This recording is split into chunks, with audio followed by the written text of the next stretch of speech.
Hello, this is a guy who likes fanfiction and is too lazy to read, so here is Attack on Prime in audio form. Check the description for the links to the author. Chapter 51, Conflicted. Eren opened his eyes and stared at the ceiling of his home for a good few minutes.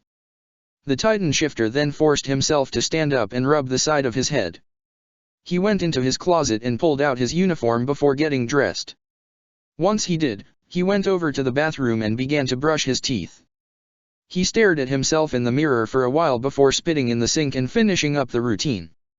He finished in the bathroom and walked over to the kitchen. He grabbed an apple along with some bread and began to eat that. As he continued eating, he looked around his small home with apathy. Being a Survey Corps member did have some perks. He and his friends were provided housing with a monthly rental fee, and he got paid a decent wage for being in the Survey Corps. Usually there were other benefits to the wage, simply due to the fact of a high mortality rate.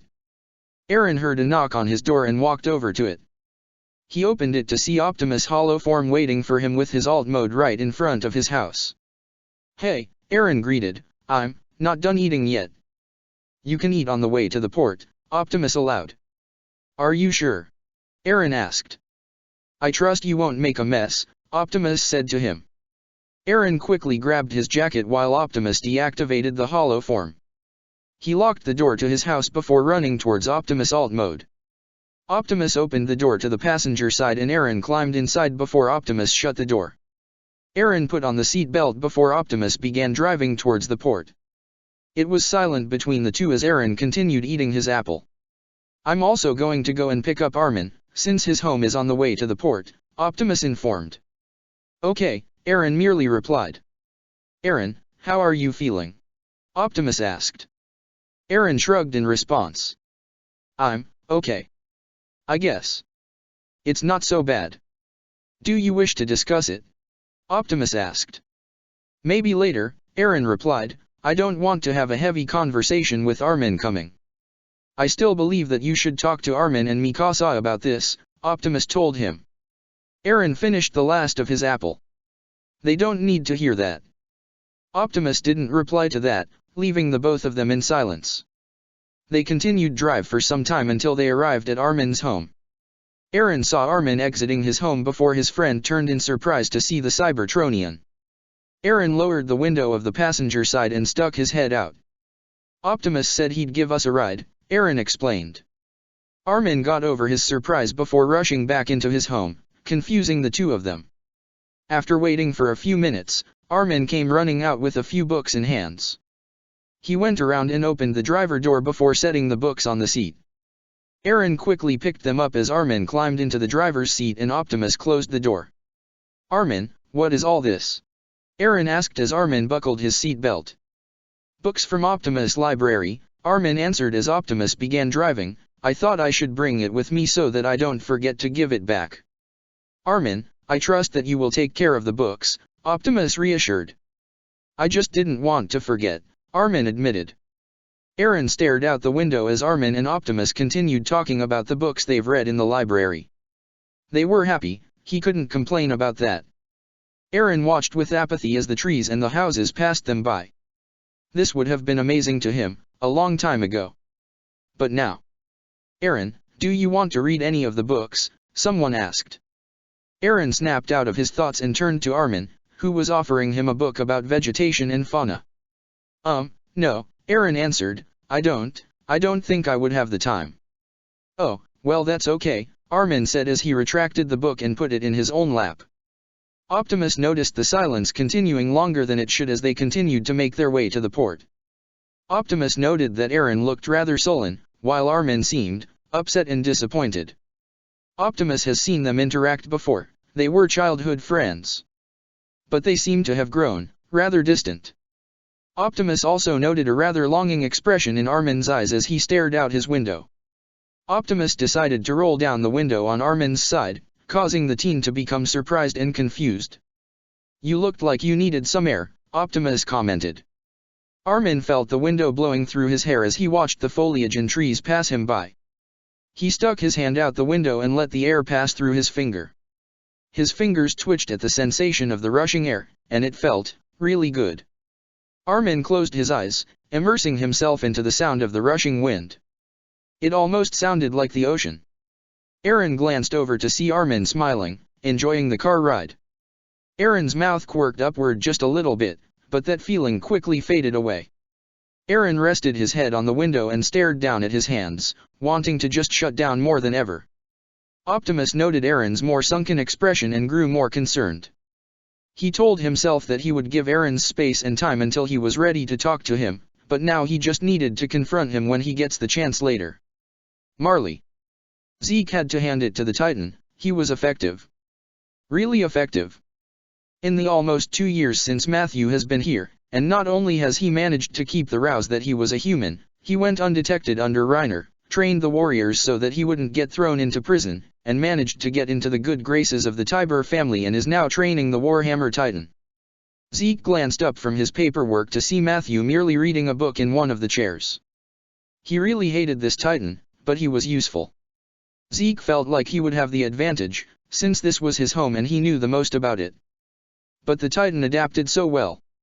He learned about a species that he openly hated.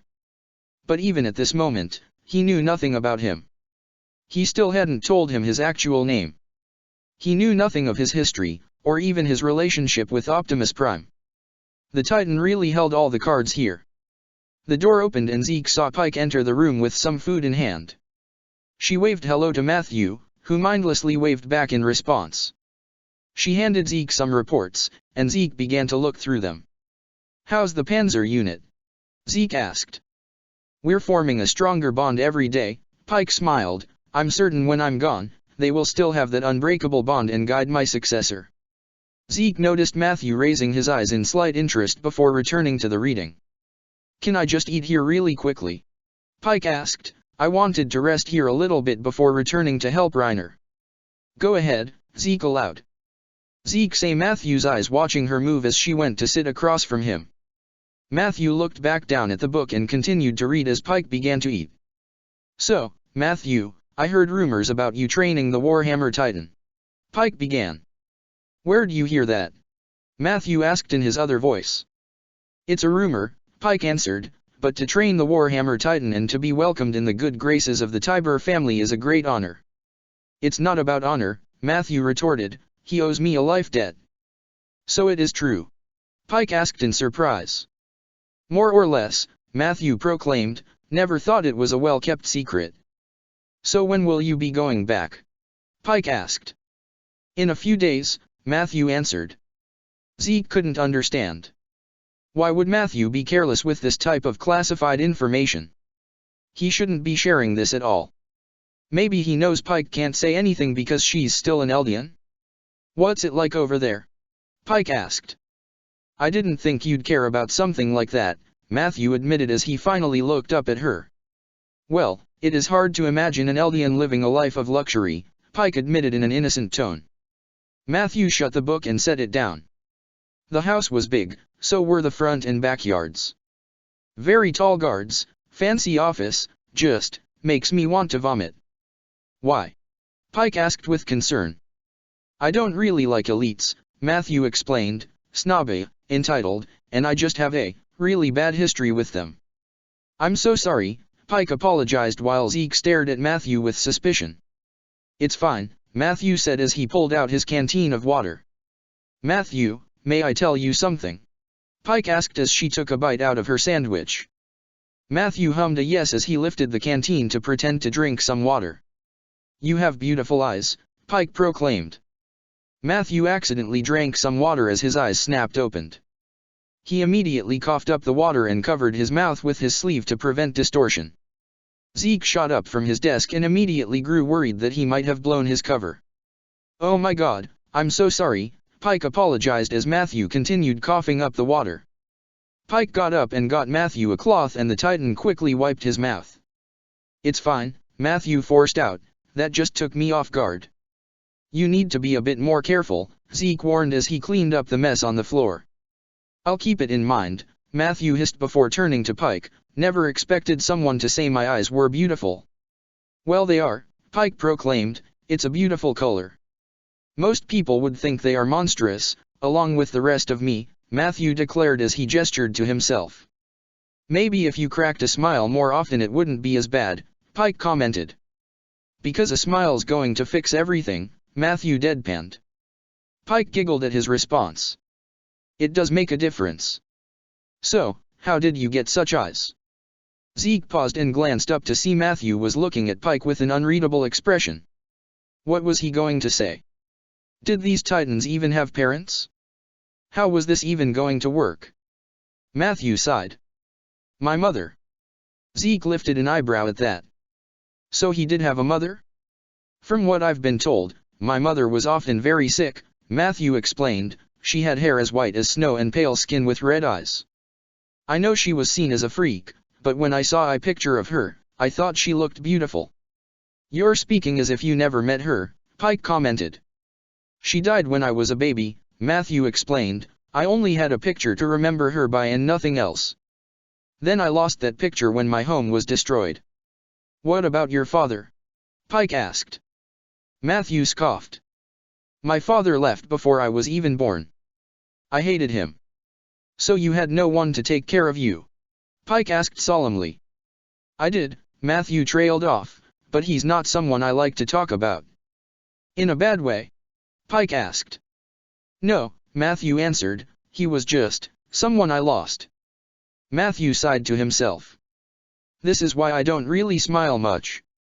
Pike put a hand on his shoulder. I'm sorry. It's fine, Matthew declared. At the very least, I knew my mother loved me enough to bring me into the world. Despite its shortcomings. That's very sweet, Pike smiled before getting up. Seems my break is over and I have to go back to work. She waved goodbye to the two of them and left the room. When the door shut, Zeke stood up and looked down at Matthew. Was any of that true? Zeke asked. No, Matthew answered in his regular voice. Cybertronians don't have parents. The whole mother idea was confusing the first time I heard it. Suppose I'm a bit grateful I read that letter, gave me an idea of what to say. Letter? Zeke asked as Matthew stood up. Not the point, Matthew declared, I'll come by later. Zeke nearly swore as the Titan left the room. He could have been lying this entire time. That was the problem with this Titan.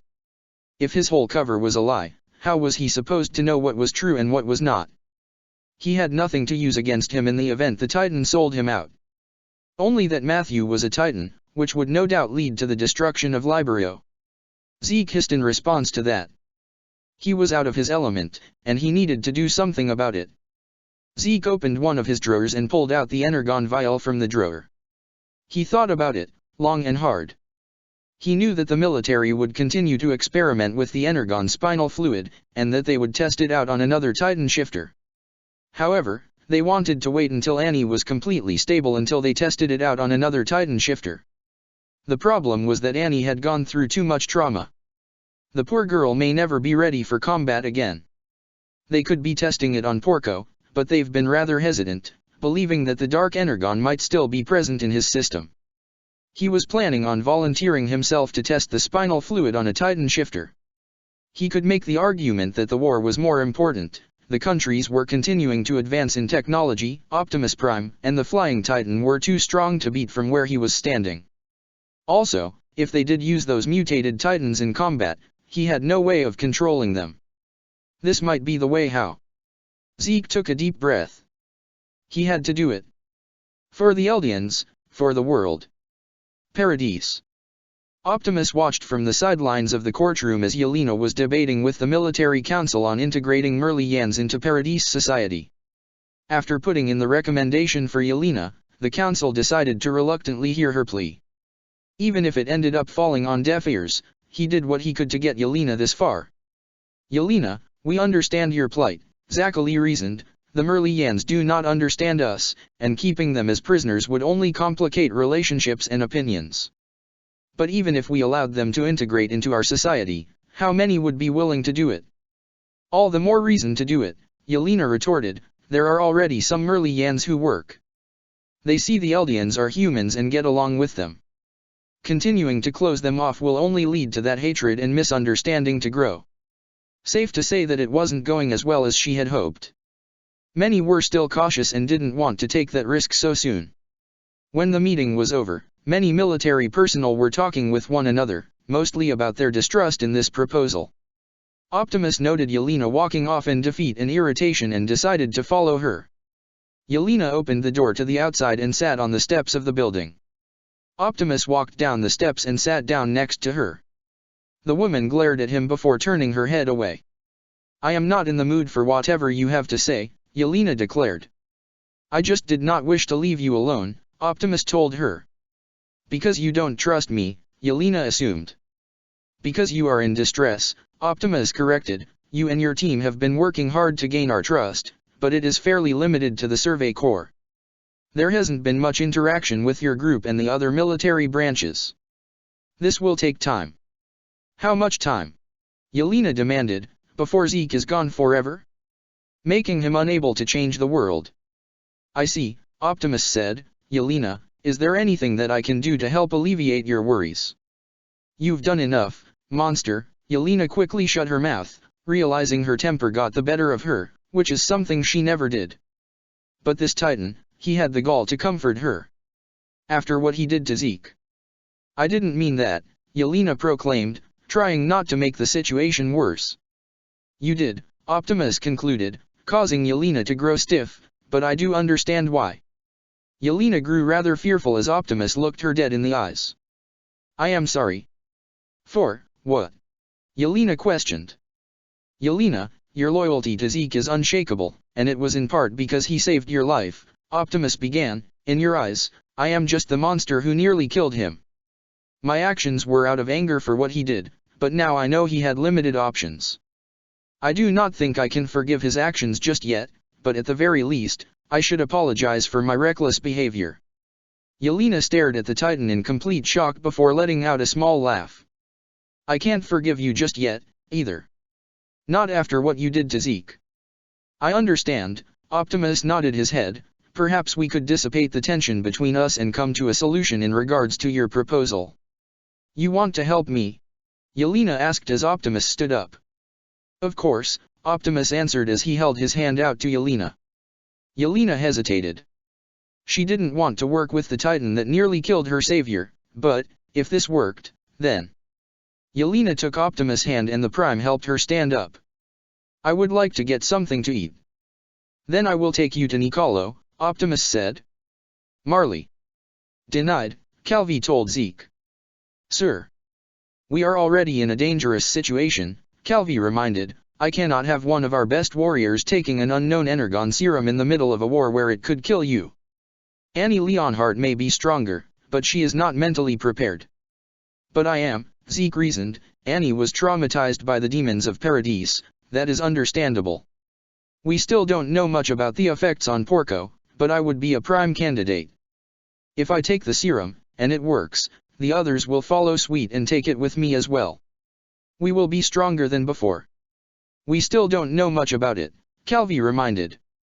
"Yes, our knowledge is limited, but we only have so much to go off of, and because the only successful subject is still locked in Marley's science facility," Zeke reminded. "Commander, I cannot control those Energon Titans in that chamber as I am. If I take the serum, then I possibly can, and you could be able to create an indestructible army of Titans at your disposal." "And what if it doesn't work?" Calvi demanded. "Then ensure that my power is transferred over to someone else," Zeke answered. "I will ensure the success to serve my country." Calvi leaned back in his chair. "The only reason that you are even able to speak to me right now is because of your undying loyalty. I am putting my trust in you, however, this is a decision that I must discuss and think over." Zeke nodded his head. "I understand. Thank you for your ear, Commander." Zeke left the commander's office, fretting over the prospect. If he does say yes, then he will be putting himself in harm's way, and may never achieve the dream his father wanted him to. Paradise. Yelena sighed with satisfaction as she continued eating the grilled fish in peace. Optimus was sitting next to her, going over her proposed plans. Meanwhile, Nicolo was beginning to prepare the next dish for the Survey Corps. "This is nice," Yelena admitted before turning to the Prime. "Thank you for bringing me here. I do appreciate it." "You're welcome." Optimus nodded to her. "Would you like to try?" Yelena decided to offer.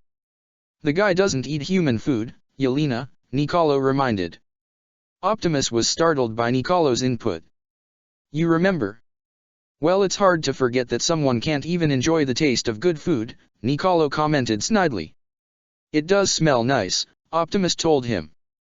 Nicolo stared at the Prime before returning to his work and grumbling to himself. So optimistic. Do you have any recommendations? Yelena asked. Perhaps we can move the Merlians that have already been working for some time on the island into the cities and inner walls, Optimus suggested. Your equal pay suggestion and housing is also important, but I'm certain that the military would want them to be monitored in some way. Is it too forward? Yelena asked. Change begins when one is forward, Optimus proclaimed. I suppose so, Yelena sighed. It is nice to know that I have your support for this. You've mentioned before that you were in favor of my proposed idea. I am, Optimus declared. However, even with my support, the government still might not agree so easily. From the look of things, you and Matthew seem to get very little credit, Yelena commented. Optimus raised an eyebrow at that. Well, you contribute so much, Yelena reminded. You've provided the island with knowledge of a world beyond our own, and yet, you are not given a seat in their government. Your opinion doesn't seem as valued compared to one of the humans. Does that not frustrate you? Optimus thought it over. Not really. It would be wrong of me to interfere with the island's government policies, and completely take over military command. That would not be fair to the island, and it might create more conflict if I were to impose some of my beliefs. In regards to technology, that is usually a much more conflicting matter. Do you not trust them with it? Yelena asked. Matthew does not, Optimus explained, but many of those reasons would stem from his dislike of humans. For me, I usually tend to monitor their technological advancements using materials from our world. To both ensure that no one is harmed, and to ensure that it is not used for nefarious purposes. You say that as if it has happened before, Yelena remarked. It has, Optimus admitted, not wanting to reflect on his encounters with Mech. They were not pleasant. Yelena gave a small smile, rather surprised by her own action before returning to her food. You are very strange. Many of Paradise's successes could be attributed to you, yet you do not want to take any credit for it. As long as they hold the ideals of peace and justice, they can chant whoever's name that they want, Optimus proclaimed. Yelena didn't know what to say to that. The feeling at her stomach when he spoke those words. Why did it feel like? Yelena went back to her food without responding to the Prime, cutting off her own thoughts.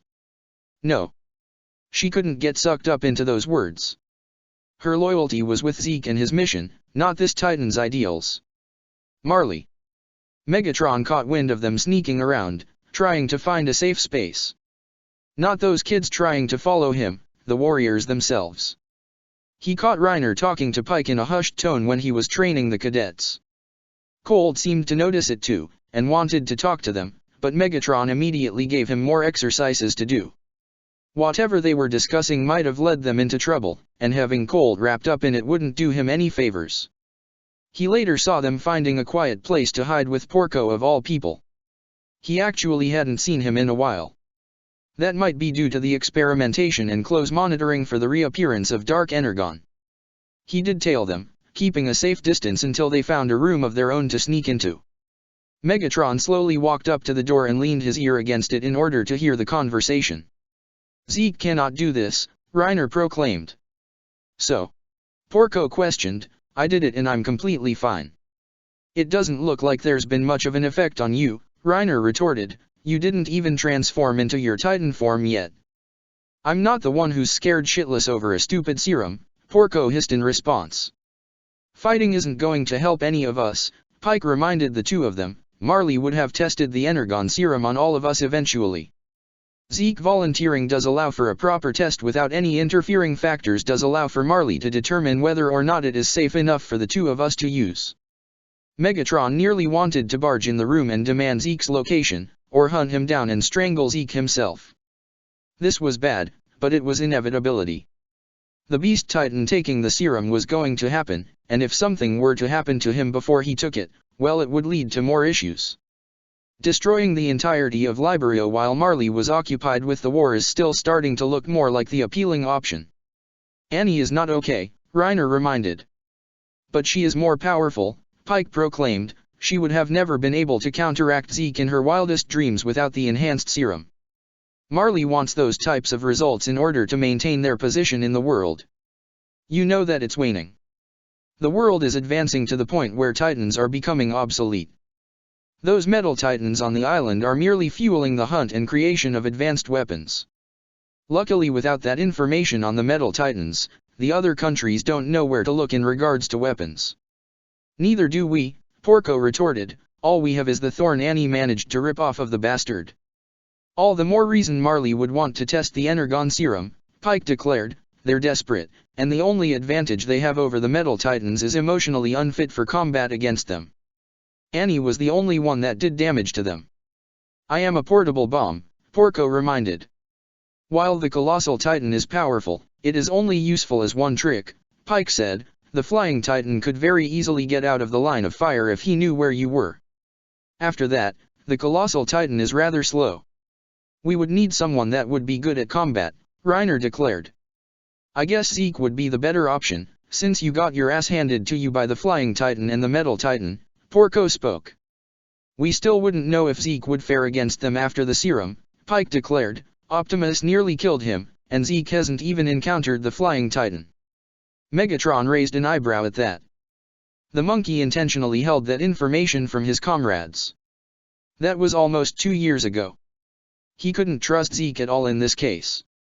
He withheld that he was a royal blood, and he withheld that he had an encounter with him. The only one who knew of Zeke's intentions was his second-in-command, Yelena. But she would rather die than relay any of that information. Megatron heard footsteps coming down the hall and walked over to the footsteps instead of away from them. He found himself face to face with Magath, who immediately gave him a look of disdain. Slacking off, again. Magath remarked. I do a lot more than you, Megatron shot back in his other voice. What's so wrong about me taking a small walk around my prison cell? You should be training the warrior cadets, Magath declared. Like spending extra time with those brats is so much fun, Megatron rolled his eyes. Fine, then you can help me out with some of my remedial tasks, Magath declared as he walked past him. Megatron begrudgingly followed him, the two passing the room the warriors were in. When the two were turning the corner, Megatron saw Pike opening the door from the room. Megatron quickly gestured for her to leave before continuing down the hall. You were talking with Yelena, earlier today, Levi remarked to the Prime as he was sitting in the Titan's alt mode. The two were on their way to the walls. I was not aware that there was some sort of restriction for me talking to her, Optimus said. There's not, Levi stated, it's mainly for Eren, but that's because of the tall bitch's urgency to talk to him. I just believe that it would be better to be on good terms with her, Optimus explained. Levi raised an eyebrow at that. How would you be on bad terms with her? Because I harmed Zeke, and her loyalties are with him, Optimus answered. I have noticed how she acts around me. She is rather tense, her smiles are strained, and she pesters me with questions hoping I would give a specific answer that she could use against me. The Merlians are still scared shitless of you, Levi reminded. Yelena has been willingly interacting with us for almost 2 years, Optimus retorted. The Merlians still remain within their prison cells and refuse to look at the Eldians. And the Merlians that did usually were hostile when we began to talk to them, until they got to know us, Levi finished, realizing where Optimus might be going with this. You don't have to try to get along with her. That's 4Eye's job and she's doing fine with it. Hanji asks for my help frequently, Optimus retorted. So what do you even want to do then? Levi questioned. I was thinking about taking Yelena to the neutral ship, Optimus admitted. Bad idea, Levi declared. The Thunder Spears are already being modified with Cybertronian technology, and the Energon Spears require the supplies we found on the island, Optimus reminded. It is only a matter of time before the Restorationists begin to question it. Talk to Hanji about this first, Levi told him. Understood, Optimus said. Megatron rubbed his eyes in irritation as he watched the warrior cadets leave. The day was almost over, and he would have to tell Optimus about Zeke volunteering to be a test subject. But he had to pretend like he didn't know anything. He would merely tell the Titan Shifter that he was leaving. No more, no less. "How much did you hear, Matthew?" a voice asked him. Megatron nearly swore as he turned to see Pike staring him down. "Enough to keep Magatha's attention on me," Megatron answered in his other voice. "You would have been in trouble if he heard that conversation. He can't blame us for being concerned, especially with this war going on," Pike stated. Something's off, Megatron realized. Did the woman want to know why he was eavesdropping in the first place? She would no doubt question why he was following them. "I only did it because Colt was worried," Megatron lied. "He saw you and Reiner discussing something and I told him to do more exercises. You all would have gotten into trouble if you got confronted." "I understand," Pike responded. "You can tell Colt that we'll be fine." Megatron didn't respond to that as the two went their separate ways. That one rubbed him the wrong way every time he talked to her. He couldn't tell if she knew he was lying or not, but she was always suspicious of him. That night, neutral ship. "So Zeke is volunteering himself to take the Energon serum?" Hanji asked on the table. "From what I've heard, yes," Megatron replied as he drank some Energon. "But he neglected to tell you about it," Optimus retorted. "The most immediate assumption would be because the military officials didn't approve of it yet," Megatron concluded. "That doesn't excuse the fact that he chose not to tell me what he was doing. From what you have told us in regards to Marley's treatment of the Eldians, they most likely would have tested it on Zeke, with or without his consent," Optimus concluded. "We do know that it works," Hanji declared. "Both Eren and Amir have gotten stronger. If it does get approved, I have no choice but to let it happen," Megatron declared. "If I were to kill him within the next couple of days, then it would lead to suspicion." "Well, if you are allowed to stay for Titan experimentation, it would be a good idea to identify any weaknesses in that form," Hanji suggested. Megatron didn't respond to that, his gaze quickly turning to the notebook in Hanji's possession. He was almost impressed as he saw Hanji writing basic sentences in the Golden Age text. "I'll inform you or any other updates," Megatron told Optimus. Optimus nodded his head in understanding as Megatron got up and left the room. Hanji leaned against Optimus' arm and looked up at the Titan. "Considering what we just heard, do you really think that it's a good idea to let Yelena come to the ship?" Hanji asked him. "We do not have to show her the extensive details of this ship," Optimus proclaimed. "I'm certain that the hologram would be enough. It would show that we are putting some trust in her." Hanji thought it over. "I think it's a bad idea, but, the hologram only." A few days later. Zeke couldn't believe it. His gamble worked, and now, the military team was here for experimentation. Reiner and Pike were on standby. Annie couldn't be here because she was not in the best mental shape. They weren't sure if standard Marley weaponry was going to stop him once he took the serum. The only thing that has been shown to be effective was the Energon serum, and that was in the hands of Matthew. Zeke took a quick glance over at Matthew, and the Titan looked ready to murder him. He did have a spear in hand and the vial of Energon ready for use, and Matthew just seemed prepared to pounce. The Merlians most likely chalked up his reaction as nerves, considering the last time they did this type of experiment. Zeke knew better, that expression wasn't about nerves. Zeke looked at the serum-filled syringe in his hand before looking over to see Reiner and Pike's worried expressions. He nodded his head to them in reassurance before taking a deep breath and injecting himself with the serum. Everyone covered their eyes except for Megatron as blue lightning consumed Zeke. Megatron gritted the holoform's teeth, wanting to deactivate this measly form and annihilate everyone here. The Titan began to form. Blue veins were apparent in the areas where there was no fur. The fur began to change from a brown to a silver color. Those red eyes that used to adorn his Titan form was now a brilliant blue. When Zeke finished, he was on his hand and knee, trying to support himself from the energy that transformation took. Everyone appeared to have waited with bated breath for Zeke to react. Megatron tightened his grip on the spear, really wanting a bigger weapon in hindsight. Zeke let out a tremendous roar as everyone covered their ears. Megatron merely poured the Energon on the spear and ignited it by scratching it against the ground hard, creating enough friction of the fire. Megatron was prepared to throw the spear, but Zeke collapsed onto the ground. Megatron lowered his weapon as the military personnel began to approach Zeke's Titan form. They flinched as Zeke managed to pull himself out of his Titan form, and Megatron nearly snarled in disgust. Zeke's hair had turned into that silver color from his Titan form, and his eyes showed that bright blue from his pupil. Megatron knew that the experimentation was over, so he pierced the spear into the ground as Zeke stumbled out of his Titan form and onto the ground. Pike and Reiner immediately ran after him. The Merlians allowed them to pass through because they didn't want to touch Zeke at all. Reiner held Zeke in his arms while he was completely passed out. Yelena didn't know how to feel about this. Here she was, staring at Optimus Prime's alt mode with the passenger door open. The Titan did offer her a ride to eat from Nicolo, but for some reason, this felt different. "You've had your fair share of Titan encounters before," Hanji proclaimed as she walked up behind the woman and slung her arm around her shoulder. "This shouldn't be any different." Yelena felt herself being dragged to the truck as Hanji went over to the driver's side and climbed into the seat. Yelena hesitated, but climbed into the passenger's seat regardless. Yelena nearly jolted when her door shut closed. Yelena turned to see Hanji clicking a belt to the side of the chair. Yelena was surprised when one went around her body and clicked to the side of her own chair. "It's a precautionary measure," Hanji reassured as she tapped the wheel. Optimus began driving away from the port without a word, and the two women merely sat in silence. Yelena tapped her fingers onto her knees while Hanji pulled out a notebook and began looking over some information.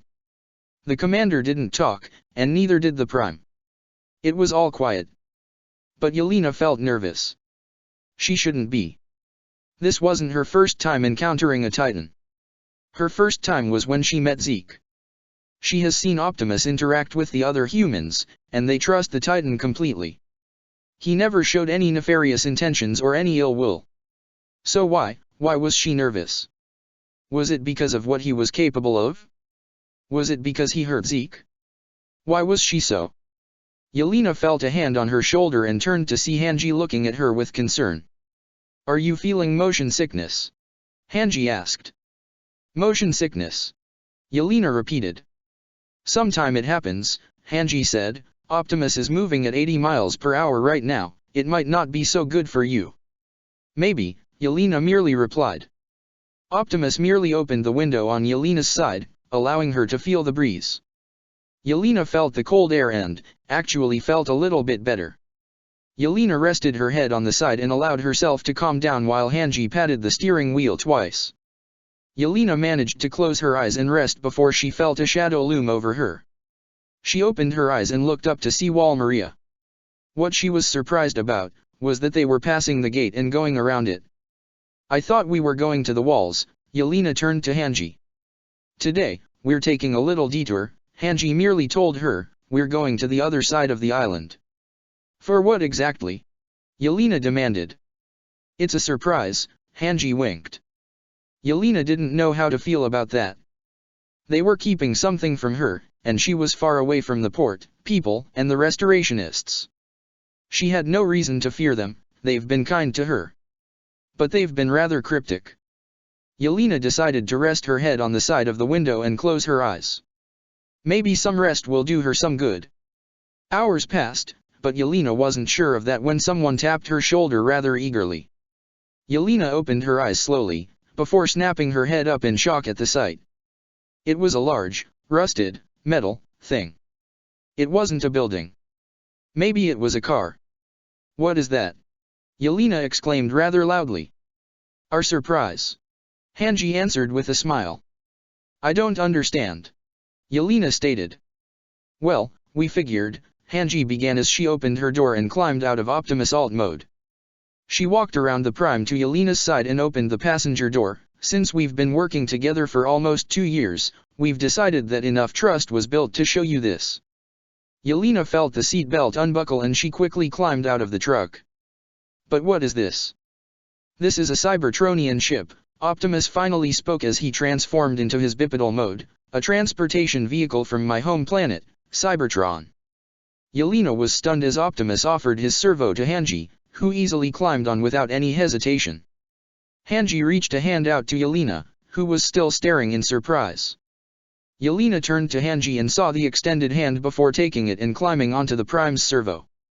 Optimus walked inside of the ship, and Yelena continued to look around with awe and admiration. "I don't, why," Yelena said breathlessly, "how is this here?" The ship crash-landed on the island eons ago, Optimus explained as they made their way down the hall. They were most likely trying to hide their Energon spoils off-world during the war for my home. So, are there others? Yelena asked with eagerness, are there others like you that are still alive here? No, Hanji said sadly, the ship was infested with these nasty little things called scraplets. Scraplets? Yelena questioned. Real nasty vermin on Cybertron, Hanji explained, they eat anything that is made out of metal, including people like Optimus. They ate the survivors. Yelena didn't know what to say to that.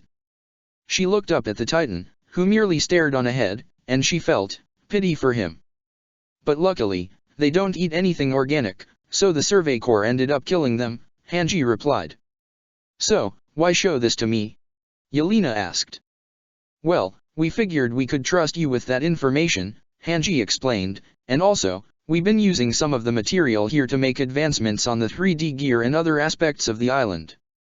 The Shinganshina gates are made out of parts from the ship. Optimus arrived at the main deck and set Yelena and Hanji onto the floor. Yelena watched the Prime walk over to the main computer and pressed something there. Yelena watched the entire room be flooded with blue light as the other computers turned on. Yelena watched the unfamiliar text fill the screen, and just felt overwhelmed. This was all real. This was real. Amazing, right? Hanji smiled Yelena's way. I'm at a loss for words, Yelena admitted. You're usually pretty confident, Hanji commented, I'm glad there's a way that we can sweep you off your feet. Speaking of which. Hanji pulled out her 3D gear and aimed one of the hooks towards the ceiling. She fired and the hook securely latched on. Once Hanji made sure that it was secure, she offered her hand to Yelena. What we're about to show you is 10 times better in the air than on the ground, Hanji smiled with excitement. Yelena took Hanji's hand, and the commander pulled her close with one arm before pulling the both of them up with her 3D gear. When they were a good distance above the ground, Hanji turned her attention to Yelena. Close your eyes, Hanji instructed. I don't understand, Yelena admitted, this alone is already so much. What else could you possibly show me? A universe beyond your wildest imagination, Hanji declared. Yelena didn't know what a universe was, but decided to trust Hanji and close her eyes. Yelena then heard something moving around, but she didn't know what. She was nervous, she didn't know what to expect. But, she had to trust them. All right, open them, Hanji told her. Yelena slowly opened her eyes, and found her vision flooded with light. Yelena was speechless when her eyes fully opened. What she saw, she didn't know what it was. It surrounded her and Hanji. She couldn't tell where it ended. She saw different-sized worlds, each with their own colors, moons, and rings surrounding them. The space was littered with stars, multiple stars that have never been visible to her eyes whenever she was on the ground or in the city. She was startled when she saw colorful clouds pass her head. She couldn't tell if she was flying, or swimming, or even falling. This, Yelena trailed off, clearly shocked by the display. It is called space, Optimus spoke. In theory, it is a place that is without end, where living and non-living things exist and move. What you are seeing here, what was charted within the ship's catalog before arriving on this world. This cannot be real, Yelena spoke in disbelief, there's no way that something like this can exist. Optimus merely pointed to one of the planets with rings surrounding it. The rings on this planet are formed by ice and asteroids that have passed too close to the planet, and was pulled in by its gravity, destroying its shape.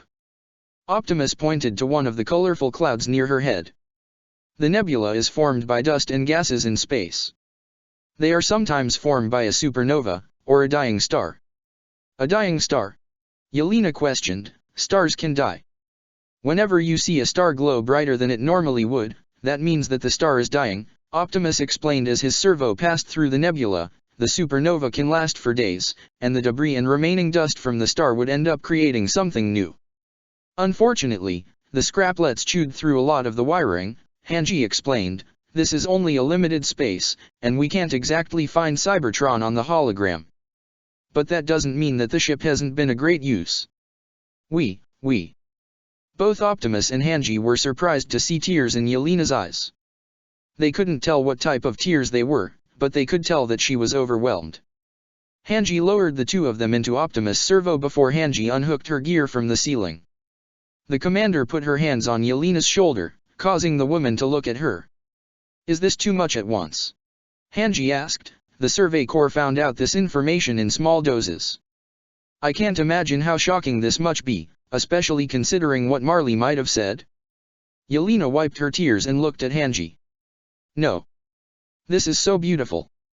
You're right. This is something I could never have imagined. Yelena looked up at Optimus. Thank you, for trusting me with this information. Optimus gave Yelena a small smile. You are welcome. Yelena was surprised by the expression, and quickly turned away. What was this feeling? She couldn't decipher it. What he felt, Zeke didn't know. He felt empty, lonely. Suddenly, a feeling of calm washed over him. But then, he felt like he was drowning. It was grief, but this grief, he could tell that it wasn't his own. But it was so powerful, he couldn't escape it. He then felt a presence. 2 hands were placed on the side of his head, and the grief disappeared. He felt a familiar presence. It was warm. It reminded him of the sunny days when he played catch with him. His true father. It was K-Saver, Zeke spoke as opened his eyes. He found himself staring up at a ceiling, and realized that he was on a hospital bed. Zeke sat up and rubbed his head. He turned his attention to see Matthew reading a book in a chair across from his bed. A spear was leaning against the wall next to him, and Zeke could tell that it was already covered in the energon spinal fluid. I'm alive, Zeke whispered to himself. You won't be in the next few seconds, Matthew declared in his regular voice as he shut the book and glared at Zeke, not unless you tell me why you decided to take the energon serum without informing me. I didn't think you'd be frustrated at that, Zeke lied. He knew that he would, but if he told him, Matthew would have threatened him to not take it.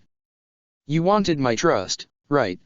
Matthew reminded as he stood up, grabbing the spear next to him. You're not doing a good job of earning it. Zeke sighed. They would have tested the serum out on one of us eventually. I just thought it would be better to volunteer myself, instead of having my comrades take the blunt of it. The research usually states that a willing host of the serum unlocks the power. If something happened to them, I don't think I could live with myself. Awfully bold words for someone who's working behind the shadows to betray them, Matthew retorted.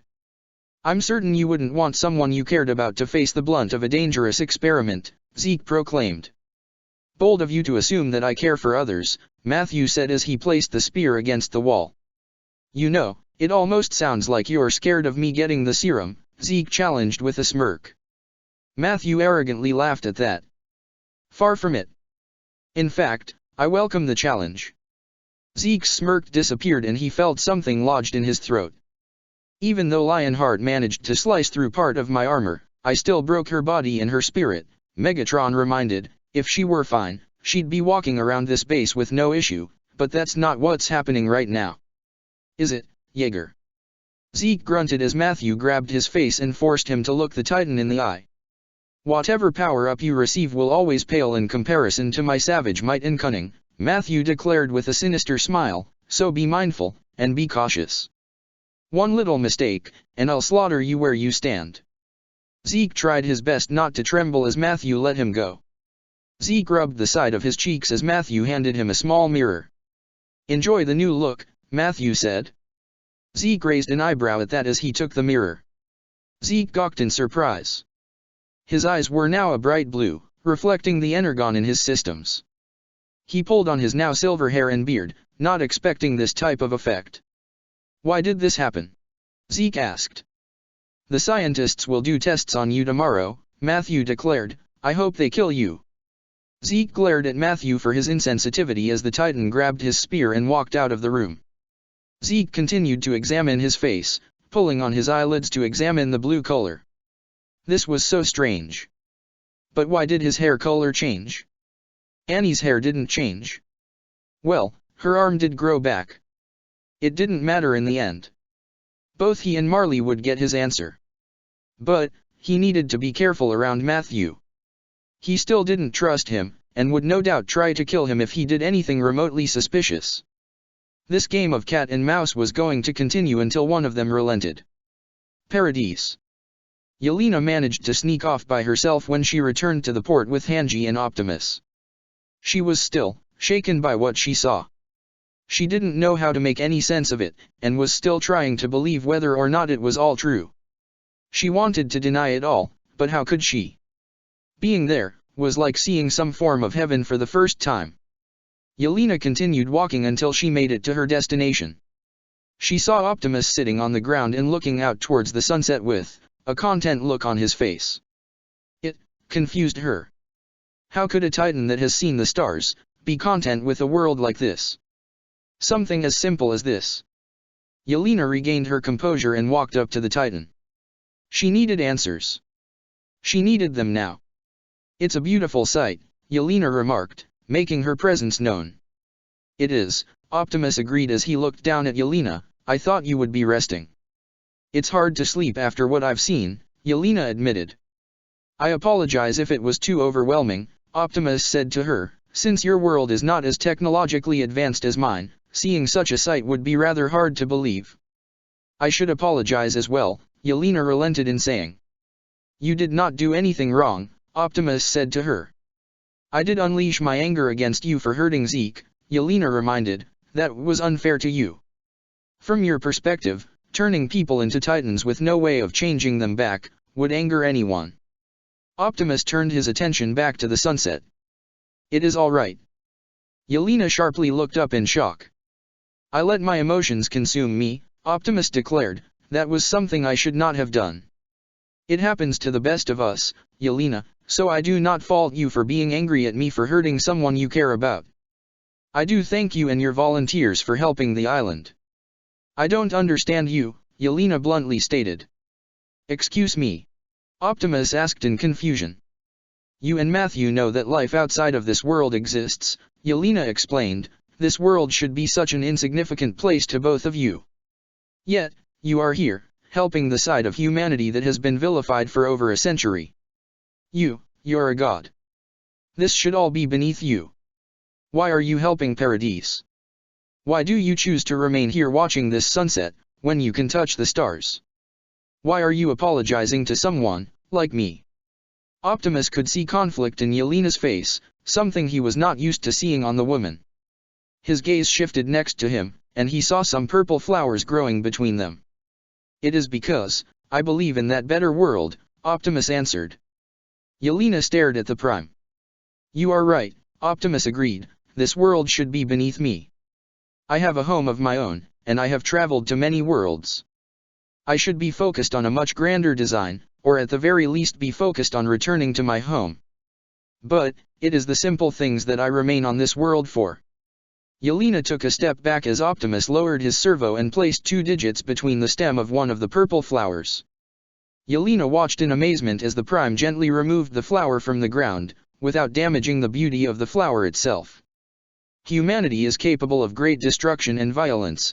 This world's history is nothing short of proof of that, Optimus continued as he looked at the flower between his digits, but I see goodness in them.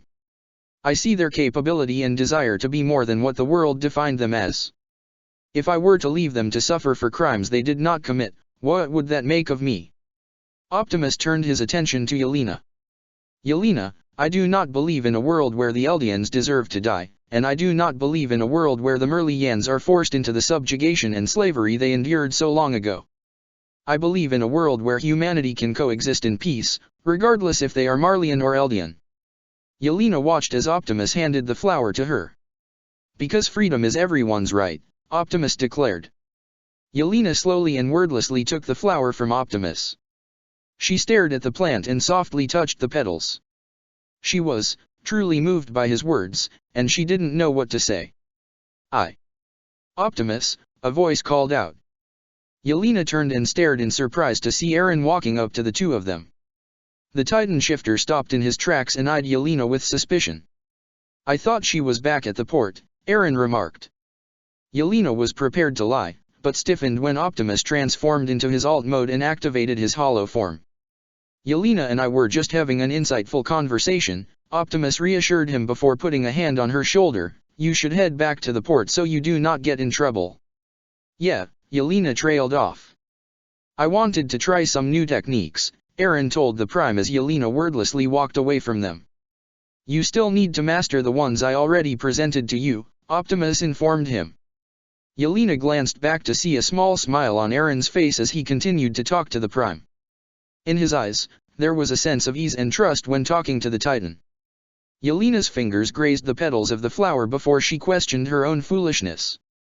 She could have greeted Eren. She could have made her presence known to him, but she didn't. Was it because Optimus was there? No. She would have at least attempted to say hello regardless. But this feeling, where did she last have it? Her thoughts then reflected back on the day that Zeke saved her. That day, she had given up hope. She was fully prepared to die until Zeke came in and protected her. That power, that strength, it inspired her. It felt like she had encountered God. Zeke took the time to save her life, not like her comrades who were willing to abandon her then. It felt like the same with Optimus. She should still hate him for what he did to Zeke, but I believe in a world where humanity can coexist in peace, regardless if they are Marleyan or Eldian. What Optimus wanted was a hopeless endeavor. As long as the power of the Titans still remained, this world would not know peace. But why did it feel like it was possible when Optimus said it? She was steadfast with Zeke. He saved her life, she believed his every word. She would die for Zeke. But now, with what Optimus had shown her, with what Optimus had told her, all she felt was conflicted. Chapter 52, The Azumabito Clan. Megatron was lying down on the grass in his hollow form. He felt the soft breeze in the holoform's hair as he kept his eyes closed. No one was bothering him at the moment, and he felt oddly calm. It's been 2 years since he's been on this world, a little less than a year when he was asked to do this mission. He found himself using his hollow form more often than not. He found himself interacting with the humans more often than he should be. He was certain that it's been a while since he's actually spent time in his actual form for more than a day. The one thing that he noticed the most, he was spending more time with humanity than Optimus ever did. Optimus always had a soft spot for the humans, but he always hated them. Now, he spends time with them every day. He sees the way that they interact, the way that they express emotions. He knows their history, their lives, their dreams. He knows about their day-to-day activities that were so mundane in his optics, but were important to them. He's seen the full extent of what humanity had to offer. He hated them for their weakness, their inferiority. They were the bottom of evolution. But now, he felt. Megatron heard giggling and opened one eye to see Willy's children trying to place some flowers on top of his head. Megatron immediately sat up, causing the children to run off with fits of laughter. The eldest of them was scolding them for their actions, telling them to leave him alone. I'm sorry, she called out. Megatron didn't reply to that as he stood up and walked back inside the Tiber Manor. He ignored the stares of the guards as he made his way down the hall. He went to the guest room they had and shut the door before sitting down on the couch. He removed his jacket and left it draped on the couch. He rubbed his eyes before thinking about the situation. It's been 2 years since the war ended now, so he decided to stay away from the Marley military base for the time being. Unfortunately, it was the same day he was supposed to come here. Magath was the one who escorted him to this place, and apparently explained the situation to Willy. He most likely didn't want Megatron to break anyone's hands, or anyone for that matter. So he's mostly been left alone for the time being. Megatron heard the door to the guest room open and glanced over to see Lara walking into the room with a tray of tea in his hands. I'm good on that, Megatron told her in his other voice. Are you sure? Lara asked him. Megatron merely hummed in response as he laid down on the couch. I'll train you in a little bit. I just need to process my thoughts. Lara placed the tray down on the table before walking over to him. Is there anything I can get for you? Megatron didn't respond as he covered the holoform's eyes with his hand. No. I understand, Lara responded as she walked out of the room right after grabbing the tray. Megatron sighed in irritation as he stared at the ceiling. He needed time away from these humans. He needed a chance to relish and be in his actual form. Paradise, Walsina. Optimus waved goodbye to two students who had just returned some books before returning to his own reading material. It's now been a little over 2 years since the war ended, and a lot of progress has been made. The port is now nearing completion. Eren has been improving significantly during training, and the 3D gear has been incorporating much of the metals from the ship. The blades, the hooks, and the metal wiring were strong enough to pierce through the armor that Eren and Ymir made in Titan form. However, they still didn't have a proper way to track Energon. There was no way of communicating with Cybertron, and they had no other allies other than the Restorationists. It was still the island against the world, and he was terrified. While advancements were promising, it still wasn't enough to not use the rumbling. There have been talks among the military to use it, but he didn't interfere because it wasn't a set-in-stone decision. But the thought of having innocent humans being trampled to death. Optimus shut the book and rubbed his eyes, trying to calm his nerves. There had to be something. The Prime heard a knock on the door and looked over in surprise to see Ymir standing there. "Ymir, I was not expecting you here," Optimus admitted. "Did Commander Hanji send you?" "Nope," Ymir casually replied. "I'm here to get a book, because I heard that you've been letting some people borrow from here." Optimus saw the woman searching and saw some marks on her neck, partially hidden by her hair. "Ymir, is there something on your neck?" Optimus asked her. Ymir touched the side of her neck. "Oh, this. Well, it's something that permanent from the Titan transformation. I have gills when I transform and it allows me to breathe underwater. Hopefully, the commander has not been excessive with your experiments as a result," Optimus said. "She controls herself," Ymir proclaimed as she picked out a book and walked up to Optimus. "I'll return this in 2 weeks. How does that sound?" Optimus' gaze turned to the title of the book, noting that it was about romance. "I was not aware you were interested in those types of books." "Look, it's not for me," Ymir proclaimed, a tint of red covering her cheeks. "It's for Historia. We've been married for almost 2 years, and I wanted to do something nice." Ymir noticed Optimus giving a small smile at that before pointing at him. "So you keep your mouth shut around her? I want this to be a surprise." "Understood," Optimus said. "You seem very happy, Ymir." "I am," Ymir admitted. "Never imagined my life would be like this." "Guess I'll have to thank your friend for that." "Really?" Optimus questioned in surprise. "If Buckethead didn't kidnap me way back when, I would have been dead by now," Ymir declared. "I saved Reiner, I was fully prepared to die. Now, I get live my life. So, tell him I said thanks." "I will be sure to do that," Optimus told her. Ymir gave a small smile before walking out of the room. Megatron saw the car escort waiting for him outside the manor and nearly growled in irritation as he saw Magath in the window.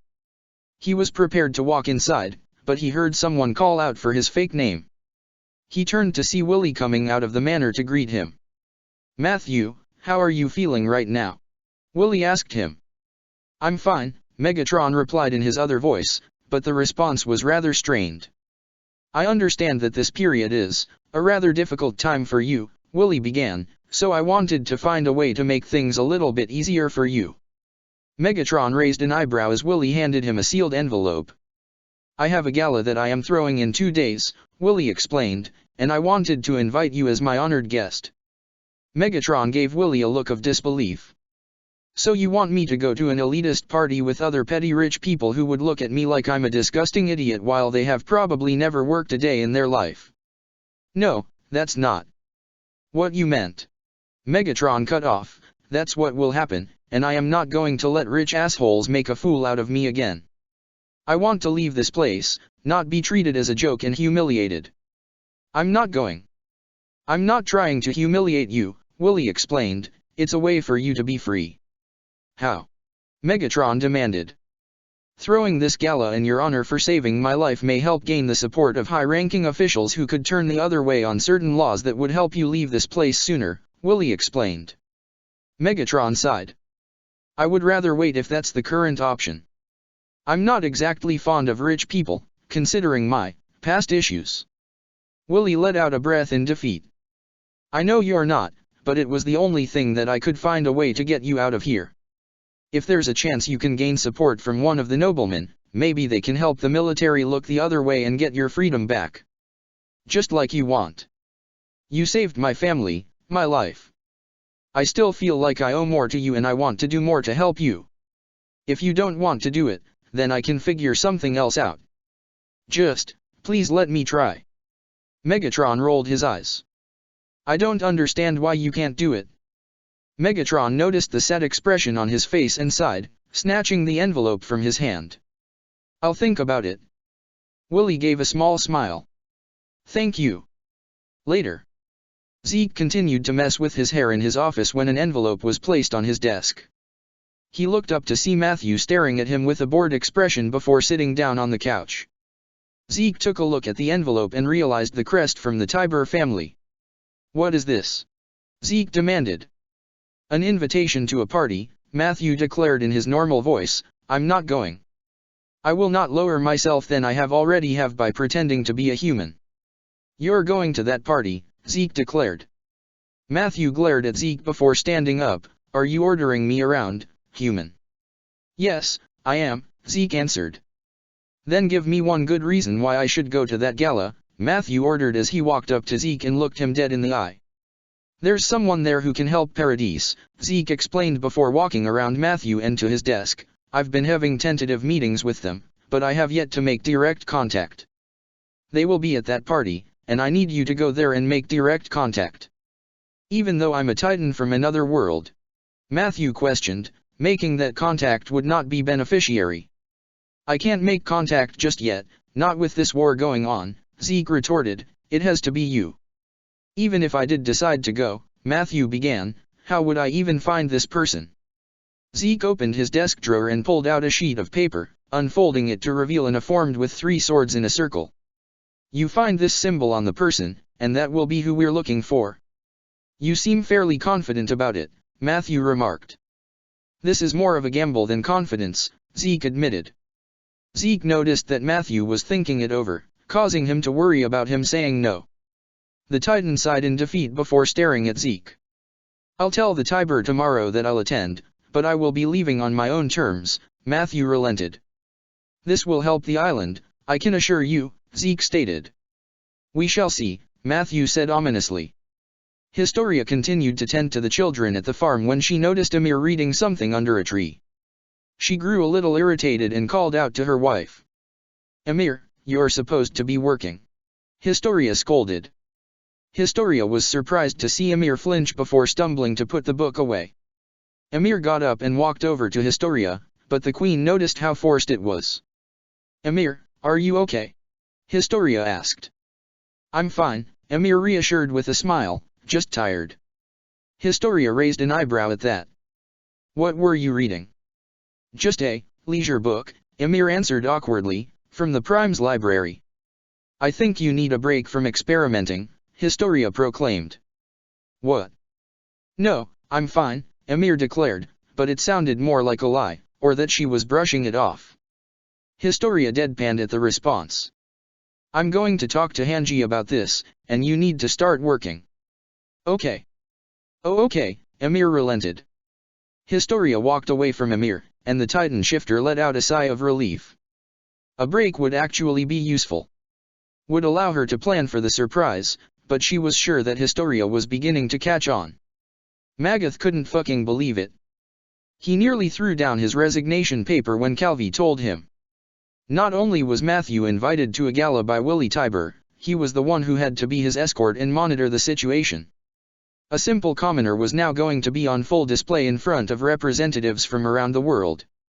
What surprised him most was that Matthew said yes. He was under the impression that Matthew hated everyone, so why was he willing to mingle with the elites? Magath watched from the car in irritation as Matthew walked towards it while being followed by the Eldian warriors. They no doubt must have heard about what Matthew was up to. You're really going to a noble party, Udo began, it must be really nice. I'm not going to enjoy it, Matthew declared. But it's a rich party. Gabby exclaimed, it's probably going to be super fancy with elegant people. There's also going to be high-quality food and treats, Zofia added. It must be really nice to go somewhere like that, Falco mumbled. Let's go. Magath called out before turning to the candidates, and go to the internment zone. You're not allowed out after dark. Magath felt a little ting of guilt as he saw the Eldians go home. Matthew didn't say anything as he got into the car and the chauffeur drove to the manor. As they made their way there, Magath glared at Matthew, who merely stared out the window. This was a bad idea. He knew it was. Matthew was a commoner, a rouge. There would be no way he could pull off pleasing the nobles and bureaucrats. Willie was out of his mind. I don't know why I've been placed in charge of you for this evening. Magath finally spoke up. Oh, it must be such torture for you, Matthew mockingly said. Shut up, Magath ordered, and you better not make a fool out of yourself. No matter how I act, those rich assholes will see me as a bastard, Matthew declared, no more, no less. However they see you, it wouldn't kill you to look the part, Magath declared. Stop acting like a child for once, and at least show a little bit of class. You're representing Marley military. Matthew laughed. So now I matter when it affects your status and your job. You're a part of Marley military whether you like it or not, Magath proclaimed. No, I'm a Marley prisoner, Matthew corrected, and the only reason I'm here is because I could leave if I make nice. Magath sighed in irritation as he rubbed his temple. You really don't understand how big this is. Matthew didn't respond to that, so Magath continued. You are on the world stage. Every representative from around the world will be on that stage. They'll be watching you and forming their own opinions about you. If you make a fool out of yourself, if you insult them, or act the way you do on a daily basis, there will be no place for you to run. You could very likely make more enemies. The world would want you dead. Magath then saw, very briefly, a very strange expression on Matthew's face. There was a hint of anger and bitterness in them. Did he understand the severity of the situation? I'm already used to the world being my enemy, Matthew declared, making a few more wouldn't change that fact. Magath grew tense as Matthew stared at him with emotionless eyes. Magath actually felt something lodged in his throat. Matthew's careless nature and his annoying sarcastic attitude seemed non-existent. He just looked, so dead inside, like he didn't care about anything at all. And it unnerved him. But making enemies would be more problematic, Matthew agreed, that emotionless expression replaced by his bored demeanor, so I will take your advice. Magath was surprised by the proclamation as the car stopped. The two looked outside to see the large mansion with caterers and decor being brought inside. Willie was instructing them on where to go as Magath and Matthew exited the car. Willie noticed Matthew and Magath walking up to him and smiled. He waved to Matthew before putting a hand on his shoulder. Matthew, you made it, Willie said. I was afraid you wouldn't come. I'd figured I'd make a good first impression, Matthew declared as he glanced at Magath. Willie nodded his head before turning to Magath and holding out his hand. We haven't formally met, Willie Tiber. Commander Theo Magath, Magath greeted as he shook his hand. Willie nodded before turning to Matthew and staring at his attire. You didn't bring any formal wear. I'm a minimalist, remember? Matthew reminded. Right, Willie recalled, Lara will help you with that. Matthew saw Lara waiting for him at the door and quietly followed her. Magath merely prayed that the night would go well. Later. Megatron felt like a fool. He was provided the suit by Lara, and was wearing it right now. But he felt so uncomfortable. The fabric was irritating and it felt restricting. All human clothes were restricting, but this was more so than not. Megatron heard the door open and turned to see Lara walking in. She saw his appearance, turned her head away. Apologies, Lara said, but I didn't realize that you weren't ready. I could use some help with this, Megatron admitted to her in his other voice. I've never worn a suit before. Lara turned her head towards him before walking over. Well, you almost have it. You do need to tuck in the white shirt. The black jacket remains out and buttoned up. This just feels more restricting, Megatron hissed as he followed her advice. As he was about to button up the jacket, Lara placed one hand on his own to stop him. This needs to go on first, Lara proclaimed as she showed him the tie. Great, you're trying to choke me to death, Megatron groaned as Lara wrapped the tie around his neck. Even I wouldn't be that horrible, Lara retorted as she began to tie the knot. Willy always hates wearing ties, but refuses to admit it. I hope this isn't too tight. Megatron looked down at the flimsy fabric inside. I'll manage. I've suffered worse. A few hours in this monkey suit shouldn't hurt. Lara didn't respond to that as she took his hands and buttoned the cuff links on his wrists. She folded the fabric before dusting off any dust remaining. Megatron buttoned the jacket up as Lara got a full-length mirror to show his appearance. You look handsome, Lara complimented. Not many of those elites will see it that way once they see my face, Megatron reminded as he tried to loosen the collar just a little bit. I believe you can still make a good first impression, Lara proclaimed. Lara, I know nothing about these people, and I only know the bare minimum about their countries, Megatron reminded. I don't have a proper education, I'll just be making myself look like an idiot. Perhaps I could be of some assistance, Lara offered as she moved the mirror away. I am a Tiber. Even thought Willy is the one that remains in the spotlight. I am also required to learn the knowledge and culture of these other countries. You don't have to stick your neck out for me like that, Megatron said. You have been offering your services to the Tiber family, Lara reminded. If there is any opportunity to repay my services to you, then I would gladly do so. Megatron didn't know how to respond to that as he glanced out the window to see the cars coming up to the front of the house and the elites coming out of their cars.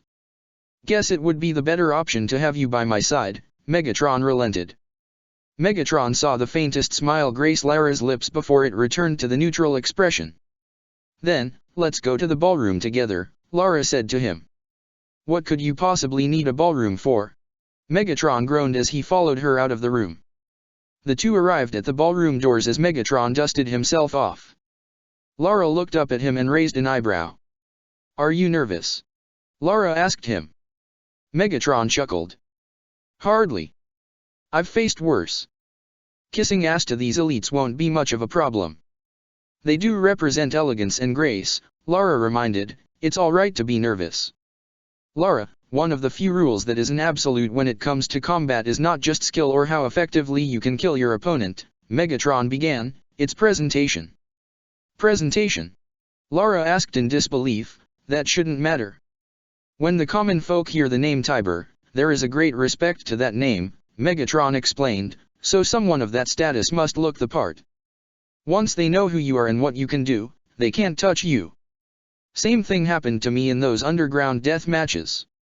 No matter how many opponents I could kill, I had to present myself in a way that would rouse the crowd. Show that I was untouchable. Here, I will make sure that I am not looked down upon, and that they would think twice before crossing me. Magath was inside the ballroom, seeing the nobles mingling amongst themselves. The ambassadors and other representatives of the Middle Eastern nations weren't here. It made sense, since Marley was at war with them, and Willy Tiber was a representative of Marley. Even if the representatives were fine with Willy, it would send a negative symbol to their nation if he was at the party. It was also a good thing that he was also wearing a suit instead of Marley uniform. Magath saw Willy mingling and greeting the other nobles when the doors opened. Magath was definitely surprised to see Matthew walk in with a fine tailored, but having Lara standing side by side next to him threw him off. He wasn't even sure that she would attend. They both walked into the room together as everyone began muttering. He heard some rather harsh words thrown around, but Matthew still kept his head held high. Matthew, you look great, Willy complimented as he walked up to him. Megatron and Willy shook hands while Willy gave a nod to his sister. I feel like a monkey, Megatron admitted. Don't worry, Willy reassured, you look the part, and that's a start. Ogweno, Nambia, come meet Matthew. Megatron noticed a dark-skinned man and woman walking up to the both of them. The man known as Ogweno greeted him with a forced smile. So you're the one Willy's been talking highly of, Ogweno said, it's a pleasure to meet you. Thank you for saving our friend. Megatron looked behind him to see Magath looking at him with worry. Megatron gave a small smirk before turning back to Ogweno. Magath watched in shock as Megatron bowed respectfully to Ogweno and Nambia. My name is Matthew Hayes, he introduced himself. I had no problem with saving Willy and the other passengers on that train.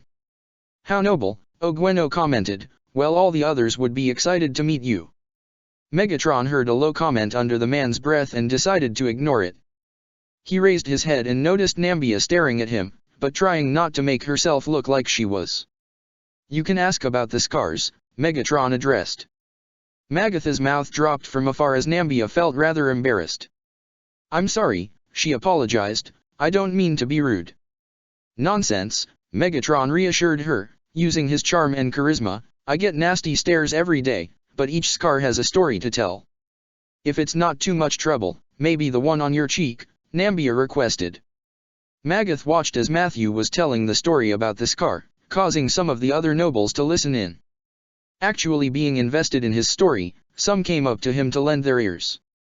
Magath was impressed. Matthew was willing to disregard his own feelings and put on a show for these elites.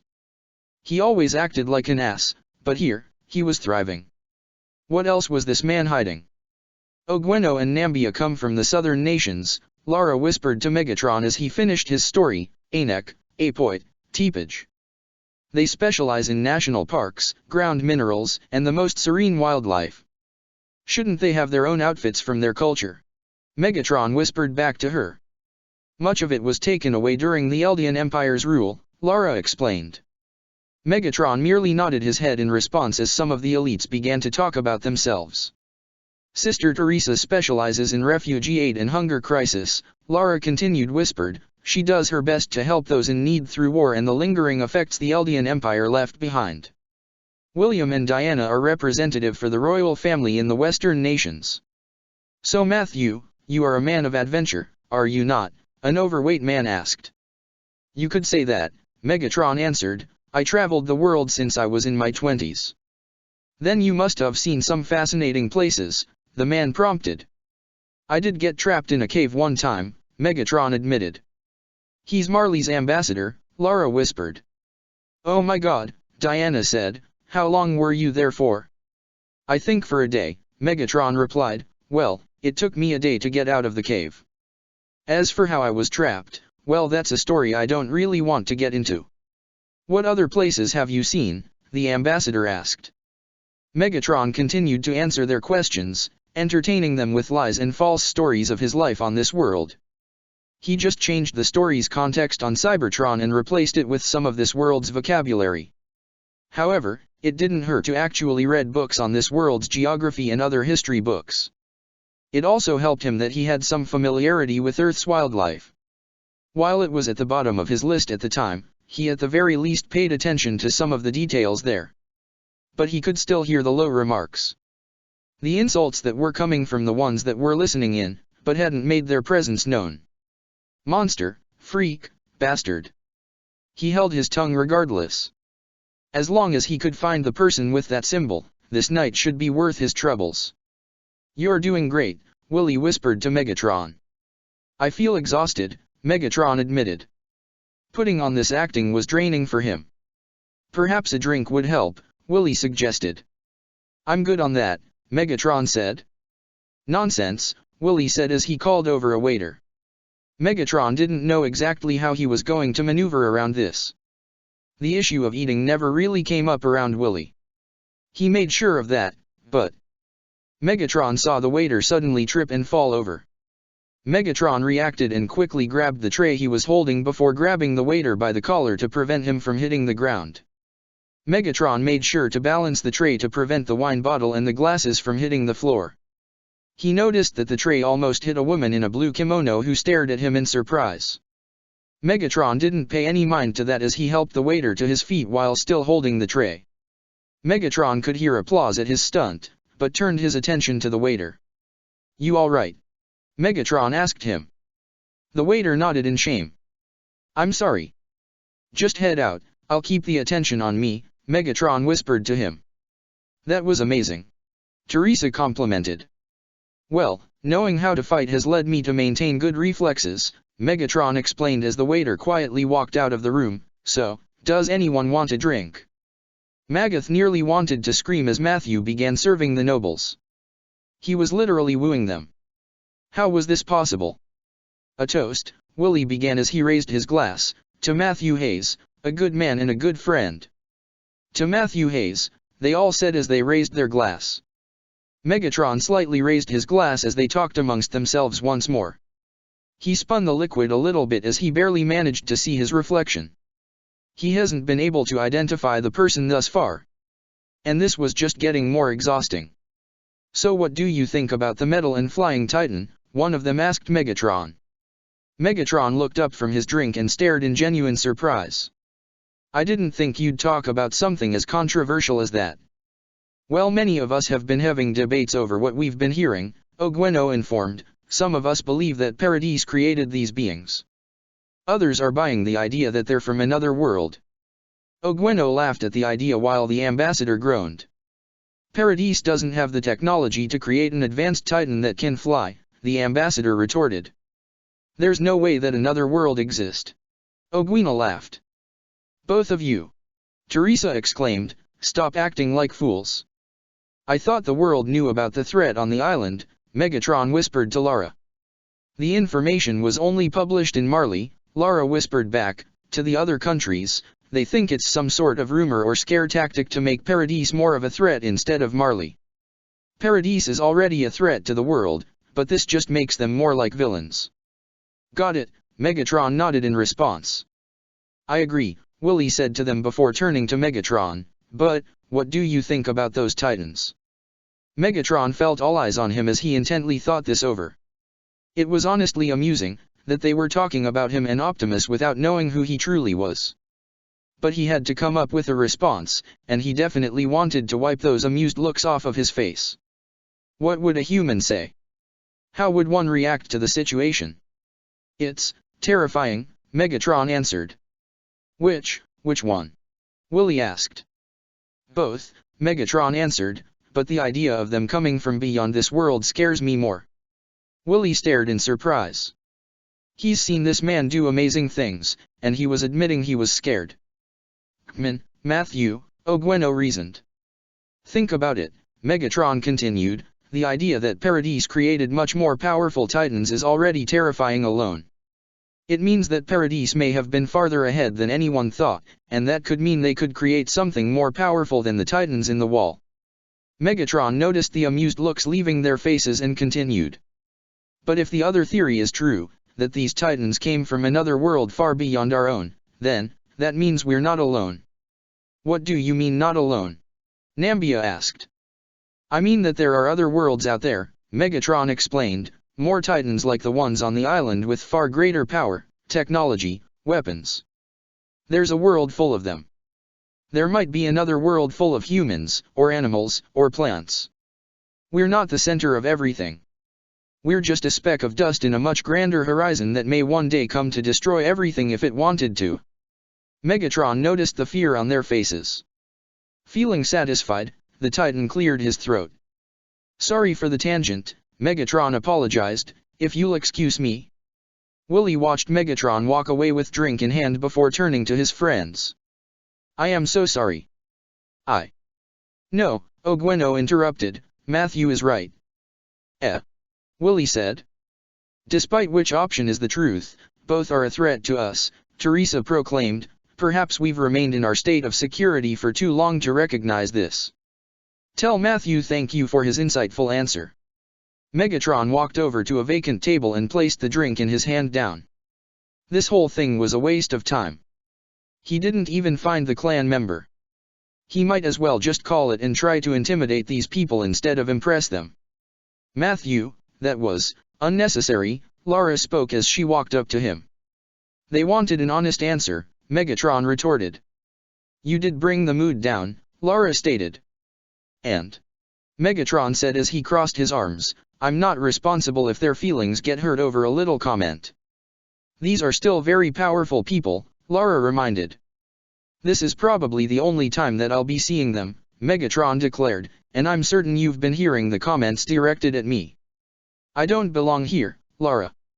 Neither do we, Lara admitted, we're still Eldians. We would have been thrown in the internment zone if it wasn't for the fact that we are Tibers. We are merely wolves in sheep's clothing. Our lives might seem easy, but as the bearer of the Warhammer Titan, we hold a large weight on our shoulders. Megatron noticed her set expression and sighed. You know, you would have made a good spokesperson for your family. Lara gave a small laugh. I'd be terrible at it. Why not? Megatron shrugged, you've been helping me out all night. But I don't have that same outgoing nature that my brother has, Lara said as she saw Willy telling a joke to his friends. He loves talking and making friends. He's confident when he interacts with people. I'm more comfortable by myself, reading a book. I don't have that outgoing personality Willy has, I'm rather shy. I couldn't make a friend to save my life. You are the only one here I wouldn't mind spending time with, Megatron admitted. A small blush graced Lara's cheeks as she turned her head away from Megatron. That's a fine wine, someone commented. Megatron and Lara turned their attention to a woman that Megatron had seen earlier. It was the woman in the blue kimono. He was surprised to see she had some resemblance to the Ackerman. Surprised a commoner like you would turn it down, she remarked. I can't get drunk, Megatron explained, be pointless for me to drink this even if I wanted to. Well then, may I? The woman asked as she gestured to his drink on the table. Go ahead, Megatron offered as he handed her the glass. Thank you, she smiled as she took it from his hands and placed the empty one on the table, and don't worry, I'm a heavy drinker too. Matthew, be careful, Lara advised him, Lady Azumabito not someone to be messed with. We'll see, Megatron said. The woman took a sip and looked out at the party. You don't seem to be enjoying yourself. Excuse you? Megatron questioned. You're the guest of honor for saving Willy's life, Azumabito explained, yet you keep forcing a smile to everyone here. Doesn't exactly help that everyone would look at me here with disdain in any other scenario, Megatron declared, I'm seen as some zoo animal and I hate it. Azumabito hummed in response. You're not wrong. A lot of these fools have their heads up their asses, but I guess I'm no better since I'm mingling with them too. And how do you think these fools have their heads up their asses? Megatron asked in curiosity. Praising Willy as some hero for starters, Azumabito answered, and the way they've been praising you when in reality, they're nervous about being near you. Especially with the scars on your face, they might even consider you a demon.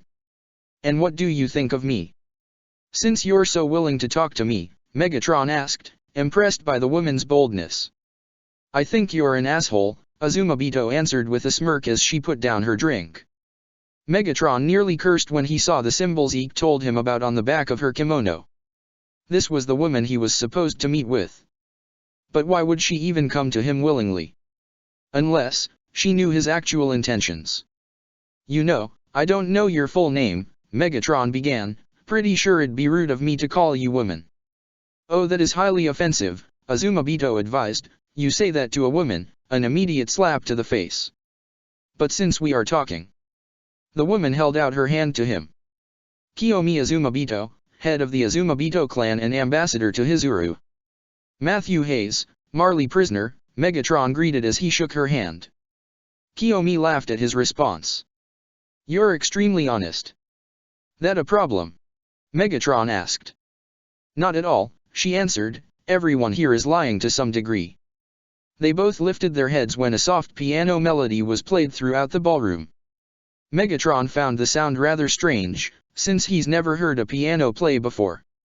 Kiyomi sighed wistfully as she set the drink down. I haven't heard this song since I was a little girl, Kiyomi remarked. I don't think I've ever heard a song like this, Megatron admitted. Kiyomi saw the other noblemen walking to the floor and slow dancing with one another. She turned to Megatron and held out her hand. Dance with me. If Megatron had a drink on him, he would have spit it out. Excuse me. Dance with me, Kiyomi repeated. I've never danced before, Megatron declared. It wasn't false. Dancing wasn't something he had time to learn in the underground or as his time as a gladiator. That was reserved for the elite back on Cybertron. It's very simple, Kiyomi reassured, I can teach you. He couldn't say no to her. He needed to get information out of her and find a way to bring up Zeke. Megatron nearly grumbled before taking her hand. Primus' sake, this was going to be humiliating. I do not think that would be wise, Lara intervened. Megatron placed a hand on her shoulder. I'll be fine. Matthew. It's okay, Megatron told her. Megatron could hear Unicron laughing in the back of his mind as Kiyomi guided him to the dance floor. Kiyomi guided one of his hands to her side while placing her hand on his shoulder. She took his other hand and intertwined their fingers together, stretching them to their sides. Kiyomi took a step forward, causing Megatron to take a step back. He was confused when Kiyomi took a step back, and decided to mimic her movements and place a foot forward. "You're very tense," she remarked. "Like I said, I've never danced. All I know how to do is fight," Megatron declared rather bitterly. "Well, think of fighting as dancing," Kiyomi advised. "Both require step-by-step methods. Imagine that you're fighting with me or against me. Whichever works for you." "Fighting, huh?" Megatron mused in response. He began to recall every single battle he fought for as long as he could remember. From the gladiator pits, to his battles with Optimus, he began to notice the footwork and movements that came with each fight. He began to incorporate that with Kiyomi. His footwork became more fluid and he allowed himself to relax. He ended up guiding Kiyomi through the dance floor, making some of the noblemen stare in surprise. "Not bad," Kiyomi smiled, "especially for a first-timer, and your friends seem to be impressed too." "Friends?" Megatron questioned. "Willy and the Marleyan," Kiyomi explained. Megatron noticed Magath off the dance floor, staring at him in shock. Meanwhile, Willy was smiling and giving him a thumbs up. He glanced behind him to see Lara with an unreadable expression. "They're hardly my friends," Megatron commented. "I hate Magath, and Willy is unbearably optimistic." "Unfortunately, I agree with the latter," Kiyomi admitted. "Willy never knew what it was to struggle. Everyone adored him the second he was born. I never believed that he should be exonerated for what his ancestors did. He was also very frightened of me as a child." "No one here knows the meaning of struggle and sacrifice," Megatron declared. "Including me?" Kiyomi asked. Megatron stared at her and sighed. "Even you?" "You're probably right," Kiyomi agreed. "The Azumabito clan and the current emperor of Hizuru have been struggling, turning to trickery and becoming nothing more than greedy foxes in these hard times. But I still live in a place of security. You most likely haven't." Megatron was startled when Kiyomi placed her hand on his cheek. "I can see. You've been through so much in your life. You've probably never known a sense of peace or joy in a very long time." Megatron chuckled in response. "Peace or joy is something that I don't deserve." He leaned into her ear and spoke in his regular voice. "I have done cruel and horrible things you would not be able to fathom. I've slaughtered billions, and if I wanted to, I could kill everyone in this room right now. I am a monster. And yet you walk amongst us and haven't lifted a finger against us," Kiyomi whispered back. "You have the powers of a god, yet you pretend to be a human. So you knew who I was?" Megatron concluded. "I was given a note promising that a titan of great value would be here," Kiyomi whispered. "I thought the person who wrote it was going insane. But you haven't touched the food here or had a drink of water.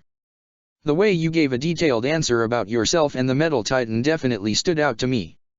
No human I've met so far could ever come up with a response like that unless they knew exactly what they were talking about.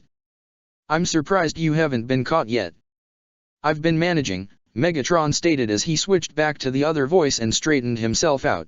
"Besides, no one here would even open their eyes to spot the difference." Kiyomi chuckled. "Well, you're not wrong." The song finished and Megatron let go of Kiyomi before bowing to her. "I hope I made a good first impression." "This wasn't an impression," Kiyomi reminded. "I haven't gotten to know you. But I am intrigued." Kiyomi held out her hand to him and Megatron shook it. He felt a slip of paper in her hand and subtly removed it, slipping it into the shirt's sleeve. "I'll be seeing you," Kiyomi declared as she walked past Megatron. The night passed, and Megatron managed to say for the rest of it, which wasn't that long after his interaction with the woman. Megatron watched Willy say goodbye to his guests before shutting the doors to the ballroom. The moment it happened, Megatron unbuttoned the jacket to the tuxedo and placed it on the chair. He tried to pull off the tie, but was infuriated at the knot. Megatron grabbed a knife and was prepared to cut it off, but Lara rested her hand on his own and removed the knife. "You could have asked for help," Lara reminded as she removed the tie with ease. "I'm burning this later," Megatron swore. Matthew, you did great. Willie exclaimed as he walked up to him with joy. Your friends really fucking suck, Megatron declared. And there's the crass attitude, Magath rolled his eyes, surprised you could keep it in for that long. Because being called a monster, freak, or poor bastard doesn't exactly help, Megatron hissed before turning back to Willie, and those idiots are not your friends. If they wanted to, they would have spit in my face. The only reason they didn't was because they were next to you. Matthew.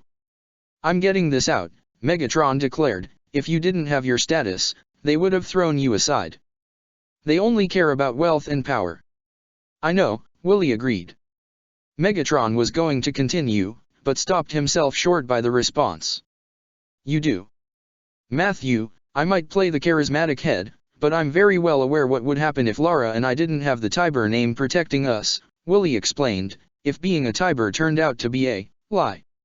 Megatron raised an eyebrow at that as he glanced over at Lara to see a slight bitter expression on her face. That doesn't mean that I don't want to make friends and try to make this world better, Willie insisted. It's my duty as a Tiber to unite the world and atone for my sins and my ancestors' sins. If it means being nice to other representatives of the world, regardless of how they think of me, so be it. Then why do you keep me around? Megatron demanded.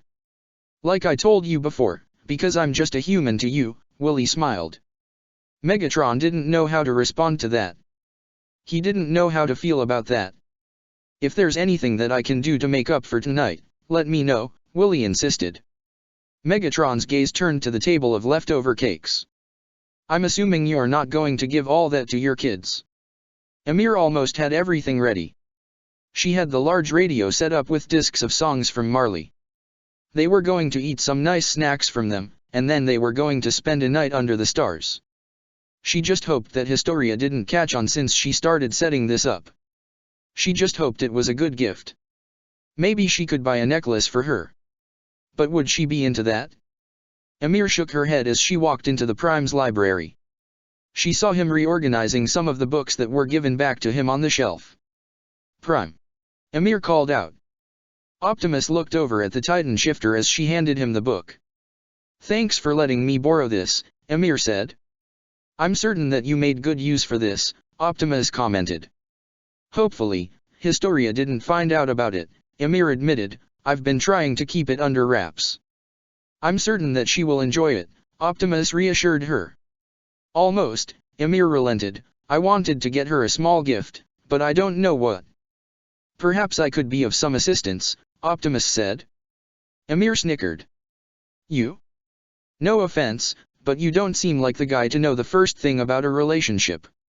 You were the one who retrieved a book on romance, Optimus retorted with a small smirk as he placed the book on the shelf. Oh, I wasn't aware that the stoic metal titan was capable of sass, Amir grinned. Amir, I only act the way I do because of how long I have been in war, Optimus told her. I am capable of showing emotion. Sure you are, Amir said. What did you intend on getting Historia as a gift? Optimus asked. Amir shrugged as she rubbed the back of her neck. Optimus' gaze shifted towards Amir's right hand, and saw that there was no ring there. Humans had ritual for their union, but he was certain that they also wore rings to solidify that. Perhaps a set of rings, Optimus suggested, one for you and Historia. Rings? Amir questioned, doesn't seem like a good gift. I don't know. Another world I have been to uses rings to signify their union in marriage, Optimus explained. It does not have to be elegant. It does not have to be elegant. It can be very simple. A symbol of your love for one another. A symbol for love, huh? Amir thought over as she looked at her fingers. She began to agree more with the suggestion as the thought made her heart flutter. Thanks for the suggestion, Amir smiled as she left the library. Marley. All right, that's enough, Megatron ordered in his hollow form, line up. The 5 Eldians lined up in front of him while Megatron picked up the bag from the ground. Did we do something wrong? Udo asked with worry. Not yet, Megatron responded. This isn't punishment, if that's what you're scared of. The Eldians gasped as Megatron pulled out 5 sponge cakes, one for each of them. Willie had some left over, so he let me take them, Megatron explained. you've worked hard, and the Merlians don't really reward you. Megatron handed one of them to Colt. Keep up the good work. Really? Colt stuttered. Megatron nodded his head. They look so good. Gabby exclaimed with excitement. I've never had one before, Sophia spoke. Here are some forks, Megatron said as he handed it to them, give them back to me when you're done. Thank you, Matthew, Falco said with a smile on his face as he took some cake. Megatron brushed it off as they all dug in. He did leave some for the other Titan shifters. He let Calvi's and Magatha's cakes be anonymous, but they would probably figure out that it was him. At the end of the day, it didn't matter. He got what he wanted, and the Azumabitos should be heading to the island soon enough.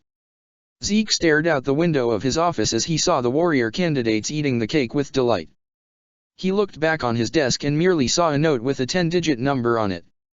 He was a little disappointed that Matthew didn't get him cake, but Matthew stated that he deserved a cake to the face for the Energon serum stunt he pulled. Zeke sighed as he sat down and dialed the number on his phone. He waited a few seconds before he heard someone pick up the line. Hello. Zeke spoke. It seems you got my number, Kiyomi said on the other line, a hint of satisfaction in her voice. I'm glad that you were able to deliver on your letter. I do have something else that would also pique your interest, Zeke insisted, if you are willing to meet. A week later, Optimus arrived at the now finished port in his alt mode, seeing a ship arriving in the distance. The Titan activated his hollow form as he walked towards the Survey Corps and stood by Hanji. Right on time, Hanji whispered. The Survey Corps and Optimus watched the ship board to the harbor along with the Eldian restorationists. The Survey Corps looked on in awe while Optimus was keeping his eyes on Yelena. The rule still stood about her having any interaction with Eren, but Yelena merely gave a small wave to him before gesturing to the Azumabitos. The Azumabitos walked off the ship towards the Survey Corps. Mikasa was surprised to see Kiyomi hold Yelena placed a hand on her shoulder. Just like I said, Yelena began as Historia walked up to the woman and shook her hand. She looks like you. She looks like my mother, Mikasa breathlessly said. There were others that looked like her. She wasn't alone, and knowing that now, made her feel happy. Kiyomi shook Hanji's hand as she welcomed her to the island. Kiyomi looked over Hanji's shoulder and grew interested in Optimus. You must be Optimus Prime, Kiyomi proclaimed as she walked up to him. I am, Optimus confirmed as he raised an eyebrow. I was unaware that you knew who I was. All it takes is a little bit of observation, Kiyomi said as she pointed to her eyes. The eyes aren't exactly human-like. Also, your outfit matches the car I saw earlier. I will be sure to more mindful of that, Optimus said before bowing to her. In any case, I do hope you enjoy your stay on Paradise, Lady Kiyomi. Such a gentleman, Kiyomi blushed before holding out her hand. I find more proper manner from beings across the stars than my own kind. I am sorry to hear that, Optimus apologized as he shook her hand. It's all right, Kiyomi reassured. Where is your associate, the Flying Titan? I haven't seen him since the party. Optimus was genuinely surprised by her proclamation. Party. Before Kiyomi could explain, everyone heard an engine noise and looked up to see Megatron flying overhead. Guess he'll meet with us soon, Hanji answered, this way. Megatron arrived at the building and noticed the military discussing amongst themselves. He was a little confused when he saw the Queen interacting with the Ackerman. He then noticed Optimus remaining on his own and walked over to him. What happened? Megatron asked. Mikasa is the long-lost descendant of the Hizuru clan, Optimus explained. She is the heir to their nation. The Ackerman is royalty, Megatron remarked, not something I was expecting today. The Azumabito clan also mentioned a treaty created by Zeke, Optimus declared. The monkey can list his demands all he wants, Megatron rolled his eyes. It's a matter of whether or not the island accepts it. You stated that you did not trust him, Optimus retorted as the rest began to walk inside. I don't, Megatron reminded, but saying no outright to allies doesn't do your precious little humans any favors. I know you don't want the rumbling activated, regardless of what the rest of the world believes. If only we had access to Cybertron, Optimus lamented. That wouldn't do either of us favors, Megatron reminded. You're supposed to be dead and I'm a war criminal. Your existence and our alliance would be called into question. Optimus didn't respond as he walked into the council room with Megatron following behind. They both remained on the sidelines and the meeting continued to progress. And? What exactly is the arrangement you have with Zeke Yeager? Historia asked. As you know, Zeke Yeager has a secret plan in mind. Kiyomi explained as copies of Zeke's plan were passed around. To achieve it, Hizuru's cooperation is needed. Here are his 3 points to protect Paradise with the rumbling. The first is a test run of the rumbling, to release a sample of its power and show the world its devastation. Next is Hizuru's cooperation. Your military must be strengthened until the use of the rumbling isn't necessary. Lastly, the founding Titan and a Titan with royal blood must be passed down. That's the third point. Zeke will pass on the Beast Titan to someone of royal blood. Until their 13-year term ends, they must bear as many kids as possible. Everyone was shaken by Kiyomi's explanation. They couldn't do that again. They fought so hard to stop the Rice family from doing something like that again. And now, they were going to force Historia through that again. Megatron noted Amir's expression of distraught as she tried to stand up, but Sasha quickly grabbed her by the arm and pulled her back to her seat. I agree to the terms, Historia decided. I will inherit the Beast Titan so long as the rumbling is tied to our survival. Megatron noticed the look of betrayal on Amir's face as the Titan shifter got up and walked out of the room without drawing too much attention to herself. We cannot agree to these demands, Optimus declared in Cybertronian. The rumbling will still be in use. The Queen will lose her life to the power of the Titans. It's not like we have access to Cybertron, like you stated, Megatron reminded. Optimus thought it over before closing his eyes with bitterness. He didn't want to do this, but if it would make Zeke's proposal null and void, then. Lady Kiyomi, I have a proposal of my own, Optimus spoke up, earning all eyes on him. Optimus, what are you doing? Megatron demanded. The only reason that this treaty still stands is because the island's reliance on the rumbling for survival, Optimus explained as he walked up to the table, but I have something of greater value to you than that. Whispers flew around the room as Kiyomi's associates were questioning what he was talking about. Megatron nearly snarled at Optimus while Hanji glanced over and gave a small shake of her head. Greater value than the Ice Burst Stone and the powers of the rumbling? Kiyomi questioned, and what would that be? Technology from my home world, Optimus answered. Prime, what the hell? Levi demanded as the chatter grew louder. So you are from a different world, Kiyomi said, to Marley, that secret has already been known. But to the rest of the world, it has been nothing more than a rumor, or false propaganda. Our existence here should be proof enough, Optimus stated. Optimus, if you even think about exposing secrets. I am not resorting to the use of the rumbling, Optimus cut Megatron off in Cybertronian. The human told me herself that her clan has resorted to nothing more than trickery and deception to get what they want, Megatron continued, ignoring the stares directed at the two of them. Do you really want to tell her about what we're capable of? Optimus seemed to internally debate that before turning back to Kiyomi. I only ask that you stay for an extra day on the island. I will share with you my own terms and proposals. If you are willing to follow them, I can assure that Hizuru would benefit greatly. Kiyomi thought it over. I do consider the partial use of the rumbling to be the best option. The Azumabito clan is putting a lot on the line right now. So I do hope that whatever you're planning on proposing to me will be enough to change my mind. I understand, Optimus nodded his head, but I can assure you that it will be worth your time. Megatron crossed his arms in anger as the Survey Corps stared at Optimus with concern. They didn't want the rumbling to be activated. None of them did, but Optimus was going to give up his livelihood to them. I will stay the extra day, Kiyomi told him. Thank you, Optimus said. I do have one final request before this meeting is over, Kiyomi began. And what is that? Pixis asked. I would very much like to see Optimus and Matthew fight, Kiyomi answered. Everyone stared in shock as silence radiated through the room. She wanted to see the two most powerful Titans fight. The silence was broken when Hanji began nervously laughing. That's pretty funny, Hanji laughed nervously. Her laugh began to fade when she saw Kiyomi's same stoic expression. Alright. Hanji stuttered. What is? Kiyomi demanded. Oh my god, you're serious, Hanji paled. That would be something that should be highly refrained from, Pixis declared. If there is a problem, then say it, Kiyomi demanded. I can list a few, Hanji proclaimed with a nervous voice, one being they would destroy the landscape. Are you looking for some sort of entertainment? Megatron demanded. I am interested in seeing the strength of a Titan that ripped out the heart of the armored Titan, Kiyomi declared, but this is for reassurance.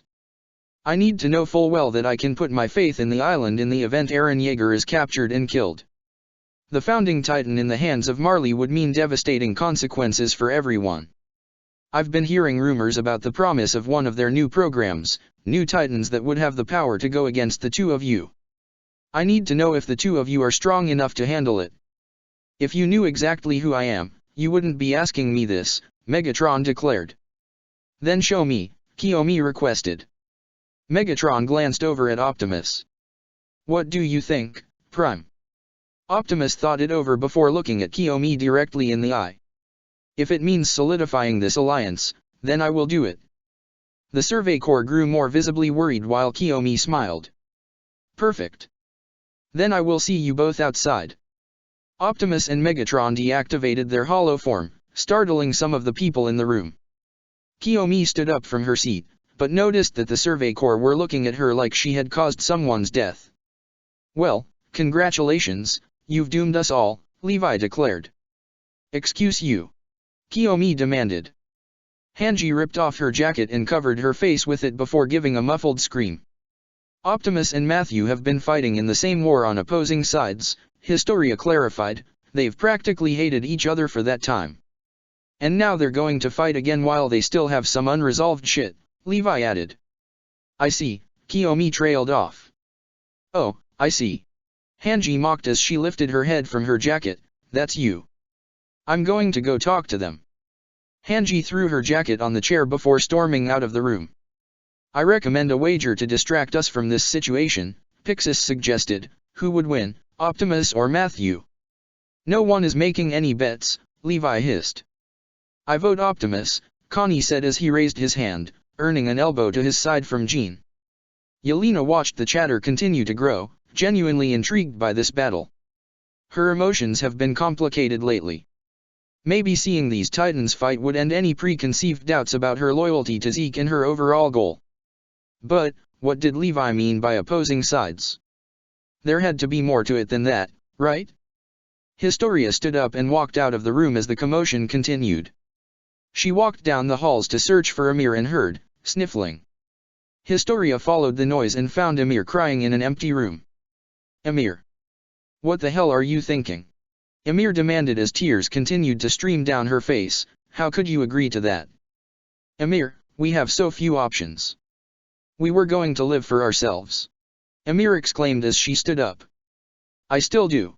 Historia declared, but we have so much more now. If this is about that stupid selfless act you've been pulling all this time. No, Historia cut off. No, it's not. Historia, they are going to shorten your lifespan and make you bear children that would suffer the same thing, Amir reminded. I don't get to spend more time with you because of this curse. I don't want you going down that same path. You think I want to do that? Historia asked her. I don't, but I want to protect my home and the people I love. We can't just wait for Marley to attack. So many innocent people will die. People like us, who never did anything wrong, but the world spit in our faces anyway. Historia took Amir's hands into her own. This isn't a set-in-stone decision. Optimus said that he would talk to the Azumabitos about this. He might influence something. And what if he doesn't? Amir demanded, are you just going to accept the initial proposal? Historia's mouth formed a thin line before she placed her hands on the side of Amir's head. I don't know, and I'm scared. I don't want to do that. I want to be with you, I still want to run away together. I'm the queen. Screw being the queen, Amir told her, let's run away. Let's just let it be us. I can't, Historia smiled bitterly, if I abandon everything we worked so hard for, I'll never be able to live my life with pride. You're still sacrificing yourself. We can talk about this later, Historia cut off, we'll be in trouble if we're gone for too long. Emir wanted to say more, but she was right. She wiped away her tears before meekly following Historia out of the room. She couldn't let that happen. She wouldn't let this happen to Historia. Later outside, Nile was waiting along with the rest of the military for Optimus and Megatron to arrive. Despite demands about not making bets, many within the garrison and the military police were betting money on who would win the fight. He couldn't help but be nervous though. The Titan threatened his life, and Erwin willingly chose to work with him. Meanwhile, Optimus was able to dispatch 100 Titans when he first arrived here. So then, how far would this go when they were fighting someone that was essentially their equal? Optimus arrived at a safe distance from the audience before transforming into his bipedal mode. The Prime looked over at Eren before activating his mask. He agreed to do this to solidify alliance with the Azumabito clan, but he had no idea how Eren would feel once he saw him at his best. But it's been 2 years since he's actually fought Megatron. It's been 2 years since the war's been over. Doing this made him feel bitter. Optimus grimaced as Megatron flew overhead and landed a few feet away from him. The ex-con stood up fully and stared at Optimus with a rather stoic expression. Kiyomi grew stiff along with her entourage. They had never seen the appearance of either Titan, so they didn't know what to expect. But it was just so haunting. I've never realized how tall Buckethead is, Sasha remarked as the two Titans walked away from each other for distance. I've never seen Hanji this nervous, Jean remarked as he saw Hanji tapping her foot rapidly. She's the one who spends the most time with Optimus and Megatron, Armin whispered to him. She most likely knows their mood enough to see how this fight will go down. They did set up parameters, Sasha added, 5 minutes using only their swords. Prime can't use his Energon blasters and Megatron has no shield. Should be even enough. But Buckethead has more strength and weight to him, Connie added. Optimus is kind of a stick. Prime would be faster and more agile due to his size, Sasha declared. But Megatron is willing to go to any lengths to win, Mikasa reminded. We've seen him in action before. He's not afraid to kill. But he's extremely prideful, Armin reminded. Come on guys, aren't we overthinking this? Floch asked. This should be like a training exercise, right? Floch, you're still in denial, Jean declared. Those two are definitely not going to see it that way. They should be careful because they have no medic, Armin stated. Eren, you train with Optimus. Do you think he's going to win, or will Megatron? Connie asked. All eyes were on Eren now, making the teen even more nervous. Eren was the one who trained with Optimus, but the Prime always held back against him. Eren knew that Optimus never showed his full strength to him when they started training. Eren initially thought that Optimus was hindering him, but Optimus stated that he didn't want to hurt him with advanced techniques. Not until he had a mastery over the basics.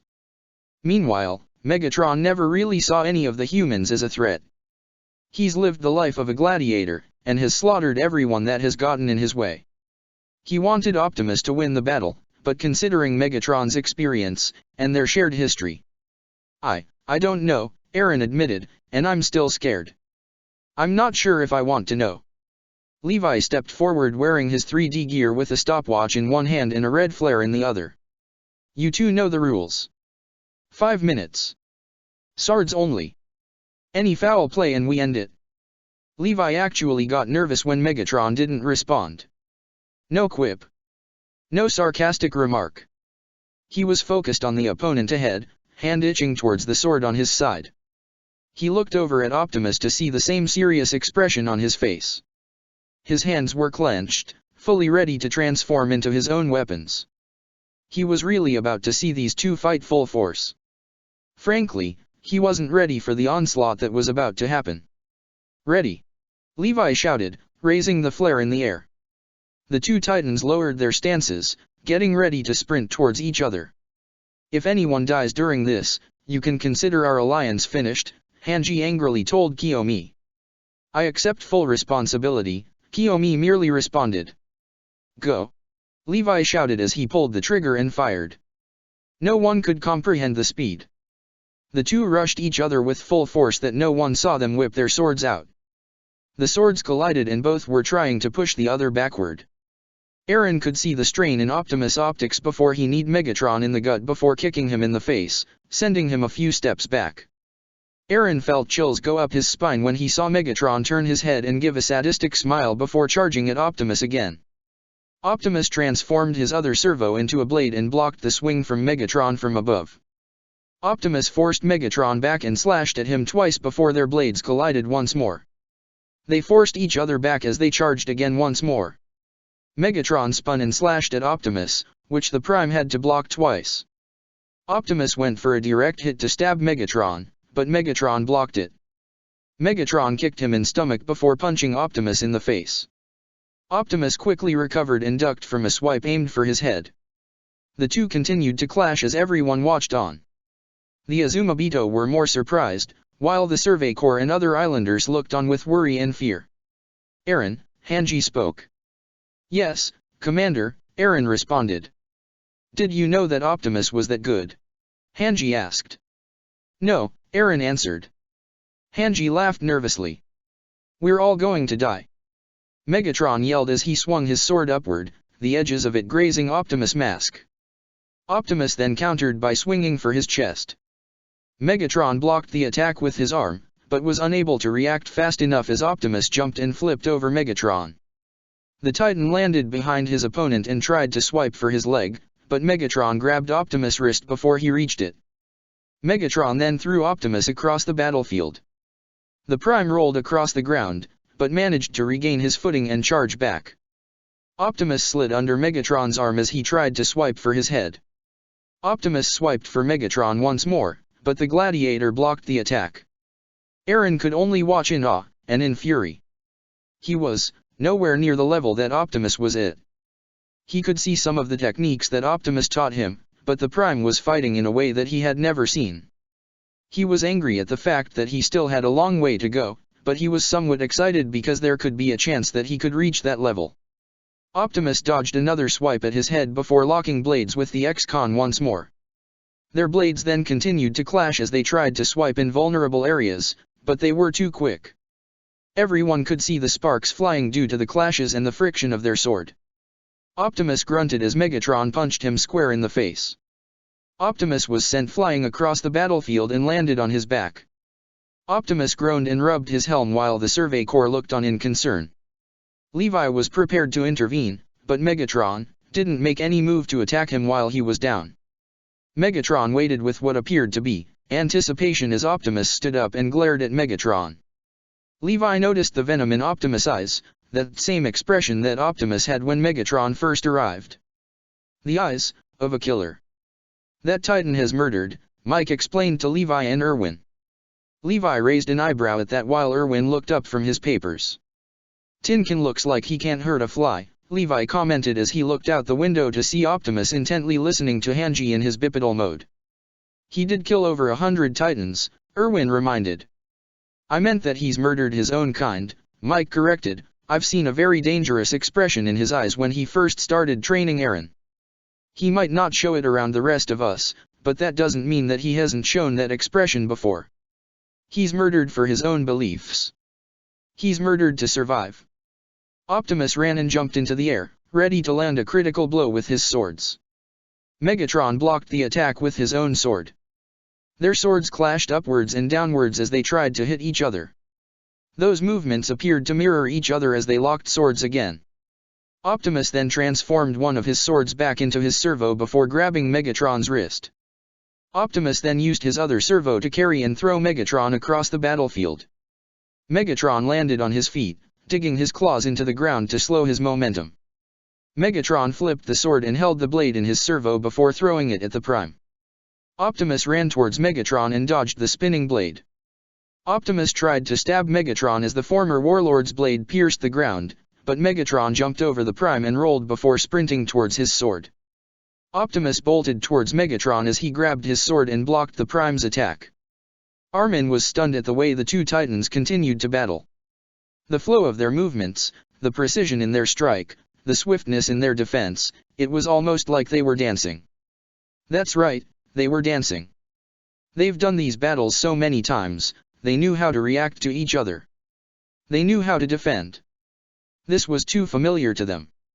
There would be no way that either could win unless one of them had the upper hand, or if they were actually trying to kill each other. "I'd like to wager," Armin declared, "the battle will end in a draw." Everyone looked at Armin like he was crazy. "Armin, look at that!" Jean exclaimed, "Do you really think that battle is going to end in a draw?" "I do," Armin answered. "Then let's make it interesting." "A month's worth of meat," Armin interrupted Sasha, shocking everyone. "A bold move, Arlert," Pixis remarked, "I'm impressed." Eren thought Armin's proclamation over as Optimus drop-kicked Megatron. Maybe it would be like that. They did fight for a long time.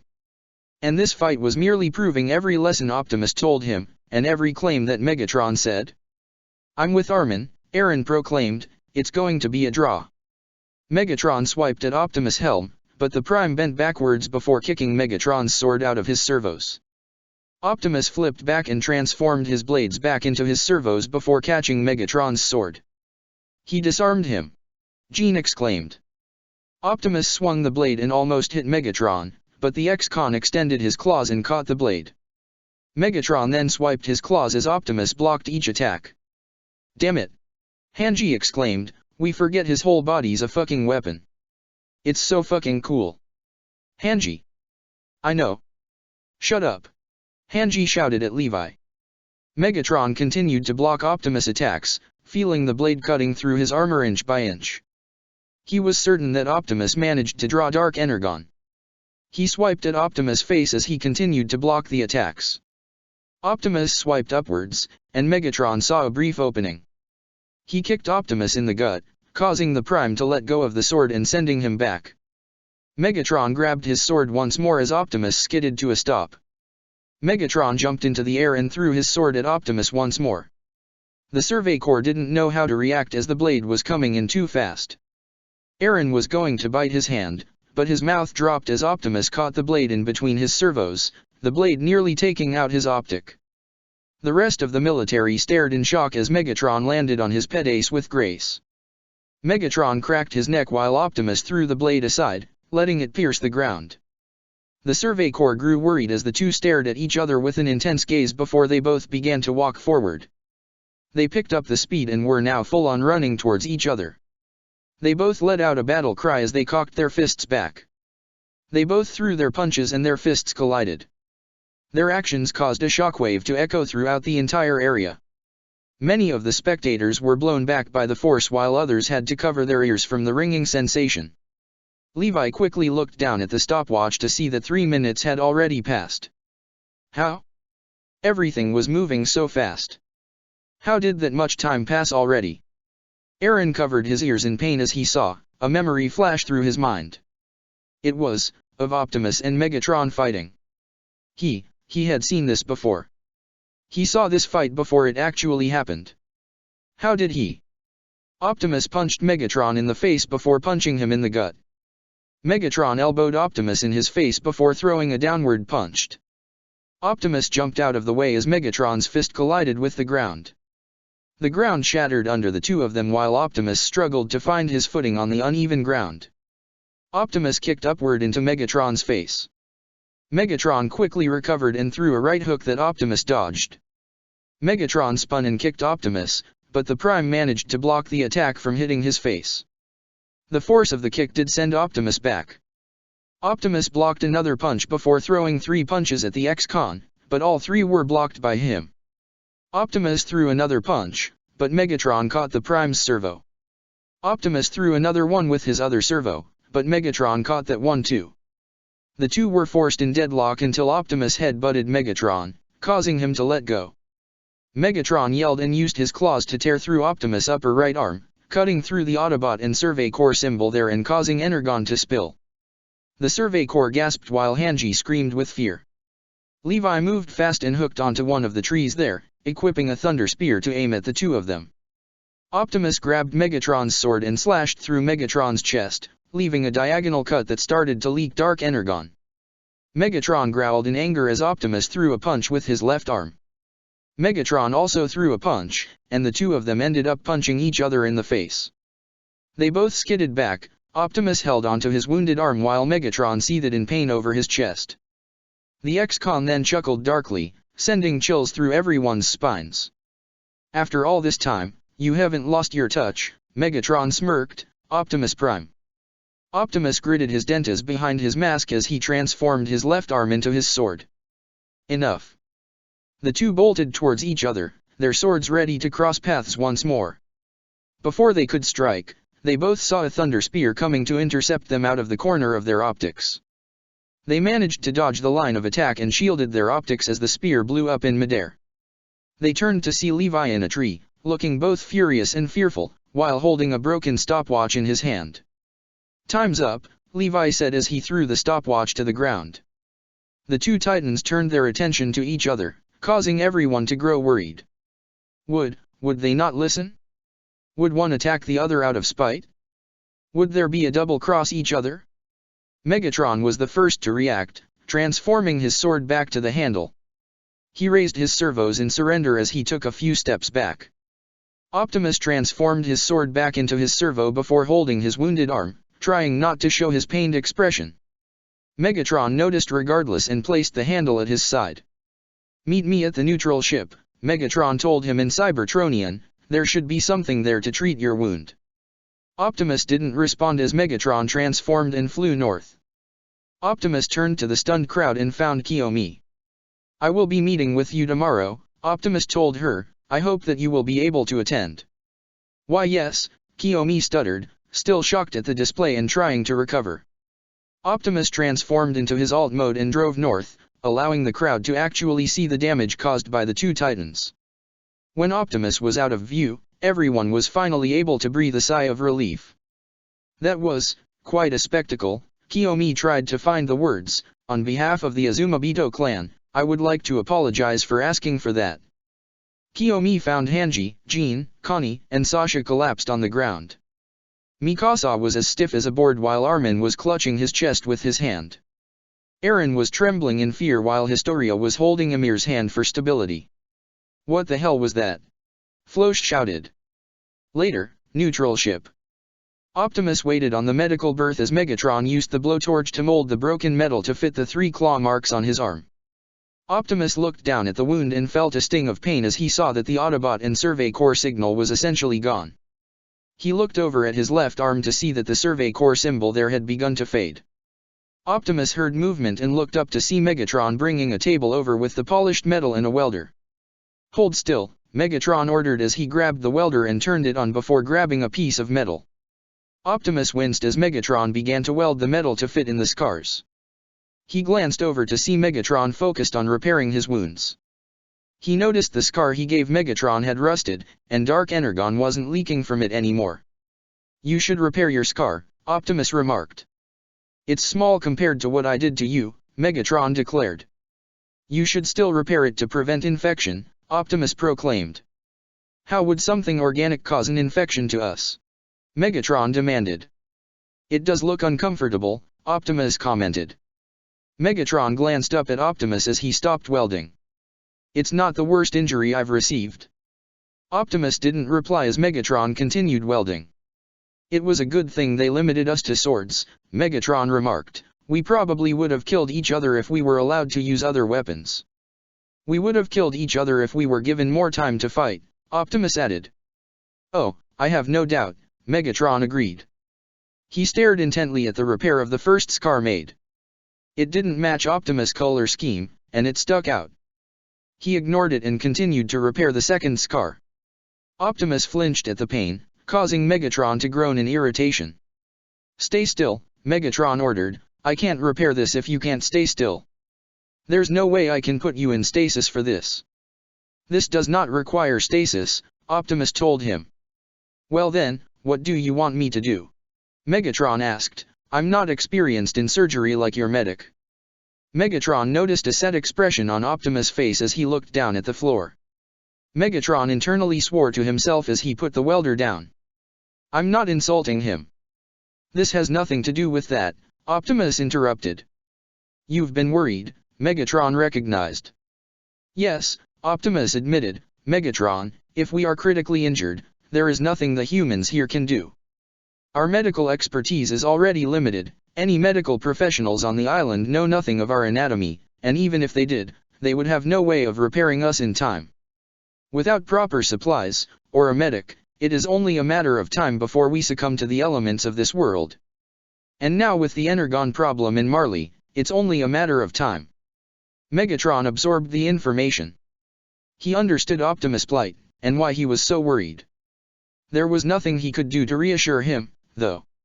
Even in the back of his own processors, he had his concerns. Which explains why you're so willing to give Cybertronian secrets to greedy, money-grabbing humans, Megatron commented. I have the ability to regulate what they know, Optimus explained, and if they want to make their own advancements, they would still need our guidance. No matter how advanced the world is compared to Paradise Island, their technology still pales in comparison to us and to Earth. Clearly you've never seen what Mech did to Breakdown, Megatron remarked.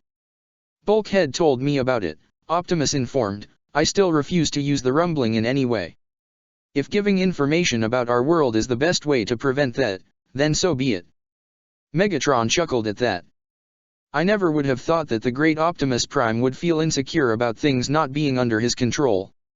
Megatron, you stated that Zeke Yeager took the Energon serum, Optimus recalled. If this is anything like Annie Leonhardt, then he no doubt would have gotten stronger. I still defeated Lionheart in combat, Megatron retorted. Annie managed to do damage to your form, Optimus reminded. Frankly, I'm grateful, Megatron admitted as he looked over at the broken armor on his shoulder. I can finally rest on my side. Megatron, none of us are ready. Optimus exclaimed as he moved his injured arm.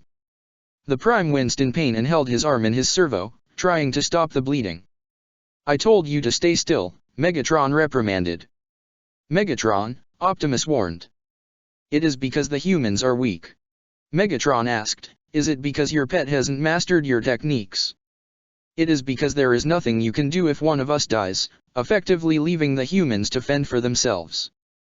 Optimus wanted to answer him, but couldn't come up with a proper response. The humans on this island survived a century without you, Megatron told him. They'll figure something out in your absence. Of course, that doesn't mean they will succeed, but they won't go down without a fight. You're an Autobot, Optimus. I thought you were supposed to trust in your comrades and have faith in them. Optimus was surprised by Megatron's statement. His oldest enemy was acknowledging the strength that the humans had. He never thought that he would hear something like that. You are right, Optimus relented, but I still have a right to be worried. Well, continue to be worried after I finish this, Megatron told him as he continued welding the metal. If it took you this much to be worried and I knew, I would have won the war. Optimus didn't respond as Megatron continued. He should have more faith in them, and he wasn't leading them. That wasn't his responsibility, so why did it feel like everything was out of control? He managed a 4-million-year war, nearly died on multiple occasions, lost his memories, and so on. So why couldn't he get it together? Megatron noticed Optimus' expression and stopped. I'll make a deal with you. Optimus turned to Megatron in confusion. If somehow you end up perishing, which I highly doubt due to how long we've known each other, Megatron began, I will stay with the humans on Paradise. At least until they can completely handle themselves. After that I'm leaving this world. Optimus stared at Megatron in disbelief. Consider it payment for what I did. Megatron gestured to his arm, and, what I have done. Megatron noticed the relieved expression on Optimus' face and proceeded to working on his arm. Thank you, Megatron, Optimus said.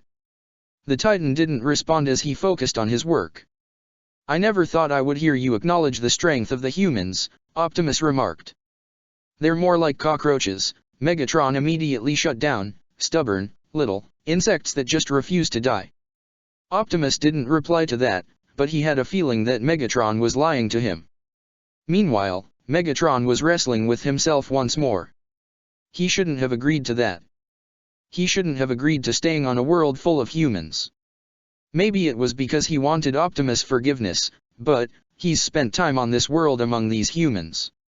He didn't have that same, unfettered hatred for them like he used to. Now he felt indifferent. Holy fuck, Connie began as they were eating dinner at the port. That was awesome. That was terrifying. Jean retorted, they could have killed each other. We could have been collateral damage. When was the last time you saw something that cool? Connie demanded. It was pretty cool, Sasha agreed, but I do hope that Optimus is okay. Hanji looked like she was going to have a panic attack, Mikasa commented, but I don't blame her. Part of me was hoping that Buckethead was all talk, Sasha admitted before her face turned sour, but we've seen him kill during the coup, so that was out the window. Armin, how did you know that it was going to be a draw between them? Jean asked him. Armin picked at his food a little. Because, they've done this before. Done what before? Connie pressed. Battled, Armin answered, they were both fighting for a long time. They were fated enemies, no doubt doing that same dance for millions of years. The only way for one of them to win was if one of them had the upper hand, or if they were actively trying to kill each other. But they almost did kill each other, Sasha retorted. In the end, they both probably got carried away, Armin agreed, but there were instances when there was an opening for a critical hit, and none of them took it. Megatron knocked Optimus to the ground, but instead of using his sword to kill him, he waited for Optimus to stand up. Megatron would never do that with another opponent. Maybe it was because of their shared history, maybe it was because there was some sort of respect with the combat. But if they wanted to kill each other, then they wouldn't have held back. That is haunting, Jean proclaimed, not wanting to finish his food anymore. You know, Armin was the one who technically won the bet. Back off. I'm not giving away Nicolo's cooking, Sasha warned ominously, cutting off Connie. Meanwhile, Historia was getting ready to go back to her room and go to bed, but stopped when she saw a note in between the door to her room. She picked it up and read it, noting that it was Emir's handwriting. Meet me in your study. Historia was concerned about Emir. They haven't exactly talked since the meeting with the Azumabitos and the battle between Optimus and Megatron. Emir was so upset, and they couldn't exactly talk it out during that meeting. She just hoped that her wife was okay. Historia held the note close to her chest before walking away from her room and towards her study. When she got there, she was surprised to see Emir standing in a tailored suit. There was a radio set up and a small tray of desserts right next to it. Emir appeared to be holding something behind her back as she stretched her feet. I didn't want to wear a dress again, Emir admitted. What is all this? Historia asked in surprise. This was originally my anniversary surprise, Emir answered, but now, it's more of an apology. Historia raised an eyebrow. Historia, I am sorry for the way I acted, Emir apologized, I was being selfish, as usual. I understand the position you're in and what you have to do for the island. I just don't want you to shorten your lifespan because you feel obligated to or because you think sacrificing your life is a duty forced on you. It's not fair to you. Just know that I don't in any way agree with this. I don't agree with it either, Historia told her, I'm not happy that my wife has only a few years left to live and I can't even spend the rest of my life with her. You think I'd be happy shortening my life? Emir shook her head. Emir, it's one of the options on the table right now, Historia reminded, but I might go through with it simply because I want to protect what we built. I want to protect the people here not because I feel obligated to, but because I know it's the right thing to do. I don't want anyone to suffer the same way we have. But isn't this just going to be repeating what your father did? Emir asked with worry. I know, Historia said sadly, and I don't want to put any child through that, but what options do we even have right now? Emir walked over to Historia and held her hands. I don't blame you for being angry, Historia declared, and I'm sorry for not considering how you were feeling. I was just trying to see the big picture at the time, and I'm still trying to determine all options. I know, Emir said, but now, we forget all that. No work, no laws, no politics, nothing. Just you and me, just for tonight. Historia smiled at Emir. I'd very much like that. Historia was startled when Emir placed a beautiful silver ring in her hand. The queen noticed that Emir was wearing one on her finger as well. Optimus recommended the idea, Emir explained as she placed the ring on Historia's finger. He said it was a symbol of love from another world that he saw. It's beautiful, Historia smiled, thank you, Emir. Emir smiled as she walked over to a large system and moved the needle onto the vinyl disc. Historia was surprised when she heard slow, guitar music coming from it. "May I have this dance?" Emir asked as she bowed and held out her hand. "Why, yes, you may," Historia answered with a smile, completely smitten. The queen took the Titan shifter's hand and was gently pulled into her arms. The two swayed back and forth to the music playing. Historia chuckled in response before resting her head on her chest. "Thanks, Emir, for setting this up. It is definitely something I needed." "You're welcome," Emir responded. "I was thinking, afterward, you and I could sit and watch the stars, or go to our room and just cuddle. Or maybe something more." Historia snickered at the suggestion. "Whichever you prefer," Emir finished. "Let's just stay like this," Historia told her, "just for a little while longer." Emir held Historia close to her, trying her best not to think about what happened today. She wasn't going to let Historia go down that path. No matter what, she would make sure Historia outlived her. She was going to make sure Historia lived a long life. Eren was pacing in his room at the port. He and the other Survey Corps were still needed because of the Azumabito visit, but he was worried. Optimus was injured, and there was nothing that he could do about it. But, he was more concerned about the memory he saw. That memory of Optimus and Megatron fighting one another. He saw it happen. He saw Yelena's face first before she arrived on the island. He saw Optimus and Megatron's blades clash before they even decided to fight. That couldn't be coincidence. Eren saw the memory of Optimus' death and shook his head. No. That didn't happen yet. It could be his mind playing tricks on him. He wasn't going to let Optimus die. But, if those memories were real, if it's something that is bound to happen, then I would rather die than put my life in your hands. Do you hear me? Chief, let's go. A very distorted image of two Titans appeared in his mind. He remembered seeing them when he first injected himself with the serum. But, who the hell were those two Titans? 5 planets over. On a sandy, barren world, filled with canyons and mountains, 2 ships were sitting right next to each other, one small and one large. A gray and white Titan with accented green and red marks jumped up and down as he took a good look at the larger ship's engine belonging to the 2 other Titans that they found on this planet. He put his servo under his chin as he jumped up again to see that the engine was completely repaired with the modifications that he put in. The gray and white Titan forced himself to stop jumping due to the planet's strange gravity as the passenger of the other ship came up next to him.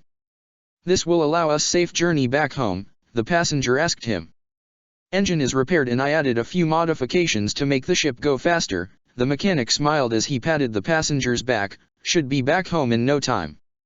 "Thank you so much, Wheeljack," the Autobot sighed with relief. "After the 2 of us were stranded here for so long, we were worried about the outcome of the war, and whether or not we would survive." "Good thing you kept your signal on," Wheeljack declared. Meanwhile, a blue Titan walked out of the smaller ship with a flash drive in her servo while talking to another Autobot. She walked over to the first Autobot and handed them the flash drive. "Upload this to your ship and it should help you find your way back to Cybertron," she said. "Thank you so much," the first Autobot said as the second went to the ship. "Sorry if we acted hostile earlier, Archie. We weren't sure if the message was a trap." "It's fine," Archie reassured, "but you will be safe once you return to Cybertron." The second one returned with 2 cubes of high-grade energon. "This is for your help." Wheeljack and Archie were rather startled as they accepted the cubes. "This is still extremely rare, how did you get this?" Wheeljack asked. "We found a small stash a while back," the second one answered with a smile. "We shouldn't have this," Archie proclaimed. "Don't worry, we have more on the ship," the second one whispered. "Thank you for all your help," the first one said. "We hope to see you on Cybertron soon enough." Wheeljack and Archie waved goodbye as the 2 boarded their ship and took off towards Cybertron. Wheeljack smiled as he threw his cube in the air and caught it. "I am going to enjoy this later," Wheeljack declared. "Maybe I could replicate it. We could have a party 24/7. Hopefully there aren't any other distress beacons for the time being so we can," Archie added. "You want to be drunk for the rest of the day," Wheeljack smirked as they boarded the jackhammer. "You have no idea," Archie sighed as she shut the door and placed the high grades in a small compartment. Wheeljack sighed in disappointment as he saw the scanners. Looks like we're not to enjoy that high grade just yet. How many planets over? Archie asked as she sat down and peered over. About 5 planets, Wheeljack answered as he sat down. If we're lucky, we can finish this and drink that high grade. Then let's hurry up, Archie proclaimed. Wheeljack pressed a few buttons, causing the ship's engines to purr to life. He gripped the handles and lifted the ship off the ground and flew towards the planet. Chapter 53, Trades. Levi waited patiently outside of the port for any sign of Optimus or Megatron. He didn't know what happened after their battle, or whether or not there was some sort of argument afterward. They ended up injuring each other. Because of that, the entire military was starting to fret about their only advantages against the outside world. The teens in the Survey Corps, however, were more worried about Optimus as a person. Guess he was grateful for that. But that fight really put more things into perspective. Optimus might have this kind demeanor, but when it came to Megatron, all of his hatred and anger just came boiling to the surface. He supposed that was due to their shared history, but he still questioned where the two of them stood after all this time. He knows Megatron wants to make amends with him, but he wasn't sure if he was doing a good job of it. But the biggest issue of all was the fact that Optimus and Megatron couldn't be controlled. If they wanted to, they could destroy everything they've built or killed each other. The only reason that hasn't happened was because of pure chance. Levi saw Optimus driving towards him in the distance as the sun began to rise. Optimus stopped directly in front of the Ackerman as he crossed his arms. Levi, what are you doing up so early? Optimus asked, the surprise clear in his voice. I'm an insomniac, remember, Levi stated. How's the arm? It is sore, but Megatron was able to patch up the wound, Optimus explained. The brats have been worried about you, Levi told him. Hanji's been panicking since the fight ended. I would assume so, Optimus sighed. I am sorry for causing so much concern. Well, with the fight and you promising your world's technology to rather greedy people, everything pretty much shit right now, Levi explained. Optimus activated the hollow form and walked towards the port. I cannot risk the rumbling getting activated. We didn't want to unleash the whole thing, Levi retorted. It would still be a huge loss, Optimus retorted. There would be no change and the world would want the island gone more than anything else.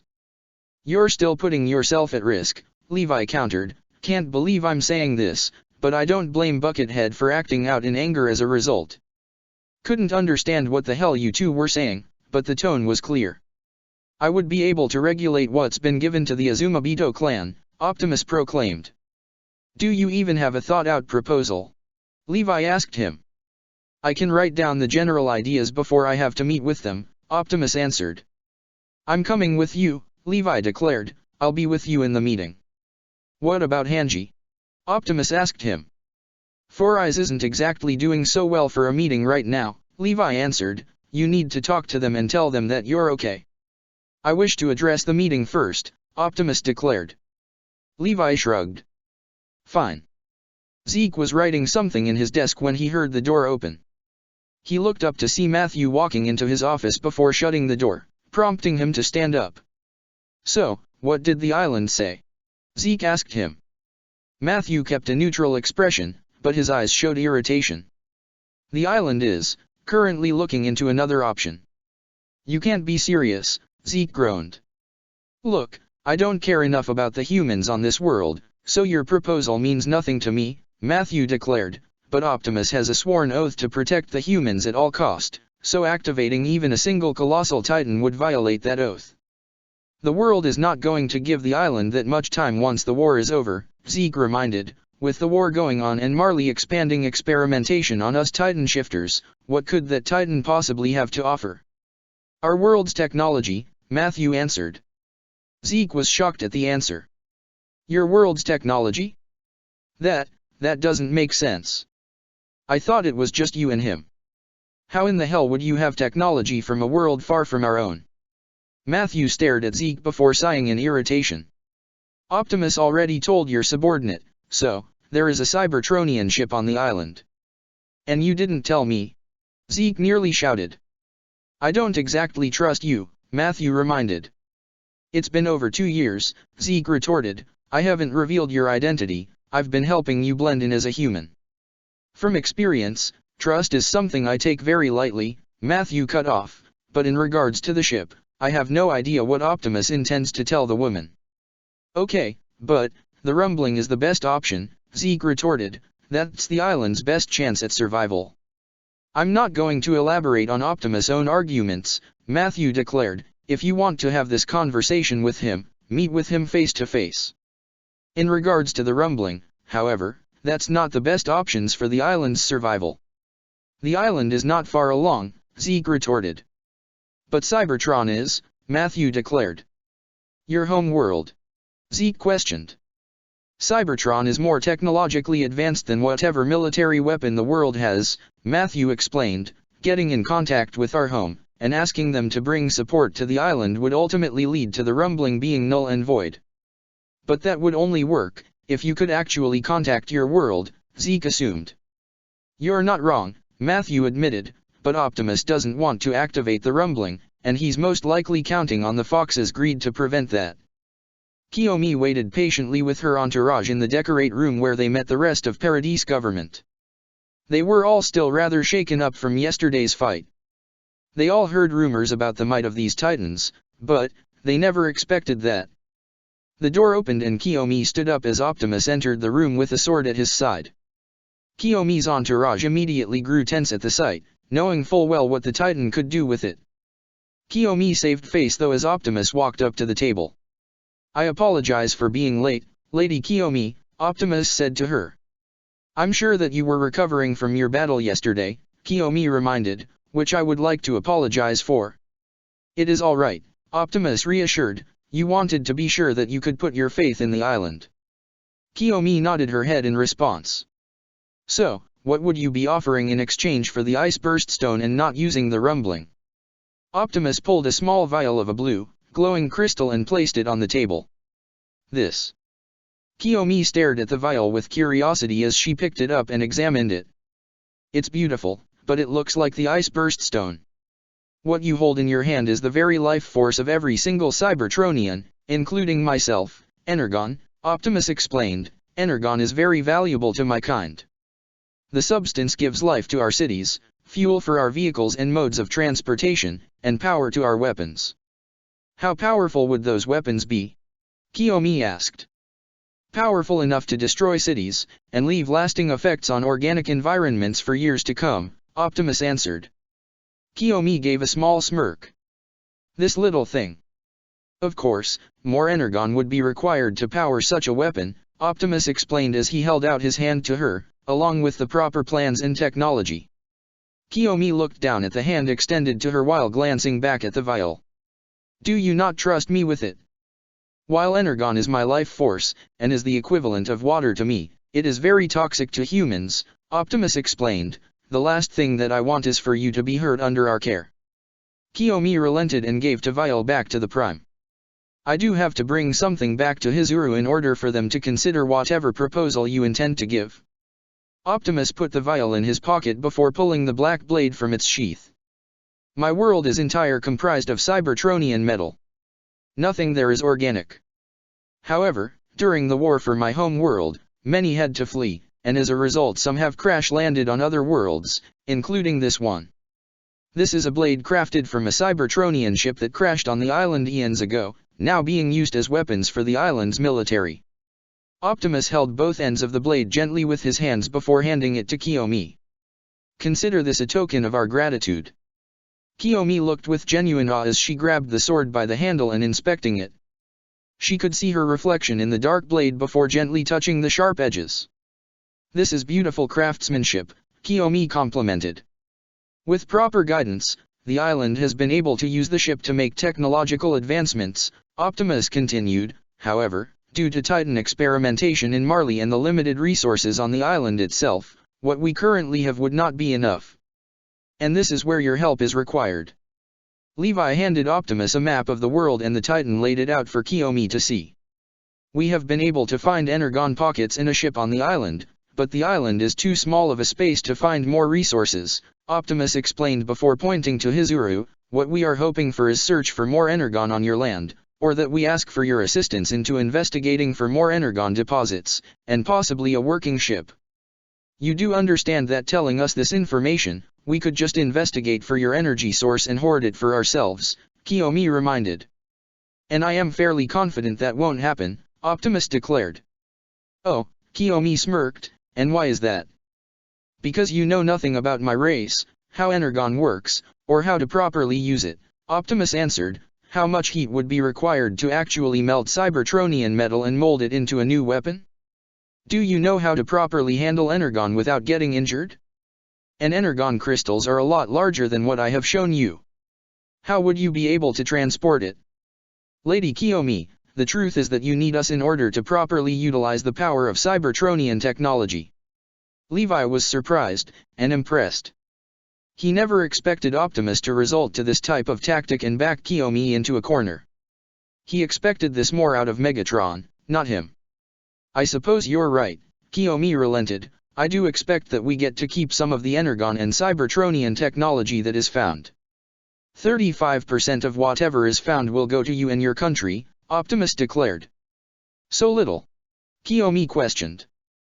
The island needs to catch up with the rest of the world in regards to technology and weaponry, Optimus explained. I am aware that the countries without Titans had no choice but to advance in technology and weaponry in order to counteract the power of the Titans. I am sure Hizuru will be fine for the time being. This doesn't make me willing to accept the deal, Kiyomi admitted.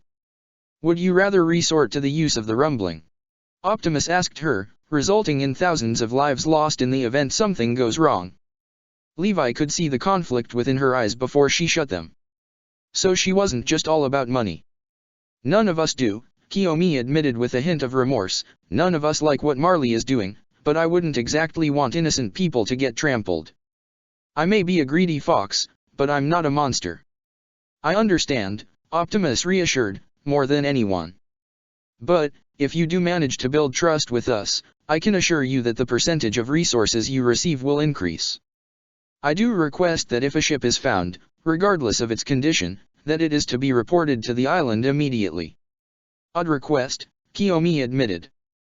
Energon will no doubt be limited on this world, Optimus explained. Any ship that may be found on this one should hopefully have working communications.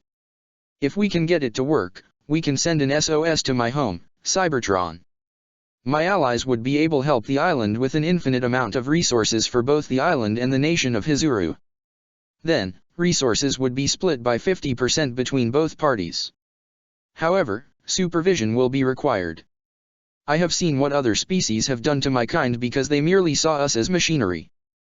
But you are very much a living being, just like your associate, Kiyomi declared. Optimus nodded his head. We just want to make sure that our world's technology is not being abused, and that it will not lead to butchered experimentation. I understand, Kiyomi said, but in summary, this would benefit Hizuru and the Azumabito clan. If you and the nation of Hizuru cooperate with the island in full and gain our trust, I can assure you that Hizuru would become one of the richest nations in the world, Optimus declared. Levi could see a rather sinister smirk forming on Kiyomi as she subtly licked her lips. He didn't like that at all, but Optimus had her. The richest you say? Kiyomi said. Zeke saw Matthew training the warrior cadets, waiting for the Titan to notice him. When Matthew did, he told the cadets to do some exercises before walking over to him. What do you want? Matthew demanded in his other voice. Marley is going to conduct experiments very soon, Zeke informed. Fine, when will that be so I have time to prepare? Matthew asked with carelessness. You won't be attending this time, Zeke explained. The experiment will take place on the next battlefield. Zeke noticed that Matthew was now invested in what he had to say. I thought you were a valuable asset. Why are they throwing you into the next battle? It's coming up and the enemy is starting to make moves earlier than anticipated, Zeke explained. I'm telling you so you are not thrown off guard. When and where is this going to be? Matthew demanded. A week. Zeke guessed. Location, I'm not so sure of. Great, Matthew groaned, so I'm stuck with the warrior cadets for the time being. Will they test the colossal titan? Up in the air, Zeke admitted, but they will bring him in the event something goes wrong. Just note, Matthew began before he whispered to Zeke in his regular voice, "I hope that you are slaughtered." Zeke didn't respond as Matthew walked away from him and returned to the warrior cadets.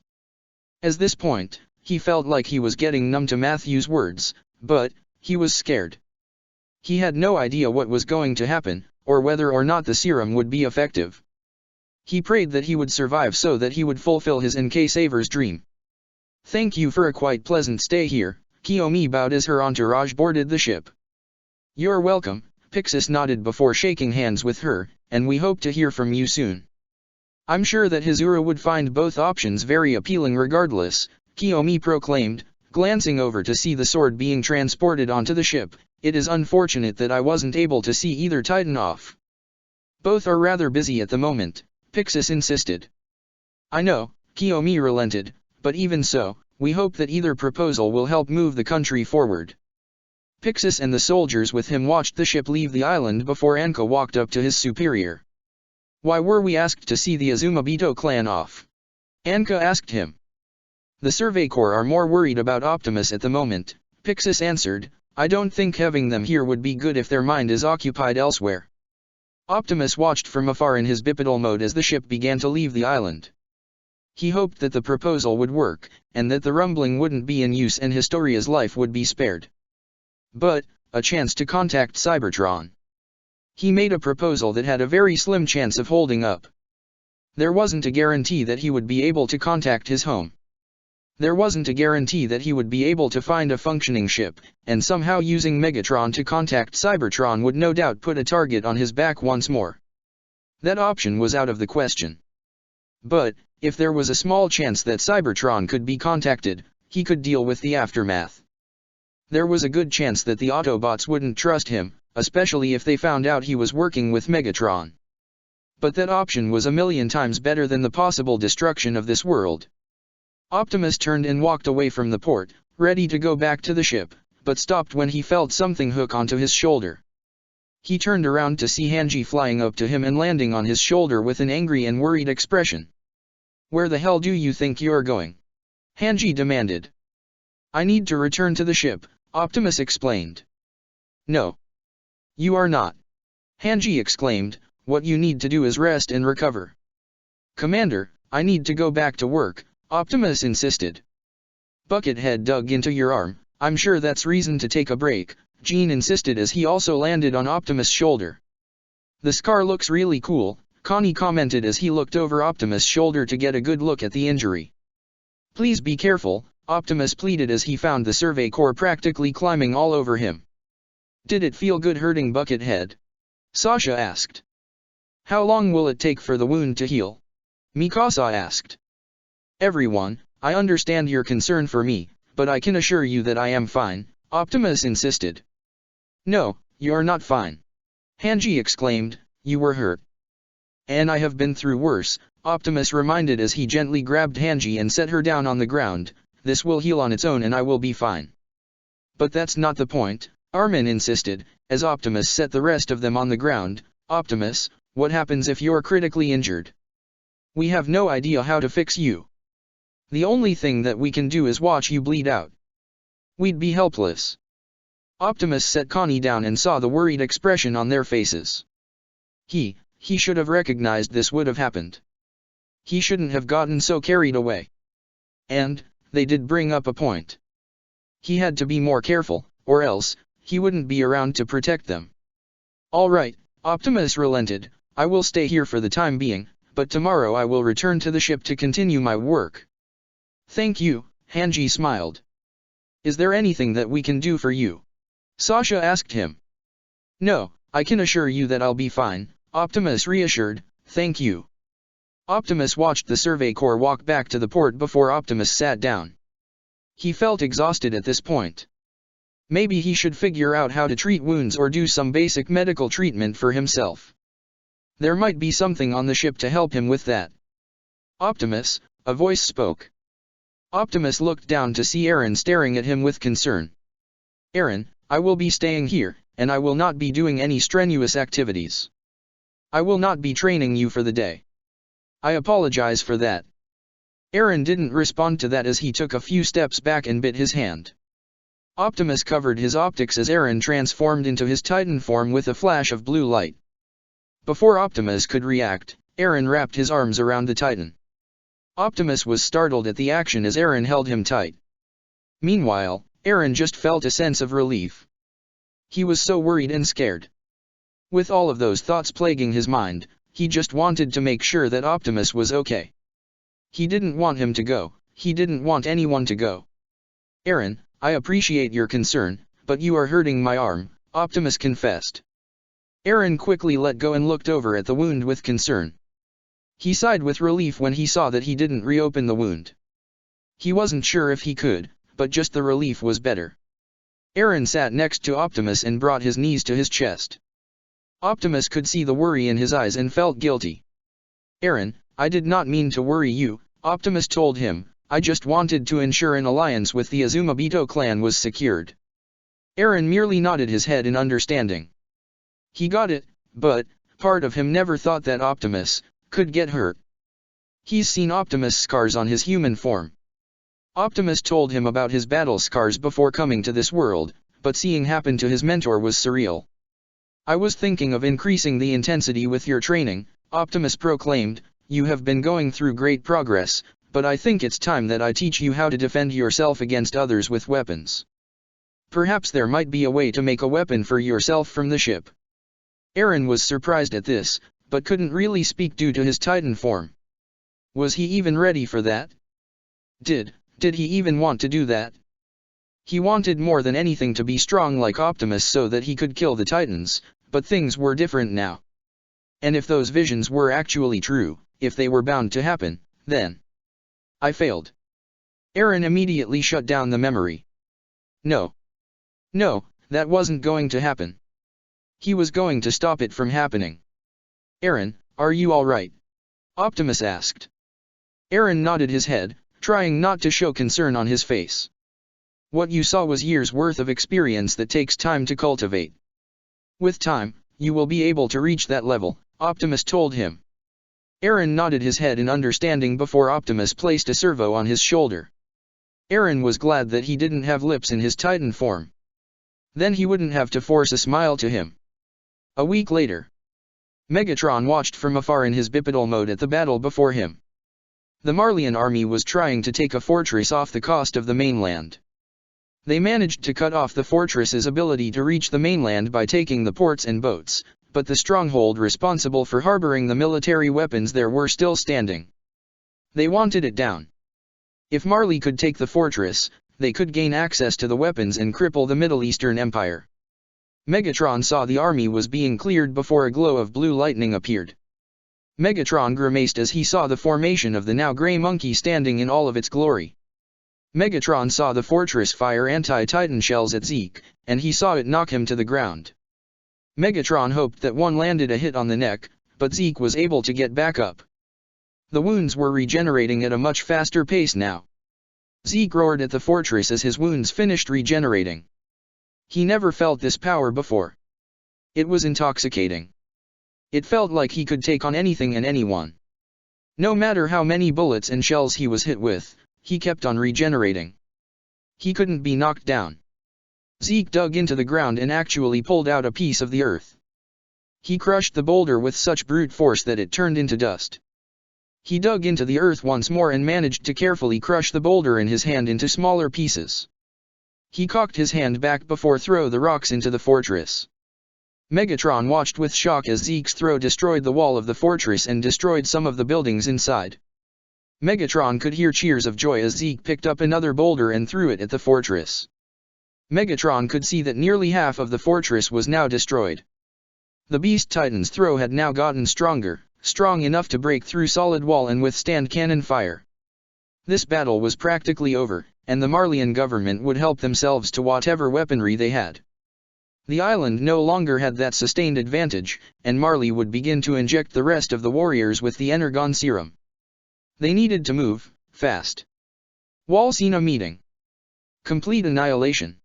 Hanji asked in fear. The enemy surrendered after 2 throws from the Beast Titan, Megatron explained to the Survey Corps. Because of the success of this mission, Marley will no doubt inject the Titan serum into the remaining Titan shifter, and make the Energon serum part of their official warrior program. Shit, so what does even mean for us? Connie asked. It is a very dangerous situation, Optimus admitted. I do not know how the Azumabitos will react as a response to this. But there's more like you, right? Floche recalled, can't you just call them? Bring them here to help us. If it were that easy, we would have done it by now, Levi told him. We would need more resources from another Cybertronian ship in order to pull that off, Hanji sighed. Even if we somehow managed to pull that off, it might not be so simple to just ask them for help. Is it because of... Sasha trailed off as she gestured to Megatron. Subtle, Megatron deadpanned, but it's not just me. How is it not just you? Didn't you destroy their world? Sasha demanded. And I had to give up my own life to restore it, Optimus informed. By Cybertronian records I am considered deceased. Oh shit, Connie swore. But, they had to bury you, right? Mikasa asked in confusion. Flying into the core of our planet doesn't constitute as burying a body, Megatron explained. So if we somehow manage to get contact with them and they come, what exactly would be best case and worst case scenario? Jean asked. They might be willing to talk, but there would most likely be some sort of confrontation, Optimus admitted. Or be shot on sight, Megatron added. This is still a very slim scenario, Hanji proclaimed as she stood up from her chair. I think the best option right now would be to find more Energon on the island, if it is here, and hopefully hear back from Hizuru in a decent amount of time. Maybe they will accept your proposal, Optimus, instead of the rumbling. The meeting was adjourned shortly afterwards. Both Titans deactivated their hollow forms as everyone left the room. Optimus was fully prepared to leave Walsina and head for the neutral ship when someone knocked on his door. He turned his side view mirror to see Ymir staring at him with her arms crossed. Ymir, I thought you would be busy with the orphanage, Optimus remarked. I wanted to talk to you, Ymir stated. I heard that you put in another proposal that wouldn't allow the rumbling to happen and for Historia to not get the Beast Titan. I did, Optimus told her, but I am uncertain if this plan will work. Or if there would be some sort of revision. But you're putting yourself on the line for her, Ymir assumed. It is for everyone, Optimus declared. It wouldn't kill you to be selfish, Ymir commented, but, thank you. I won't be able live that long, and I don't want Historia to suffer that same fate. I understand, Optimus said, and you're welcome. Ymir watched Optimus drive off and sighed to herself. He was right. It might not be enough. But Ymir didn't know what else she could do. There had to be something. She wasn't going to let Historia suffer the same fate as her. Well done, Wonder Child, Calvi complimented as he read the newspaper. The Middle Eastern nations are now cowering in fear under your strength. The serum was a success. Thank you for volunteering. You're welcome, Commander, Zeke saluted. Tell the remaining warriors that they will be undergoing experimentation as well, Calvi ordered. They will be undergoing the experimentation. What about Annie Leonhardt? Zeke asked. She will need to undergo a psyche evaluation, Calvi informed, then we will use her for combat. Zeke nodded his head in understanding. Go, Calvi ordered. Zeke saluted him before walking out of Calvi's office. The others would undergo the Energon experimentation, but there was no guarantee that the results were going to be the same as him, and whether or not long-term results would be promising. But, that power, that raw strength. He never felt anything like it. Zeke opened the door to his office, but was startled to see Matthew slowly clapping while sitting in his chair. Well done, Zeke Yeager, Matthew congratulated as he stopped clapping. That was quite the display of power. Have you been waiting for me in my office? Zeke asked with confusion. What I do is none of your concern, Matthew shot down. But what do you mean by display? Zeke asked. I saw you annihilate that fortress with only 2 throws, Matthew answered. You were there?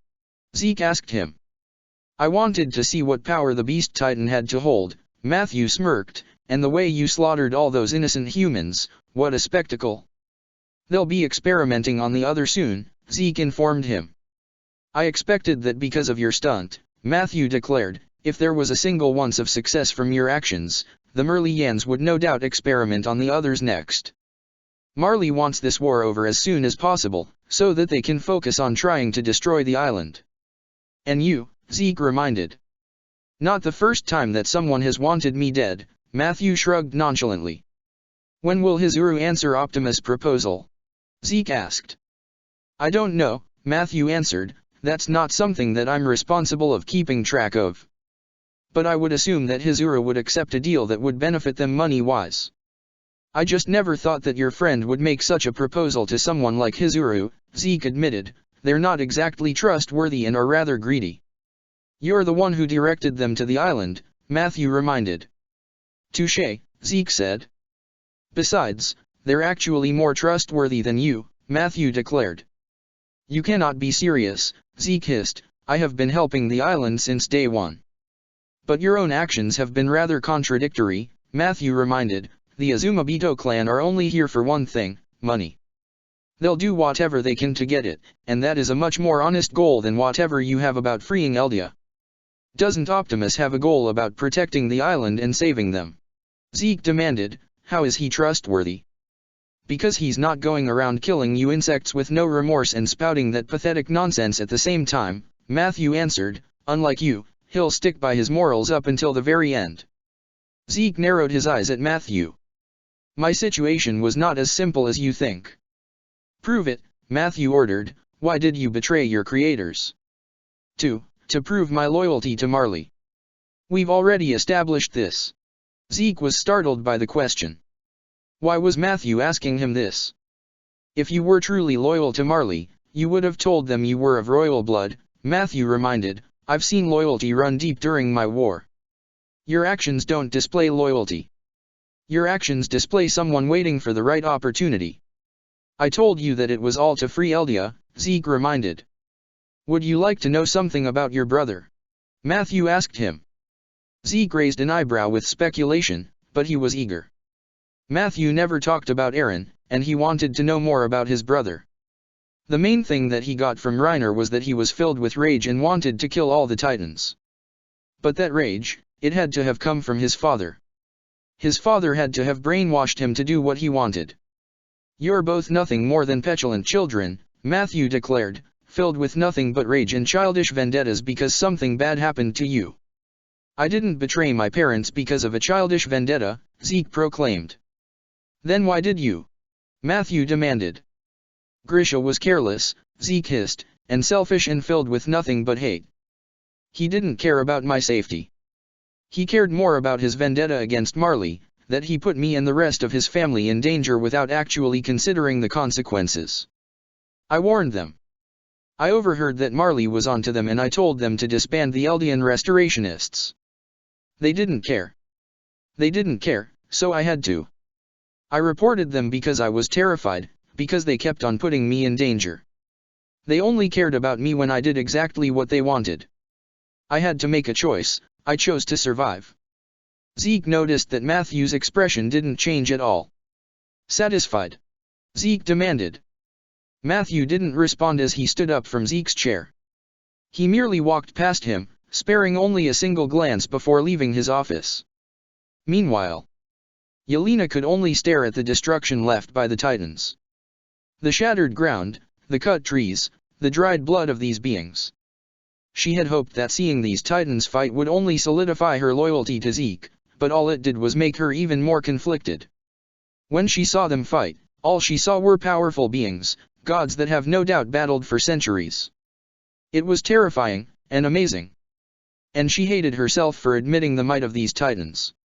Yelena walked away from that former battlefield. She wasn't sure that there any chance that Zeke could fight these beings. But that didn't mean that they couldn't outsmart them. She would have to resort to the plan Zeke had set up when they first arrived to the island. Yelena arrived at one of the buildings in the port that housed some of the Marleyan prisoners. She walked over to one of the rooms harboring one of the Marleyan chefs and opened the door. She saw Grease resting in his bed rather soundly. She knocked on the side of the door, causing him to wake up and stare in confusion. Yelena, he questioned. Do you want your freedom? Yelena asked him, do you want your freedom against the island devils? Why should I trust you? Grease demanded, you sided with these devils. I was merely following orders, Yelena reasoned. If you follow my orders, you will get your freedom. Grease grimaced before standing up. Fine. What do I need to do? The wine that was on those survey ships, Yelena explained, start administering them to the military when you are stationed there. I'll come by every time to make sure that you do your job properly. I understand. Kenny heard the Marleyan say before he quickly ran off into the night. He needed to get back to Erwin and tell him about this. Deleted scene. Well, if it isn't Her Majesty, coming to grace the common folk, Mikasa heard a voice mockingly speak. Mikasa merely glanced over to see Megatron walking to her in his hollow form as she was moving some of the heavier supplies in the storage unit. What do you want? Mikasa demanded. I heard that you were a long-lost descendant of the Hizura's royal bloodline, Megatron remarked. I don't want to talk about that, Mikasa declared. Why not? Megatron questioned. Not only are you a powerful super soldier, you are also royalty. I'd say that is a good combination of power. I never cared about that, Mikasa told him. Megatron raised an eyebrow at that. Most people I know would be excited. If it were up to me, I would spend the rest of my days in the woods, farming and hunting like my parents did, Mikasa explained. Megatron noticed a rather bitter expression on her face and realized what it was. You're disappointed. Mikasa sighed as she looked over at Megatron. I love my home. This is where I grew up, but it's hard being so different from your own people. I try not to let it bother me, but how can I not when it's the reason my parents are dead? Then I heard about a whole nation of people who look exactly like me, and I was happy. I was happy because there was nothing wrong with me. That I wasn't some anomaly within the walls. Mikasa picked up some rope and slung it over her shoulder. But they're only here for money. No more, no less. I don't think that's a solid reason to disregard it entirely, Megatron stated as Mikasa was about to leave. Are you saying that I should trust them? Mikasa asked him. In my opinion, they're the most trustworthy out of the allies the island's been making so far, Megatron admitted. They're here for money, but I don't believe that they would disregard you as if you were nothing. I'm an Eldian, Mikasa declared. You are royalty, Megatron reminded. You could use that to your advantage. Ask for a few favors. For example, you could find a way to ensure that Optimus deal get accepted instead of the Beast Titans. Because you want to make things right with Optimus, Mikasa answered with irritation. Because I'm certain you don't want the rumbling to be activated and have the Queen bear children she wouldn't want, Megatron proclaimed. Think about it. Mikasa watched Megatron deactivate the hollow form before leaving the storage unit. Chapter 54, Understanding. Yelena's making her first move, Kenny told Erwin. Erwin looked up from his book before setting it down on the table. When and where? Erwin asked him. Sometime soon, Kenny answered. She brought up something about a wine and administering it to the military when stationed there.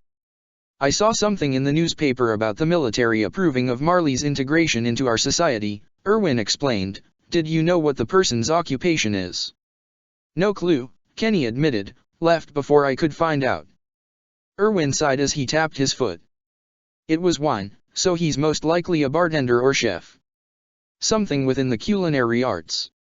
Do ya want me to grab the wine and bring it here? Kenny asked. No, that would be risky, Erwin answered. This would most likely be within the inner city, and someone from the military might be able to recognize you. When Niall comes by, I'll tell him to bring some wine. The wine might still be at the port, Kenny suggested. I could go and grab it while it's still there. Erwin thought it over. Or I could. No offense, but you're not exactly subtle, Kenny remarked. I mean I go there to visit Hanji, Erwin explained. We talk, and I ask to take something home with me as a gift. Erwin grabbed some paper from his office and began writing a letter. As he was writing, Erwin felt his guilt begin to weigh on him, realizing that he was using Hanji as a means to an end once more. Kenny noticed this and sighed. Yeah, I can write it tomorrow, Kenny suggested. Erwin shook his head. Time is of the essence right now. Kenny watched Erwin continue to write the letter. He didn't know what to really do in this situation, so he just left the man to his own devices. Morning. Eren dodged a swipe from Optimus' blade as he threw a punch at Optimus' bipedal mode. Optimus swiped upwards, but Eren wasn't able to dodge in time as the blade cut through his eye. Eren recovered as the wound quickly regenerated. Eren, you must be able to estimate the reach of one's weapon if you wish to defend yourself, Optimus advised. Do not stand too close to an opponent with a short-range weapon if you cannot determine the weapon's range. Eren nodded his head in understanding before getting into another fighting stance and throwing another punch at the Prime. Meanwhile, Hanji was watching with excitement while Armin was taking notes. He stopped and looked back up at Eren, seeing him focused with his training. He's been worried about him as of late, and he wanted to talk to him about it. But, for some reason it felt like he was shutting him out. It felt like Eren wouldn't talk to him. A few weeks ago, Armin asked Eren if he wanted to move in with him.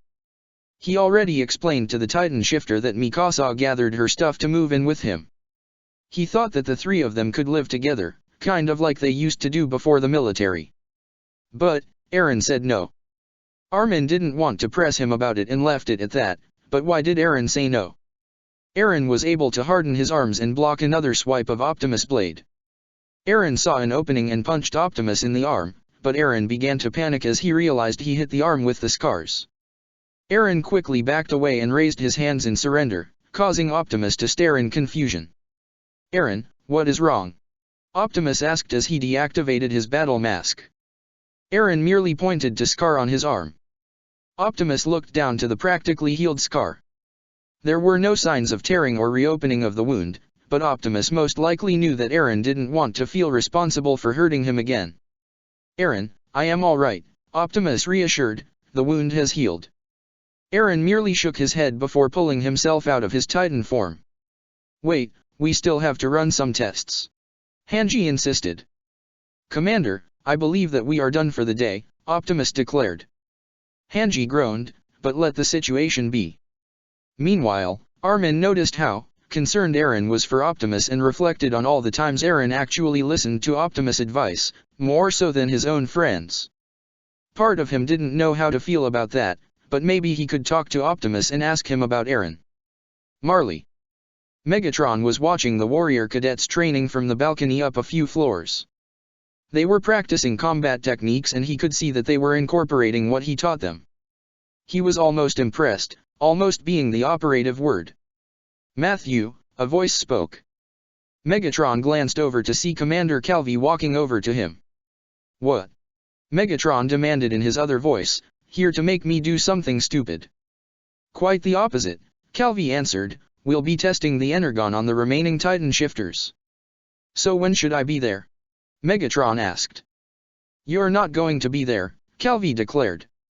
I thought I was supposed to be there to protect you, Megatron retorted. That will be Zeke's job from now on, Calvi answered, you will no longer be needed for experiments anymore.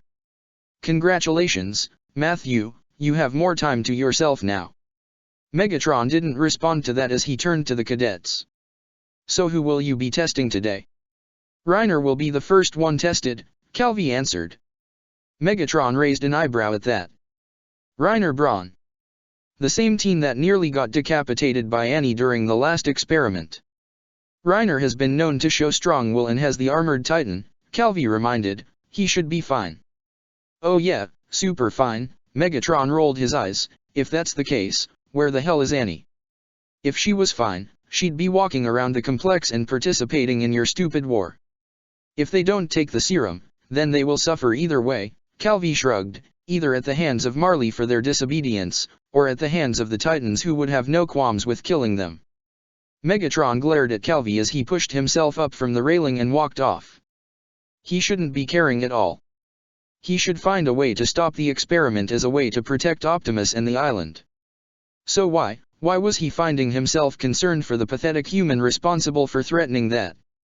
Armin saw Optimus having a discussion with Hanji about how to proceed with the next experimentation and military plans. Armin heard something about waiting for his Uru's decision, and it has been a little while. He did hope that they would accept Optimus' proposal. Maybe it would allow more time for chance to resolve this peacefully. Armin saw Hanji waving goodbye to Optimus before heading back to the port. As Optimus transformed into his alt mode and was prepared to leave, Armin walked up to him and knocked on his door. "Optimus, can we talk?" Armin asked him. "Is something wrong, Armin?" Optimus asked. I just wanted to know how Eren was doing," Armin explained. Optimus didn't respond to that. Instead, he opened the door to the driver's seat much to Armin's surprise. Armin climbed inside and Optimus shut the door. "Do you wish to go anywhere in particular?" Optimus asked him. "Walrose," Armin answered, "I have an assignment that I need to do for Hanji." Commander Pixis also wanted to review the progress being done so far. Optimus drove away from the port and towards the wall. Armin saw the ocean fading from his line of sight as he looked through Optimus' side view mirror. "Did something happen between you and Eren?" Optimus asked Armin. Armin sighed as he crossed his arms. "It's complicated. A few days ago, I asked Eren if he wanted to move in with me. I asked Mikasa prior to that, and she said yes. I thought Eren would say yes, but he said no." "Did he give any particular reason?" Optimus asked. "Not really," Armin answered. "Eren said that he wanted to live on his own, but I feel like there's more to that." "But..." Armin sighed as he folded his hands together. "I feel like a terrible person for saying this." "Armin, I can assure you that this is alright," Optimus told him. "I feel like I'm a bad friend," Armin confessed. "It's still been a hard transition for all of us, but I feel like it's been harder on Eren the most. And I want to talk to him about it, but I don't know what to say. Mikasa and I have known him the longest, but it feels like he's been shutting himself off day by day. I don't know how to talk to him about this, and I'm scared." "You wish for me to talk to him," Optimus concluded. Armin sighed as he leaned back in the driver's seat. Eren brought up the fact that he saw his dad's memories, so he has more contexts about the horrors in Marley. I don't know how to help him with that. And all of us are pretty lost. We have no idea what a nation is, the political jargon, the cultural aspects of these other countries. We thought we were the last ones and we're just trying to understand everything. If I'm being honest, some of us are looking to you for guidance. Since you're more trustworthy compared to Zeke's group and you've been to other worlds with much more advanced cultures." Armin glanced over at the radio. "I'm worried about Eren, and for some reason, I don't know how to talk to him. Eren listens to you. Maybe it's because you're the most experienced out of all of us, or maybe, Eren sees you as more than a mentor. I think, he sees you as a father figure." "A father?" Optimus questioned in surprise. Armin nodded his head. "We've been on our own for so long, but Eren losing both of his parents in the same day while losing his home, it messed him up. He's been so focused on revenge and killing all the Titans, and then you showed up. You've been filling a role that Grisha left behind. If Eren won't listen to us, then I'm sure he'll listen to you." Optimus thought long and hard about this. He also was concerned for him. Optimus had been noticing a slow change in Eren's behavior. Little things. Of course, the world that they knew had changed for them, but it also changed for everyone else. It just seemed like Eren was the one that was the most affected. Was it really because he saw his father's memories? Or was it something else? For some reason, he felt like it was something else. "I will talk to him about this," Optimus reassured him. "Can you not bring up my name?" Armin asked. "I don't want Eren to know that I was asking about him. I feel like it would make things more complicated than it is worth." "Armin, are you certain?" Optimus asked him. Armin nodded his head. Optimus wanted to protest that. He wanted to argue that he was important to Eren, but he decided not to pursue it. He was certain that it would be much for him right now. Reiner was scared. No, he was terrified. He was set to be taking the Energon serum in a few hours, and he didn't want to. Zeke's results may have been positive, and Annie displayed a lot of brute strength, but he was scared about the side effects. What would it do to him afterwards? Would it shorten his lifespan even more so? Reiner felt someone yank on his arm, pulling him out of his thoughts. He was surprised to see Matthew staring at him before dragging him back to his room. Reiner stumbled in as Matthew shut the door and leaned against it. "Matthew, what are you doing?" Reiner questioned in surprise. You're not serious about taking that serum, are you? Matthew demanded. I have no choice, Reiner stated, it's either that or my family faces punishment. Damn it, Matthew swore, you don't even know if it's safe. They don't know if it's safe. Just because they had one successful experiment doesn't mean that it's going to be completely perfect. Marley wants to find out on us, Reiner proclaimed, on me. But Zeke will be there to stop me if I lose control. You don't have to worry about your own safety. Matthew groaned in response. That's not the problem. If Marley had the decency to look past the fact that you're an Eldian, they'd realize that you're not okay. Reiner was surprised by Matthew's proclamation. So, you do care? Reiner could see the surprise on Matthew's face when he asked that. The man pinched the bridges of his nose in irritation and sighed. I don't, Matthew declared, I'm just being rational. But, why? Reiner asked him. Megatron didn't know how to respond to that. He had no reason to pull Reiner aside and confront him like this. He should have found some other way to stop the experimentation instead. Why was he doing this? Kill me. I don't know, Megatron told him. Megatron opened the door, allowing Reiner to wordlessly leave. The Titan shifter was still confused at Megatron's action, but so was the Titan in question. Eren punched the clear air before spinning and kicking behind him. He threw 3 punches before throwing 1 uppercut. He flipped back and threw a punch behind him, but was surprised to see Optimus catch the fist in his hollow form. Optimus, Eren took a few steps back, I'm so sorry. It is all right, Optimus reassured, you were practicing and I merely got in your way. I am glad to see that you are improving. Eren gave a small smile at that as he rubbed his fists. Thanks. I do want to know what type of weapon you would like to practice with, Optimus told him. Would you like to use your dual blades for fighting against Titans, since that would be the most familiar to you? Eren rubbed the back of his neck. To be honest, it's been a while since I've actually used my 3D gear. And I don't think I've killed a Titan as a human before. I don't know if dual blades would work for me. I understand, Optimus said, noting the bitter expression that he was trying to hide. Do you have any weapons that you would prefer? Eren shrugged. Not really. I don't think I have enough time to learn how to use a weapon the way you and Megatron do. Optimus noticed that hesitation in his eyes and put a hand on his shoulder before kneeling down. Eren, we need to have a talk. Eren grew tense at that. Do we really need to? Eren, I know I said that you could talk to me about anything if you needed me, but I have noticed some changes in your behavior compared to the others, Optimus stated. You have become more reserved and closed off, and I worry how that would affect you and your friends and family. You're pretty closed off too, Eren retorted. Optimus could tell that Eren was trying to deflect the situation, and that he didn't want to discuss the topic. A fair point, Optimus admitted, but that was because it was necessary of me to do so as leader of the Autobots. My comrades needed someone to look up to for guidance. You are in no military leadership position, and as such, you do not need to close yourself off from your comrades. They need you, just as much as you need them. Eren removed Optimus' hand from his shoulder. I wish it were that easy. Eren walked away from Optimus before sitting down and leaning against a tree. I have less than 6 years now.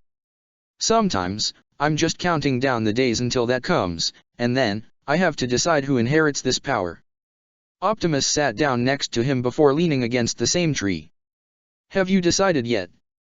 No, Eren answered, I don't want to burden someone with this power, but I have no choice if I want the island to be safe. I know for a fact that I'm not going to give it to any of my friends. Because they're important to me, and I want them to live long lives. At least as long as they can. Optimus didn't really know how to respond to that. Life was unpredictable in nature. And for him, he always expected that he would die in the war.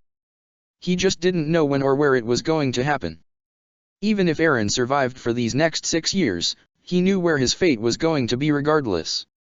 It is very painful to have this burden on your shoulders, but that does not mean that you should shut yourself off from your comrades, Optimus insisted.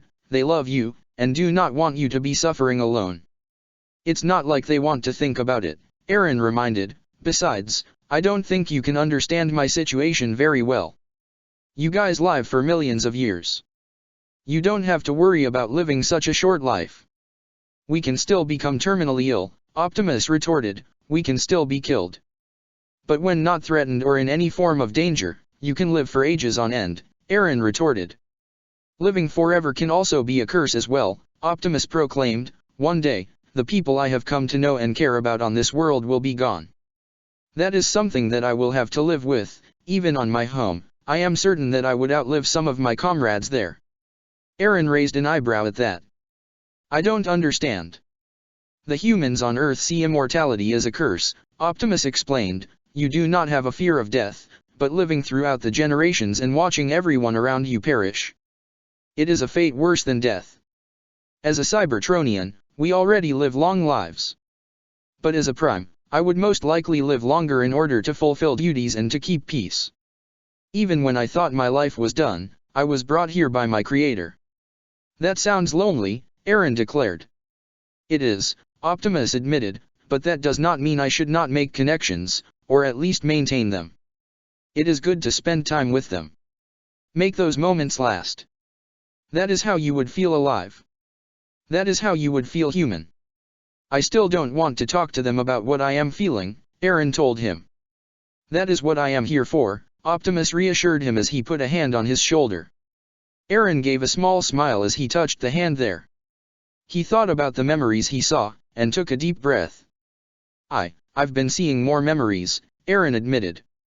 About what exactly? Optimus asked him. I don't know, Aaron admitted. The memories are all distorted, but they become clear when it actually happens. And I'm scared because I keep on seeing. Aaron felt his words being lodged into his throat as he tried to force the words. He tried to force it out, but it hurt too much. He had to tell him the truth. He has to tell him that he keeps seeing Optimus' death, or else he will die. He couldn't lose him, or anyone else. Aaron grew stiff when Optimus pulled him close to his chest and hugged him. Aaron held onto his tight, gripping the fake fabric as he tried to form the words but still could not. I can't, Aaron choked, I can't. Take a deep breath, Optimus advised him, in and out. Aaron followed Optimus' advice, and Optimus mimicked the breathing motion in order to help Aaron center himself. Aaron found his throat not swelling up anymore and that he wasn't feeling as anxious. I don't why I can't, Aaron whispered, I'm scared. Do you want me to tell the others? Optimus asked him. Even if you could, I don't know if it will make a difference, Aaron admitted, this has never happened to me before. Megatron, Optimus spoke, causing Aaron to look up at him in confusion. I need you to find out any and all information about the Attack Titan and the Founding Titan. Report it back to me. Optimus looked back down at Aaron and let him go. Do you want to go to the infirmary? Aaron didn't want to. He wanted to train, but he didn't want to get stronger and kill Optimus. But now it seemed like he couldn't tell him that. He was so confused, and so tired. I feel like I'm wasting time, Aaron admitted. I feel like I'm wasting your time. Aaron, your health is top priority, Optimus insisted. You are only human. Aaron shook his head. I don't want to go to the infirmary. Do you want to go home? Optimus asked him. Aaron nodded his head. Yeah, I want to go home. Reiner felt himself trembling as he was given the serum in hand while Zeke stood patiently in front of him.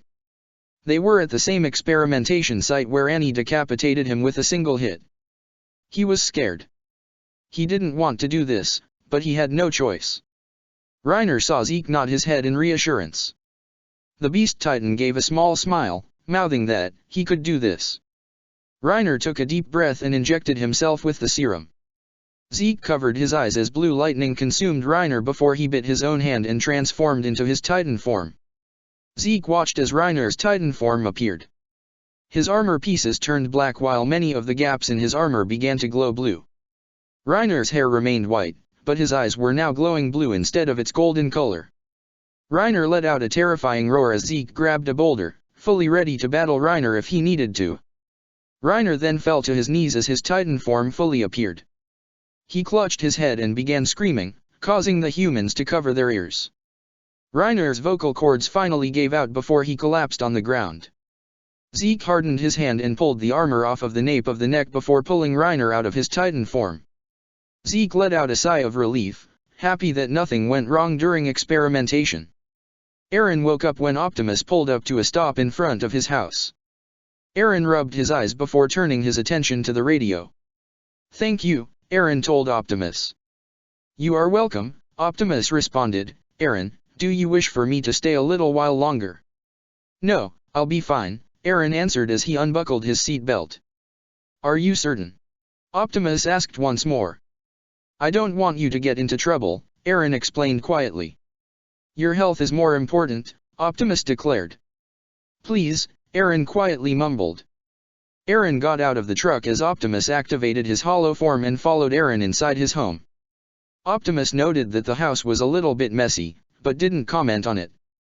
Optimus looked over on one of the tables and saw a framed drawing of his mother holding him as a baby. He walked over to it and grabbed it, noting the very similar features he had to his mother. "Sorry about the mess," Eren apologized. "I'm usually tidier, but that's mostly because of Captain Levi." "It is all right," Optimus reassured as he set the frame down. "When I was an archivist under Alpha Trion, I tended to leave items lying around." Eren glanced over at the picture as he walked over to his kitchen. "I wanted to keep it framed. The letter I have stored in my room." Optimus looked back at the picture as Eren grabbed himself an apple. "You look like her." Eren walked over to Optimus as he stared at the picture of his mom. "Guess I do. To be honest, I was beginning to forget what she looked like until Commander Shadis brought the letter. I'm grateful to him for that." Eren smiled to himself. "But I'm pretty sure that I was giving her a hard time in that drawing. I wasn't exactly the most well-behaved child." "She still loved you regardless," Optimus told him. "I know," Eren smiled sadly. "I just wish I could see her one more time. Instead, my last memory with her was a fight." Optimus wordlessly placed a hand on Eren's shoulder. Eren looked up at the Prime before touching the hand there. "Eren, are you alright with living by yourself?" Optimus asked him. "I'm okay with it," Eren admitted. "It was something that I wanted to do for a while. I never got the chance to do it before. I was either with Armin or Mikasa, or my trainee years, or as a Survey Corps member. This just seemed like a good time to do it. It just feel like you are alone, and I do not want that for you," Optimus admitted. "I'm fine," Eren reassured before looking at his living room, "although I do need to clean up a bit." "Perhaps I can help you," Optimus suggested. "Optimus, you don't have to." Optimus merely picked up a broom he found in an open closet and handed it over to Eren in response. "It will make this quicker for you." Eren took the broom from his hand and gave a small smile. "Thanks." It was too much. He couldn't breathe. It felt like he was drowning. He couldn't wake up, he didn't know where he was. Everyone was screaming in agony, in pain. They were screaming at him. They grabbed him and began to drag him down. He wanted to scream and fight, but he couldn't utter a sound. He freed one hand and tried to reach out for someone. Anyone. Please, someone come save him. Someone. He felt that no one was coming. He was ready to be taken. He was ready to drown, but someone grabbed his hand. Reiner looked up in shock to see someone looking down at him with piercing blue eyes. Before he could question who it was, he slipped out of the being's grasp and drowned. Reiner screamed as he shot up from the bed, startling Zeke as he dropped the book he was reading. Pike shot up from the foot of his bed. Porco merely flinched as he stood up from the door. "Reiner, it's okay. You're safe," Pike reassured as she held his hand. Reiner took deep breaths and managed to calm himself down. He looked around and noticed the other two Titan shifters staring at him. "What happened?" Reiner asked. "You passed out from the Titan transformation," Zeke answered. "Once you've recovered, they'll start experimenting on you." "Okay," Reiner relented. "What about Gabby and the others?" "They're fine," Porco answered. "Matthew's keeping them occupied." "Someone should tell them that Reiner is awake," Pike suggested. Porco immediately walked out of the room, leaving Reiner alone with Zeke and Pike. "Is it painful?" Pike asked him. "I don't know," Reiner admitted. "When I injected myself with the Titan serum, it was all just a rush." A rush of what? Pike pressed. I don't know, Reiner admitted. Well, you didn't get a new look like I did, Zeke explained, at least in human form. Your Titan form now has dark armor. The Energon is present in your eyes in human form. Reiner touched the rims of his eyes with concern. But other than that, you seem to be fine, Zeke concluded. Annie is still alive after 2 years, so we should be fine for the time being. Are they going to release Annie? Reiner asked Zeke. She's been undergoing experimentation for 2 years now. Marley has to use her for the war, right? They will be releasing her for war purposes, Zeke declared. They just need to run a psyche evaluation on her. Now that the Energon serum has been distributed to the other warriors, they don't need to keep experimenting on her. Pike sighed with relief. At the very least, she won't have to suffer through that anymore. I have to try and make it up to her, Reiner proclaimed. Annie's always been rather closed off, Zeke reasoned. Even I have trouble understanding her, but I don't think it'd be wise to talk to her. She might want to kill you still. The reason why she's there is because of me, Reiner reminded. I have to do something. Zeke sighed in response. Do what you want. Later. Eren found himself in a predicament. A really stupid predicament. Eren glared at the chessboard as he found himself with only a king and a pawn left, while Optimus had a king, queen, knight, and bishop standing. After the two finished cleaning Eren's house, Eren brought up that he had a chessboard and wanted to play.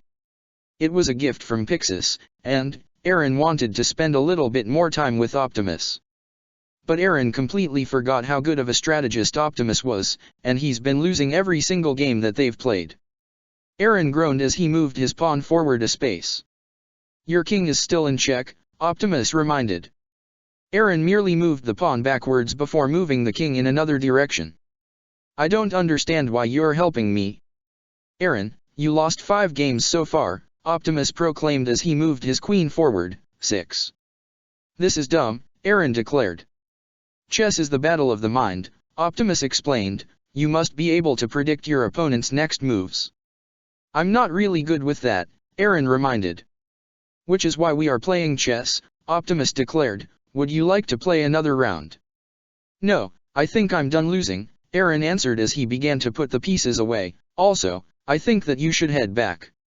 I'm sure Commander Hanji needs you. If I am being honest, the commander tends to insist that I take breaks every once in a while, Optimus admitted. I tend to overwork myself. Do you think she'll be mad? Eren asked. No, once I explain the situation to her, Optimus answered. You needed my help and I decided to do so. Eren picked up the board as he thought back to that night 2 years ago, when he got all those memories. Optimus was confiding in Hanji about his worries about Eren. He told Hanji about him seeing his father's memories. When Optimus went back to her, how much would he even tell her? You're not going to tell her what happened earlier, right? Eren asked him with caution. No, I will not, Optimus answered. Eren didn't respond to that as he put the chessboard away. He actually wasn't sure if he could trust that. Eren, I am still here if you wish to talk to me, Optimus insisted. After what happened earlier, I am getting more concerned for your health. I'm fine, Eren cut off. I just don't want to talk about it. Eren, you are scared, Optimus declared, and you have every right to be. I have no idea what's going on with me. Eren shouted, with these powers, it's just hard to sort this shit in my head. You don't know. Hanji doesn't know. I can't burden my friends with this. No one can help me. So stop trying to reassure me that everything's okay when you don't even know if it will. Eren covered his mouth while Optimus was rather surprised by the outburst. He didn't mean to say that. Shit. I'm sorry, Eren apologized as he placed a hand over his eye. I didn't mean that. That came out wrong. You are right, Optimus admitted. I do not know. Eren was shocked at Optimus' statement. He admitted that. I do still wish it was humanity against the Titans, Optimus continued, but that is not the world we live in anymore. It is rather hostile, and it reminds me of the days leading up to the war. I do not know what will happen. I do not know if Hizura will accept my proposal or put more faith in Zeke's plan. I do not know if there will be a chance to advocate for peace, but what I can do now is try to prevent the worst outcome. That much I am certain. It's not like we're going to use the whole rumbling, Eren retorted. But that is not something that we should be relying on in the first place, Optimus declared. If something goes wrong, it could lead to the destruction of the world. I do not care what they think of me. They do not deserve to die. Do we die in their place instead? Eren demanded as he felt his anger rise. I've seen through my dad's eyes how fucked up it is over there. They won't listen to peace talks, they want us dead. They would celebrate our death. Does Paradise get destroyed so the rest of the world can be happy? Do they dance over the lives of the people I care most about? No, Optimus declared as he kneeled down and put a hand on his shoulder. It does not, but we will need to fight. Which is why you need to be ready both physically and mentally. Eren stared into Optimus' eyes, seeing that same sense of honesty in them. He meekly nodded his head in response. He still wanted to tell Optimus about the future memories, but he felt something, or someone was stopping him. What was stopping him? And why? It's selfish, Eren began, and you might get in trouble for it, but could you stay, just a little bit longer? Optimus gave a small smile and nodded his head. Eren felt relieved and hugged the Prime in response. Thank you. Reiner tried to fall back to sleep after everyone left his hospital room. He shut his eyes and counted backwards multiple times, but nothing worked. He was scared to fall back to sleep. He didn't know what he saw earlier. What kind of dream was that? Or, maybe his guilt was just eating him alive again? Reiner covered his eyes with his hands. He tried so hard to associate the people of the island as devils, but the more he denied it, the worse it got for him. He knew that they hated him. They despised his very existence because he destroyed their lives. One day, they would be coming for him. That was something he couldn't deny. You awake? A voice asked. Reiner lifted his hands and saw Matthew staring over him with a spear in hand. I'm here to watch you to make sure you don't accidentally transform, Matthew declared. Oh, Reiner said quietly.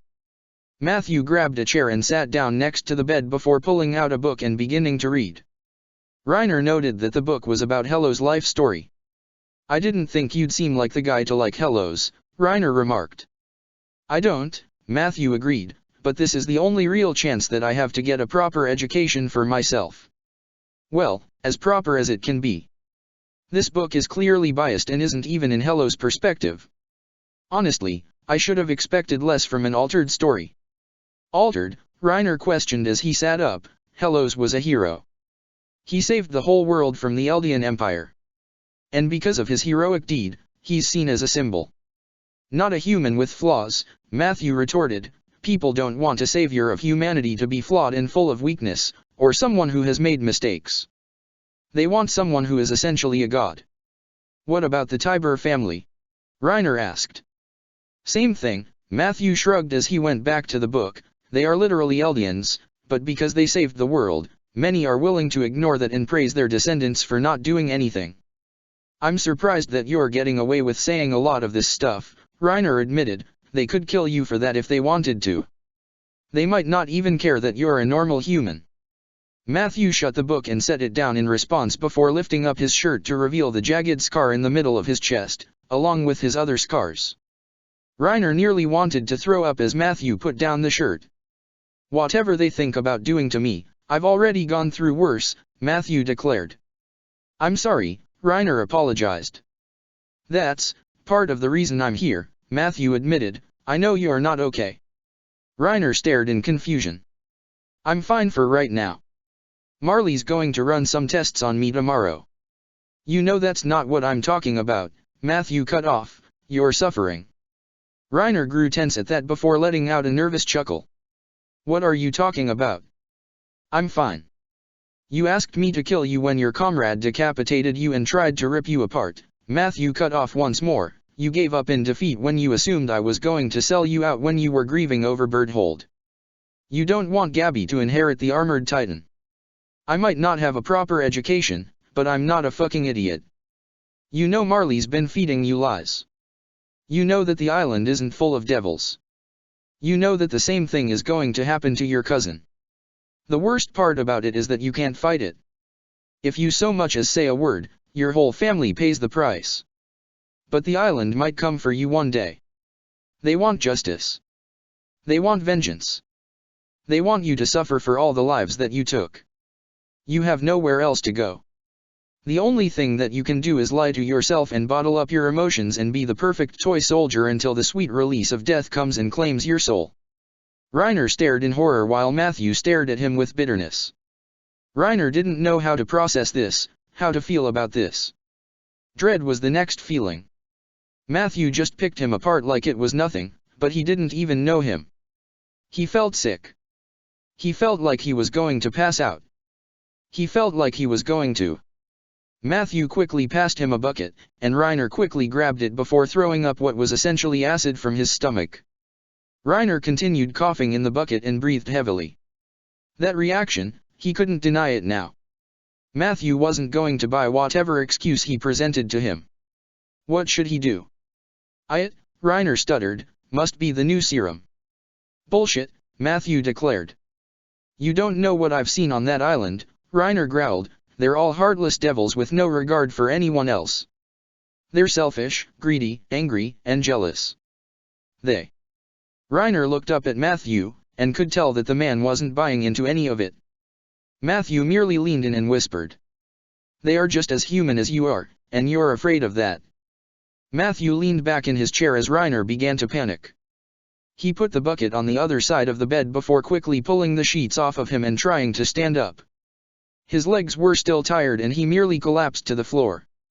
Why you can't, Reiner pleaded, grabbing Matthew's leg, you can't tell anyone. I'm begging you. Selling you out probably won't guarantee my freedom, Matthew proclaimed as he pulled his leg out of Reiner's grip, and I really don't care about Marley or Eldia. I would rather see both burned to the ground. There's always some conflict because of those two nations. But I don't understand, Reiner began, why even bother to tell me about this? Why pick me apart? You said you only care about yourself? So why? Megatron looked away as Reiner continued trembling. Why in the Allspark was he doing this? He shouldn't even care. Even saying this was putting the mission at risk of exposure. Why? Why? Why? Megatron clenched his fists before extending his hand to Reiner. Reiner slowly lifted his head while Megatron kept a straight face. It's because, I'm the only one who will ever be able to understand you, Megatron answered. It's just, really hard to sort through, Eren admitted as he adjusted the blanket on his shoulders. Optimus lifted his head from one of the books in Eren's home he was reading. He turned his attention to Eren before setting the book down on the table. What is? The memories, Eren elaborated, it feels like all of it is coming down on me at once. I know that there's a lot of them that aren't even mine. I see a lot from my dad. But sometimes I see memories from the royal family. Frieda really took the time to spend with Historia. But, sometimes it hurts, dealing with it all at once. Perhaps writing down the memories that you see will help you gain a better understanding, Optimus advised. As an archivist, I always had to write reports on the information I read. I was never allowed to analyze it, but I was able to sort through it. I feel like I'll be pressured into giving information if I write down the memories, Eren admitted. I will not tell anyone about the notebook unless you are comfortable with it, Optimus reassured. If you want, I can bring you a notebook when I come by tomorrow to pick you up. You'd do that for me? Eren asked him. Of course, Optimus answered. Eren gave a small, tired smile as he leaned his head backwards. Thanks. I appreciate that. You should rest, Optimus told him. Yeah, I guess I should, Eren shrugged as he began to doze off. Optimus got up and laid Eren down on the couch. He adjusted the Titan Shifter's head before making sure the blanket was covering him. Rest well, Eren, Optimus whispered. Thank you, Dad, Eren spoke in a tired voice. Optimus was taken aback by Eren's proclamation, but the Titan Shifter was already fast asleep before the Prime could say anything. He didn't expect him to say anything like that, but Optimus was touched by the proclamation. Optimus stood up and made sure the door was locked before deactivating his hollow form and heading back to the port. Megatron flew back to the neutral ship as the sun almost disappeared over the horizon. He transformed and landed in front of the ship's entrance before walking inside. He noticed that Optimus wasn't here, relieved by the prospect. He wasn't in the mood to talk to anyone. He walked over to the berth and sat down with his back hunched over. He looked down at his own servos before cursing himself for his own foolishness. This role that he was playing, it was starting to mess with him. He was being nice, feigning concerned. He wanted it to be a lie, but he couldn't. He actually meant those words. He understood a lowly human so completely. And it was messing with his mind. This planet, this island, these people. Why? Why was this getting harder by the day? Megatron sighed as he rubbed his optics. He had to keep it together. He had to just shove down these conflicting emotions. He only had the one objective, and he had to make sure that it stayed that way. Chapter 55, Word to the Wise. Erwin was surprised when he arrived at the port by carriage. He didn't really know what to expect when Hanji agreed to invite him to the port. He read the newspaper a while ago, but they didn't show any of the plans or what it looked like as a drawing. Kenny never really described it. He didn't really get the chance because he was trying not to get caught. But looking at it fully as he stepped out of the carriage, it looked pretty beautiful. Erwin, a familiar voice cried out. Erwin turned and grunted as Hanji came and gave him a hard hug. Commander. Don't call me Commander, Hanji hissed as she let Erwin go. I hear it from both Levi and Optimus. I don't want to hear it from you too. Sorry, Hanji, Erwin gave a small smile. I'll probably be here for half the day. I don't want to overstay my welcome. You sure? Hanji asked him. I'm sure, Erwin answered. You're no doubt busy today. Actually, today is a rather clear schedule. Hanji smiled as the two walked over to the port. We will be going over some plans for new equipment, but for now we're just waiting for the Azumabito's response on Optimus' proposal. Is that another nation? Erwin asked her, that's willing to work with Paradise. Well, they're willing to work with us for profit, Hanji explained. Optimus intervened and offered technology from his world so that we wouldn't have to use the rumbling and offer up Historia. But it's still dangerous, Erwin retorted. Their technology is more powerful than the Titans. Optimus knows that, Hanji sighed, but he's the one that's been expressing vocal opposition about not using the rumbling. This is a situation that he has some control over. Where is he? Erwin asked. At the neutral ship, Hanji answered. He'll be here later today. Erwin nodded his head in response. He didn't really want to be around Optimus at the moment. He was certain things were awkward between them. He didn't know how the Prime felt about him, and he would rather stay out of his way instead of creating something that he didn't want to. He also hoped that he would avoid Megatron. He wasn't sure what that Titan would do if he saw him here. Marley. Megatron grunted as Lara swung her hammer at his face. He quickly dodged it before swinging downward with the mace in hand. Lara managed to block it with her hammer and the two were in a deadlock. They forced each other back before charging once more. Lara swung upward before throwing a swing at Megatron's side. Megatron managed to block it last minute, but the impact of the hammer still knocked him to the ground. Megatron quickly got up and knocked the hammer out of her hands with the mace. Megatron pointed the mace mere inches away from Lara's face. Lara relented in response before raising her hands in surrender. You win, Lara stated. Megatron lowered the mace before letting it drop to the ground at his side. You're improving a lot faster than I anticipated. Thank you, Lara said, the surprise still clear in her voice. I didn't think I was improving much compared to you. Compared to the Eldians I train, you're doing just fine, Megatron insisted, and I have to go easy on them. May I get you something to eat? Lara asked him. No thanks, Megatron responded as he picked up his canteen of water and showed it to her. I'm good. Matthew, how come you never eat? Lara asked. Megatron froze as he turned to her. Excuse me.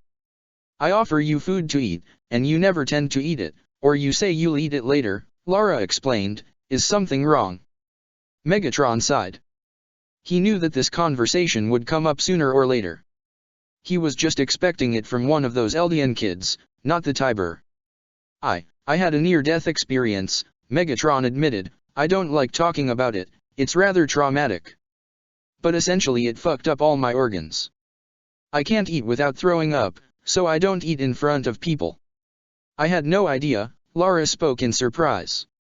You're the first person to ask about my eating habits, Megatron commented.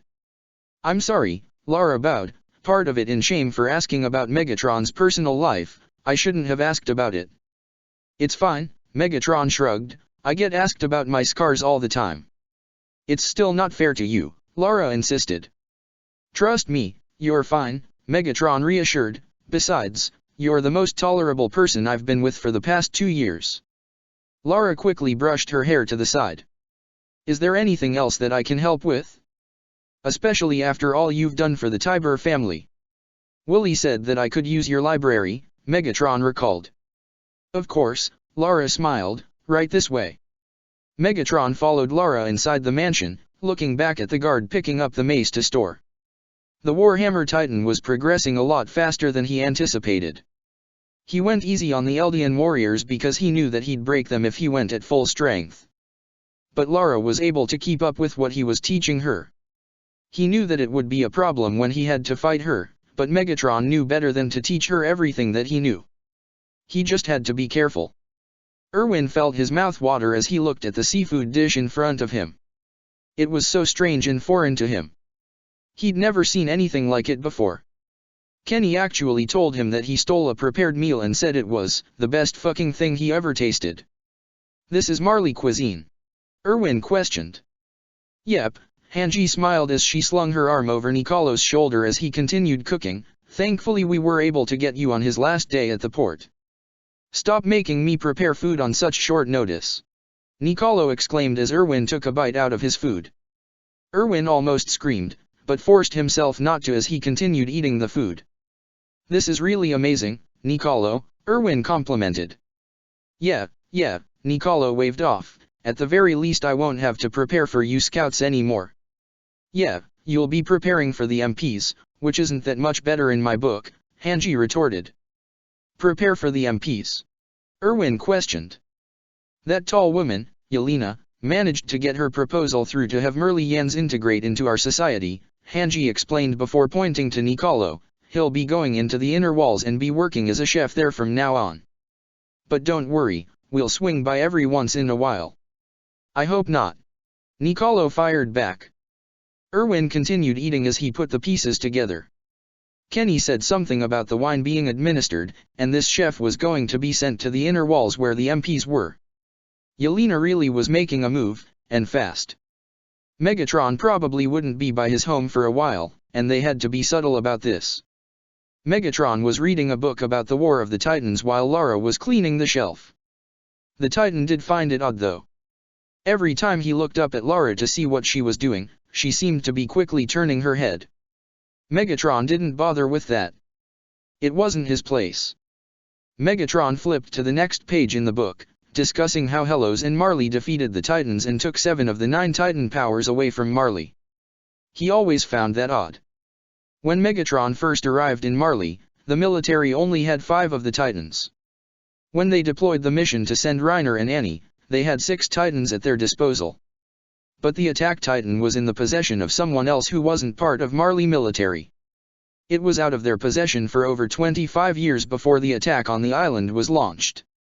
How did Marley even cover that up? Lara, when did Marley lose the attack Titan? Megatron asked.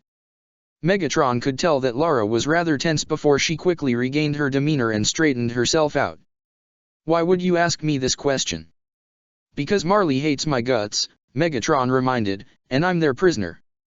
If I ask them questions, they're going to want to know why. I figured because you have access to this information, you'd be willing to explain what happened. Because I haven't seen the attack Titan anywhere in Marley military. Unfortunately, that is classified information, Lara answered. I am not allowed to share. You're a Tiber, Megatron retorted, can't you bend the rules just a little? This is actually more sensitive than my status, Lara explained as she returned to her work. That's fair, Megatron shrugged, knowing that he wasn't going to get much of an answer out of her in regards to that. Optimus still wanted him to find out more information about the Attack Titan and the Founding Titan per Optimus' request. The Prime was no doubt concerned over his little pet, and wanted to know as much information about those powers as possible in order to help the boy. Megatron's eyes then drifted to the last words spoken by Karl Fritz before he closed the walls off from the rest of the world. Those words were clearly a threat. If anyone attacked, then he would release the Titans within the wall. But, none of the descendants made an effort to defend the island and prepare for attacks from all over the world. What bothered him even more was the fact that Marley didn't seem to have a solution to the rumbling.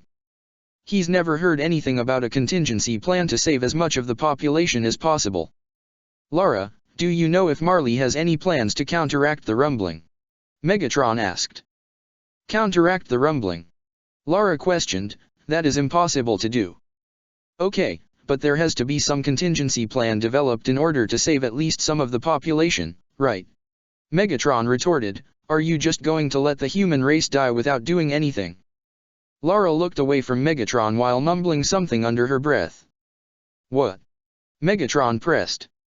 We don't have one, Lara admitted. Why not? Megatron demanded. Lara didn't respond to that. Why not? Megatron punctuated. Because we've determined that there's no need for one, Lara declared. Yelena reviewed the supplies that were going to be heading to the inner walls, wanting to find a way to add more of the wine. She scanned the boxes once more when she suddenly heard chatter coming in her direction. Yelena quickly moved out of the storage unit and walked in the other direction of the chatter. Yelena then decided to walk towards the noise, wanting to seem as casual as possible and not draw suspicion. Yelena was surprised to see Hanji talking to someone with only one arm. Commander Hanji, Yelena greeted as she gave a small wave. Yelena. Hanji smiled, how are you? I'm alright, Yelena answered, I was just coming back from the bathroom. Yelena looked at the man with an arm missing. I don't believe we've met before. My name is Erwin Smith, he introduced himself as he held out his hand to her. Yelena. The woman responded in kind as she shook his hand. Erwin's an old friend of mine and the previous commander of the Survey Corps, Hanji explained as she wrapped her arm around his shoulder. Clearly retired, Yelena remarked as she glanced down at the stub of his arm. Hanji was offended while Erwin merely chuckled. An armless commander is rather useless when leading his men. Especially against the Titans. I would assume that you lost your arm to the Titans, Yelena pressed. Unfortunately, Erwin sighed, it's hard learning to write with my left hand. I'm sorry about that, Yelena apologized. Enough dwelling on the past, Hanji interrupted before pulling Erwin along, I'll meet with you later, Yelena. Erwin watched Yelena give a small wave before she left. So that was Zeke's second in command. She was the only one who knew exactly what Zeke wanted. Maybe he could find something out while she was here. Meanwhile, Yelena took quiet breaths. That was close. She almost got caught, but she wasn't expecting him to be here. Erwin's name was infamous through military chatter, be it good or bad. Some saw him as an extremely effective commander who shouldn't have resigned his position so easily. Others saw him as a man willing to sacrifice anything in order to get what he wanted. He was no doubt dangerous, even with just one arm. She had to dispose of him if she wanted Zeke's plan to work. Willie was doing some paperwork in his office, trying to figure out how to make peace with the leaders of the Middle East. He was about to make a phone call, but began to hear footsteps. Loud footsteps. They came close to his office before the door was suddenly kicked open by Matthew. You son of a bitch! Matthew shouted in anger. Matthew, stop! Lara pleaded as she tried to pull him back. Willie stood up quickly in confusion and concern as two guards quickly entered the room and aimed their weapons at Matthew. Matthew stopped moving and glared at his men. You do not want to pick a fight with me, Matthew warned. Matthew, what is going on? Willie exclaimed. You have no plan to counteract the colossal titans in the wall? Matthew demanded. Willie stared in shock before turning his attention to a guilty Lara. Willie sighed and turned to his guards. Leave us, Willie ordered. Sir. Now, Willie ordered. The two guards exited in reluctance, shutting the door behind them. Willie noted that they were still at the door before walking over to Matthew. "How much did Lara tell you?" Willie asked. "I only told him that we had no plan against the colossal titans on Paradise," Lara explained. "Because you thought you didn't need it," Matthew hissed. "The island literally has the ability to end the world, and you decided not to do anything about it." "No plan. Nothing. You're just going to act helpless and be trampled to death." "I didn't think you cared so much," Willie commented. "I still want to live," Matthew exclaimed before pointing to Lara. "At the very least, have her create some kind of underground cave for people to hide in. She can create anything she wants. Why not have her do that to at least try to save some semblance of humanity? But you've come up with this stupid idea that the king's not going to attack." "He won't," Willie declared. "How are you so sure?" Matthew demanded. Willie glanced over at Lara one more time before opening the doors to the balcony. Willie gestured for Matthew to follow him, and Matthew surprisingly complied. Willie shut the doors behind him and nodded to Lara, who quietly stood by the balcony. "You ask a lot of questions," Willie commented. "That kind of stuff can get you killed." "I've already died before," Matthew declared with a straight face. "There's nothing anyone can do to me to make me feel worse than I feel right now." "But, you still want to live?" Willie questioned. "It's complicated," Matthew replied. "Matthew, do you want to die?" Willie asked in horror. "This isn't about me," Matthew hissed in an ominous tone. "Why do you have no plan? Why do you think I would tell you something like that?" Willie challenged. "Because you owe me a life debt," Matthew retorted, "and you were dumb enough to tell a commoner the identity of the Warhammer Titan. So at the very least, you trust me." Willie turned his attention to the balcony of the back of his house. He watched his children play together and tapped his fingers on the railing. "I guess I do trust you," Willie admitted. "If it wasn't for you, my children would be dead. Matthew, my only request is that you do not tell anyone else. This is very private, and not common knowledge with the rest of the world. Please, give me your word." Willie didn't face Matthew, and was only met with silence. Willie expected this much. Matthew was no doubt angry with him. "Fine," Matthew spoke, "you have my word." Willie took a deep breath. "Do you know what makes a good play?" "Are you serious?" Matthew demanded. "Just hear me out," Willie insisted. "What makes a good play?" "I don't know," Matthew shrugged. "Character development." "That is an important piece," Willie agreed, "but I believe that it is the narrative. Any story can have a good character, but it can just as easily have a bad story where the character doesn't fit in the environment. A narrative can ruin a character. That applies with stories, playwrights, and even history." "Where are you going with this?" Matthew demanded. "What if I told you that Hellos never existed?" Willie asked him. "I would say that makes perfect sense," Matthew answered. "Really?" Willie questioned in surprise as he turned to him. "I was reading a biography on him," Matthew explained. "It sounded like someone trying to imagine another person. No flaws, no weaknesses, they just saw him as a god. Well, in a world of titans, a god would be something to get behind," Willie declared. "A devil like King Fritz uniting the world would only cause more chaos. No one would accept it." "King Fritz was the one who ended the Eldian Empire," Matthew concluded, "wasn't he?" "Yes," Will declared. "He grew tired of the infighting among his own people. He grew tired of the destruction that his people were causing. So, he collaborated with the Tiber family to overthrow his own people, and make Marley the heroes by creating someone from Marley, a human called Hellos. His last words to the world weren't a threat. His last words to the world were defeat. He stated that he would let the people on the island die in order to atone for the sins of the Eldian Empire. He would accept the destruction of the walls, if it meant that the power of the Titans wouldn't be used again. We never created a plan, because we knew that the king would never retaliate. He would lie down in defeat and let the world devour the Titans so that there would be peace." "You're more despicable than I thought," Matthew declared. "I know," Willie agreed. "The Tiber family collaborated with the king in order to save their own skin, and I've done little to nothing to change that." "You had the power to change that," Matthew exclaimed. "You had the power to change people's opinion on the Eldians. to prevent them from being trapped in internment zones. Instead, you've betrayed your own people and let Marley do whatever they want, which is the exact same thing the Eldian Empire has been doing. This is atonement, Willie reasoned. More people are dying. Matthew exclaimed, how is that atonement? The Eldians took more lives than you will ever know. Willie shot back, this blood that runs through me, my children, Lara, it will follow us until the day we die. Do you think that I'm okay with living like this while my own people suffer? Do you think that I'm okay with sacrificing my sister, or my children to the powers of the Titans?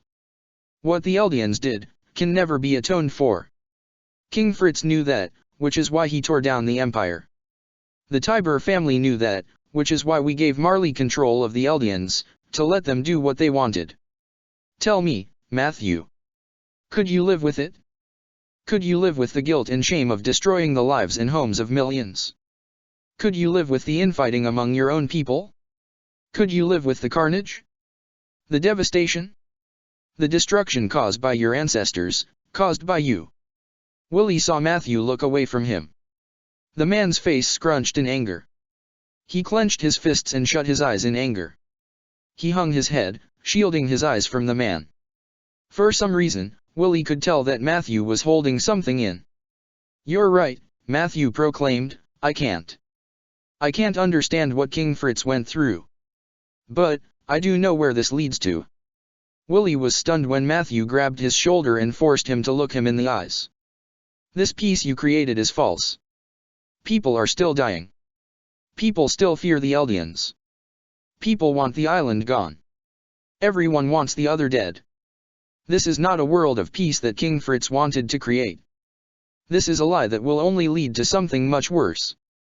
Willie practically stared into Matthew's soul, and felt his words. Those words of honesty, truth, and passion. Matthew was telling him this out of caution. He's seen this before. He's done this before. Be careful, Willie, Matthew advised, before letting go of Willie's shoulder. The man walked off the balcony and past Lara, leaving the room to go who knows where. I'm sorry, Lara apologized, the weight of it, it was too much. I shouldn't have said anything. To be honest, I'm glad you did, Willie admitted, it felt good to get that off my chest. Do you think he will tell anyone? Lara asked. No, Willie shook his head, but for some reason, I think he understands. Optimus arrived at the port and transformed into his bipedal mode, wanting to quickly stretch before activating his hollow form. He was still trying to buy more time, trying to find more energon and repair the communications on the ship, but nothing was working.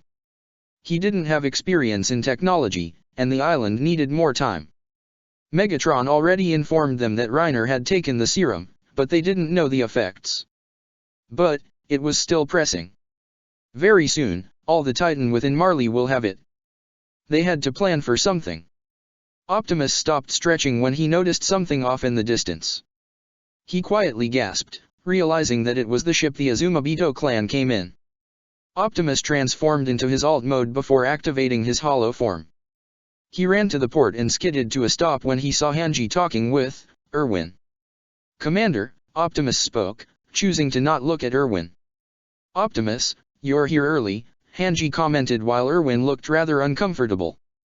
The Azumabito clan is back, Optimus informed her. What? Hanji exclaimed as she shot up from the table, I'll go get Levi. Hanji ran to go find Levi, leaving Optimus alone with Erwin.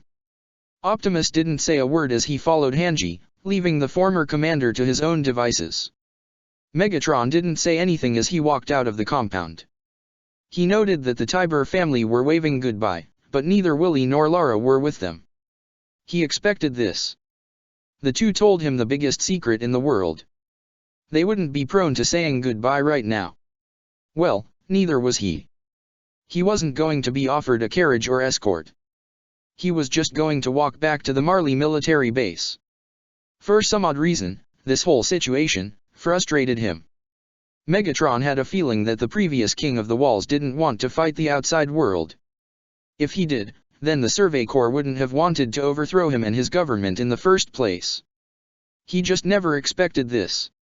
He expected the king to be racked with some sort of guilt, he didn't expect him to be willing to let his own people die so the rest of the world could be satisfied.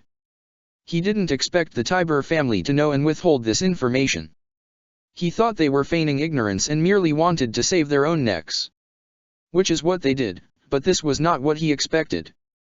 Megatron covered his eye with one hand and nearly screamed out loud. Marley sent children to do their dirty work, instead of finding a diplomatic solution. All because they wanted to create a narrative that put them as saviors of the world and kept them in a position of power. But he knew exactly how this was going to end. Their stupid stunt damaged their warriors and allowed the founding Titan to fall into the hands of someone that is much worse than anyone could have predicted. He knew that because that's what he was doing for the past 4 million slagging years. Prime's pet, Eren Yeager, wanted to kill all the Titans. He wanted to destroy his enemies. He knew that the brat would deep down want to use the power of the Titans to activate the colossal Titans within the wall. He's seen that bloodlust and anger in his eyes. All it really took was one instance to set him over the edge and do so. The problem was that if Megatron brought up concerns about Eren's behavior and motivation, it would be shut down and he would be vilified. Optimus cared too much about that human, and where the two of them stood was no doubt complicated. Optimus would choose Eren over him. Megatron knew that. Megatron sighed as he rubbed his eyes in irritation. Maybe he really needed to sort things out with Optimus. But he still wasn't sure how to.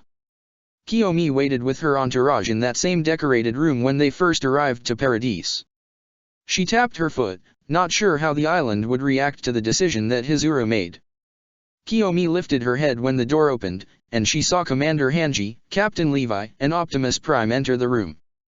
"Lady Kiyomi, we weren't expecting you back so soon," Hanji remarked as she shook hands with her. "We're sorry about that," Kiyomi apologized. "We figured this was an urgent matter, so we wanted to return as soon as possible."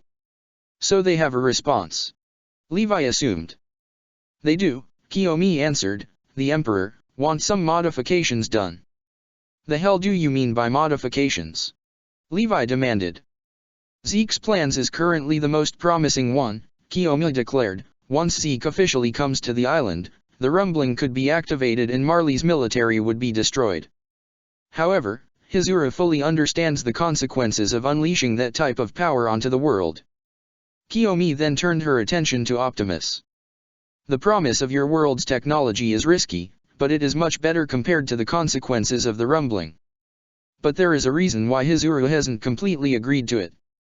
The Emperor is under the assumption that you have a lack of technology yourself, and you and Matthew are the only forms of proof of beings from another world. It's still considered a rumor outside of Marley. Hizuru still thinks that you were created by the people on the island. He and his delegates want definitive proof of the existence of your world and the power it possesses." "What do they propose?" Optimus demanded. "They want proof," Kiyomi explained. "Emperor Taisho want to either find more technology from your world with your guidance, or he wants another being like you to be on the island, besides you and Matthew. The Crown has given you 3 months to come up with those results." 3 months? Hanji exclaimed. "That's not a lot of time." "Believe me when I say that is being generous," Kiyomi proclaimed. "Marley's victories in war are making headlines. Hizuru doesn't want to take that risk on a plan that doesn't have more evidence of its existence. We are running out of time. If you can't produce those results in that amount of time, then Hizuru will only agree to Zeke's plan. Isn't there a way to extend the deadline?" Hanji pleaded. "The world still sees you as devils," Kiyomi reminded. "It would be hard to make that appeal when Hizuru is afraid to try and understand you. And you're only here because you want our resources," Levi shot back in anger. "I get that this is not the result anyone wanted, but that is what is being offered," Kiyomi declared, ignoring Levi's comment. "But I agree to your terms," Optimus interrupted Hanji.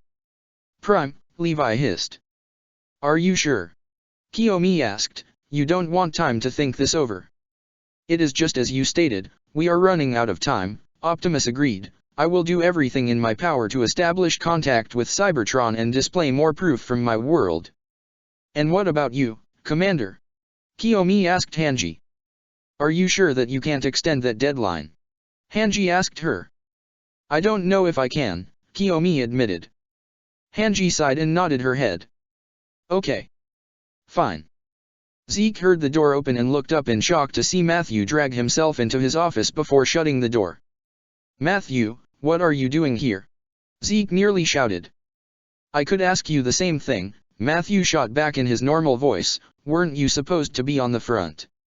That's tomorrow, Zeke told him, you're supposed to be with the Tibers. They let me off early today, Matthew declared as he lied down on the couch, by the Alls Park. This is too soft. Zeke clicked his tongue in response before deciding to pull out a cigarette. He needed a smoke anyway. Before he could even light it, Matthew spoke. Were you aware that King Fritz was the one that ended his empire? Matthew asked. Zeke paused and thought it over before lighting the cigarette. I had a feeling. King Fritz renounced war. That doesn't sound like someone who would flatten the earth because someone came and attacked his home. And Marley decided to create something worse by sending children to do their dirty work, Matthew hissed. The Marley commanders didn't expect King Fritz to attack, Zeke said. I don't know why he didn't want to prior to those events, but it was clear that he couldn't after what my father did. King Fritz believed that the Eldians deserved to die for the sins that they committed, and that they should be wiped from the face of the earth, Matthew explained. I see, Zeke responded. That wasn't a response he was expecting. If only he had met the king at an earlier time. They might have worked together. It doesn't matter anymore, Matthew declared, those actions may have led to something far worse than a cowardly king. Zeke raised an eyebrow at that. What do you mean? Matthew merely sat up in response. Don't have high expectations for your brother. Zeke was confused at that as Matthew got up and left the room. What did the Titan mean by that? Erwin wanted to say his farewell to Hanji before he left, but noticed the tension in her shoulders as she was talking to Levi. They both looked ready to mount their horses and go somewhere, but he didn't know. He wasn't sure if he should wait until she returns. It might take a while. Erwin Smith, a voice spoke. Erwin looked behind him and was surprised to see Yelena with her arms behind her back. Hello, Erwin replied. Did you want to speak to the commander? Yelena asked him. I just wanted to say goodbye before I went home, Erwin explained, but it seems that Hanji's a little preoccupied. The Azumabito clan returned, and they have asked for modifications in Optimus Prime's proposal, Yelena explained. From what I heard, if the demands are not met, they will be utilizing Zeke's plan. Erwin noticed a small smirk on the corner of her lips, but didn't respond. She wanted Optimus to fail. She wanted Zeke's plan to succeed, but something clearly wasn't right about this whole situation. But he couldn't make that assumption on a whim. He needed hard evidence. Before I forget, Yelena began as she moved her arms to show Erwin a wine bottle from Marley. Erwin was completely taken off guard as he took the bottle from her hands and examined it. This is Marleyan wine, Erwin commented. A rare delicacy, Yelena smiled, one of the many resources we restorationists have been providing from Marley. But, why are you giving this to me? Erwin asked. Consider it a gift, Yelena answered, any friend of Hanji is a friend to me. Well, thank you for the gesture, Erwin spoke. At the very least he didn't need to steal one, but Yelena gave this to him. He was a retired military officer. Why would she give this to him? It had to be with reason. Erwin, I have to go inform the rest of the Survey Corps, Hanji told him as she walked up to him. I'm sorry I have to leave so soon. Hanji, it's fine, Erwin reassured, I know how much your position requires more than anyone. Well, Optimus will be taking you home, Hanji told him. Hanji, I don't think that's a good idea, Erwin whispered to her. Erwin, it's been over 2 years, Hanji reassured, you don't have to say anything if you don't want to, and Optimus was the one who offered anyway. He did? Erwin questioned. Hanji, let's go. Levi called out. I'm coming. Hanji exclaimed before turning to Erwin, take care of yourself. Hanji waved goodbye as she and Levi rode on their horses and took off. Erwin still felt rather tense, not enjoying the idea of being alone with Optimus. Something tells me you and Optimus are not on good terms, Yelena assumed. Not really, Erwin admitted to the woman. Later. Erwin sat quietly in the driver's seat as Optimus drove towards his home in Walrose. Erwin tapped his fingers on his knee and glanced over at the wine that was in the passenger seat. He honestly wanted to say something about the wine. He really did. He didn't like this sneaking around. He didn't like having to lie to his friends. He just really hated this. Erwin stared out the window. He just had to focus on the mission. No more, no less. It didn't matter if he said anything anyway. He didn't have the evidence to back it up.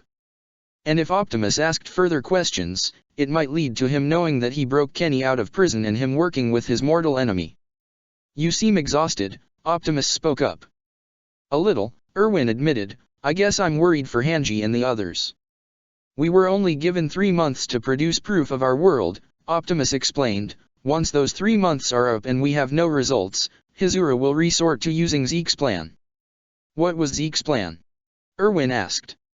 A partial use of the rumbling, and having Historia inherit the Beast Titan while producing as many offspring as possible, Optimus answered. That's the very same thing we stopped during the coup d'etat, Erwin reminded. The situation was not as simple as it used to be, Optimus explained, no matter much I wish it was. You don't want to use the rumbling, Erwin assumed, do you? I do have some concerns about the use of it against the world, Optimus admitted. Erwin hummed in response. Hanji told me her concerns about it, too. And as commander, she's worried that whatever decision she makes will get people killed. The government does intend to release them on a smaller scale, Optimus explained. They only wish to release the ones in the Shiganshina district to prevent the world from conducting any more military attacks. They say it should allow the island to advance in technology in order to compete with the rest of the world. But, Erwin pressed. I worry for the lives that will be lost during this attack, Optimus continued, and releasing the Titans within the wall would only further prejudices against the Eldian people. It will only cause more destruction, there will not be room for discussion and understanding. Releasing the Titans within the wall will only prove the false information provided by Marley. But if we wait, we will only be prolonging the inevitable of an attack, Erwin added. The world already thinks negatively of us, and Paradise has valuable resources that many want to take. It seems like an unwinnable situation. Optimus sighed despondently. I know. I wish there was a way to prove to the rest of the world that Paradise is not a threat. But it only seems that anything we do will lead to war. I do not know how to react. There should be some way, Erwin reasoned. I am not sure, Optimus admitted. There is a concept on planet Earth called mutually assured destruction. It was derived during a time called the Cold Wars, where nations were creating powerful nuclear weapons that could wipe out nations and have lasting effects on the environment. If one nation were to launch such weapons on another, it would lead to a chain reaction that would cause the end of humankind. Mutually assured destruction, Erwin repeated, sounds terrifying. It seems our only way at peace is to be at an impasse, but Marley and the rest of the world wants our death, Optimus said. What do you think I should do? Erwin trailed off. He didn't want to give Optimus bad advice. But at the same time, there was no easy way around this. This entire situation will lead to war. Optimus has proven to find ways towards peace he didn't think possible. He just hoped what he would say would be reassuring. Do what you believe is right, Erwin told him. Optimus slightly adjusted his side view mirror. But, I do not know what would be considered right in this situation. I know, Erwin proclaimed, I don't even know what would be right in this situation. However, your intuition and experience has led to victory before. That is something I can't deny. I know you do not have the answer to your solution now, but I know that you'll find it. Hopefully, it will lead to a path of peace. Optimus thought it over as they arrived at Erwin's home. I hope so as well. Erwin grabbed the wine before unbuckling his seat belt and climbing out of Optimus alt mode. He was going to enter his home, but the conversation of the rumbling brought up a very sensitive question. One that he knew wouldn't sit well with Optimus. But it needed to be discussed. You need to keep a close eye on Eren, Erwin proclaimed as Optimus was ready to turn and leave. Optimus stopped. What are you talking about? Hanji may give the order to activate the rumbling, Erwin explained, but she won't be the one to actually turn it on. It lies in Eren's hands. Do you not trust him? Optimus asked. I can't say for sure, Erwin admitted. Eren might have good intentions, but you've seen his lust for vengeance. His fury and irrationality gets him in trouble. If it wasn't for you, he would have acted more brashly and gotten himself hurt more times over. Eren is not like that, Optimus proclaimed, not anymore. Are you sure? Erwin asked. I've seen his anger before when I first met him. That's not something that just goes away. Erwin could sense the doubt in Optimus' silence and continued. I get that you care for Eren, and you have seen him grow, but, Optimus, be careful. You have to. You may trust Eren, but that child will do anything to survive. Even if it means going to war or causing humankind's extinction. Eren would not, Optimus trailed off. I have matters I need to attend to. Erwin felt guilty as he watched Optimus drive away. That wasn't something he really wanted to say, but he had to tell him the truth somehow. Eren was a danger, and having the power of the Titans in his hands while his mental stability was uncertain was concerning.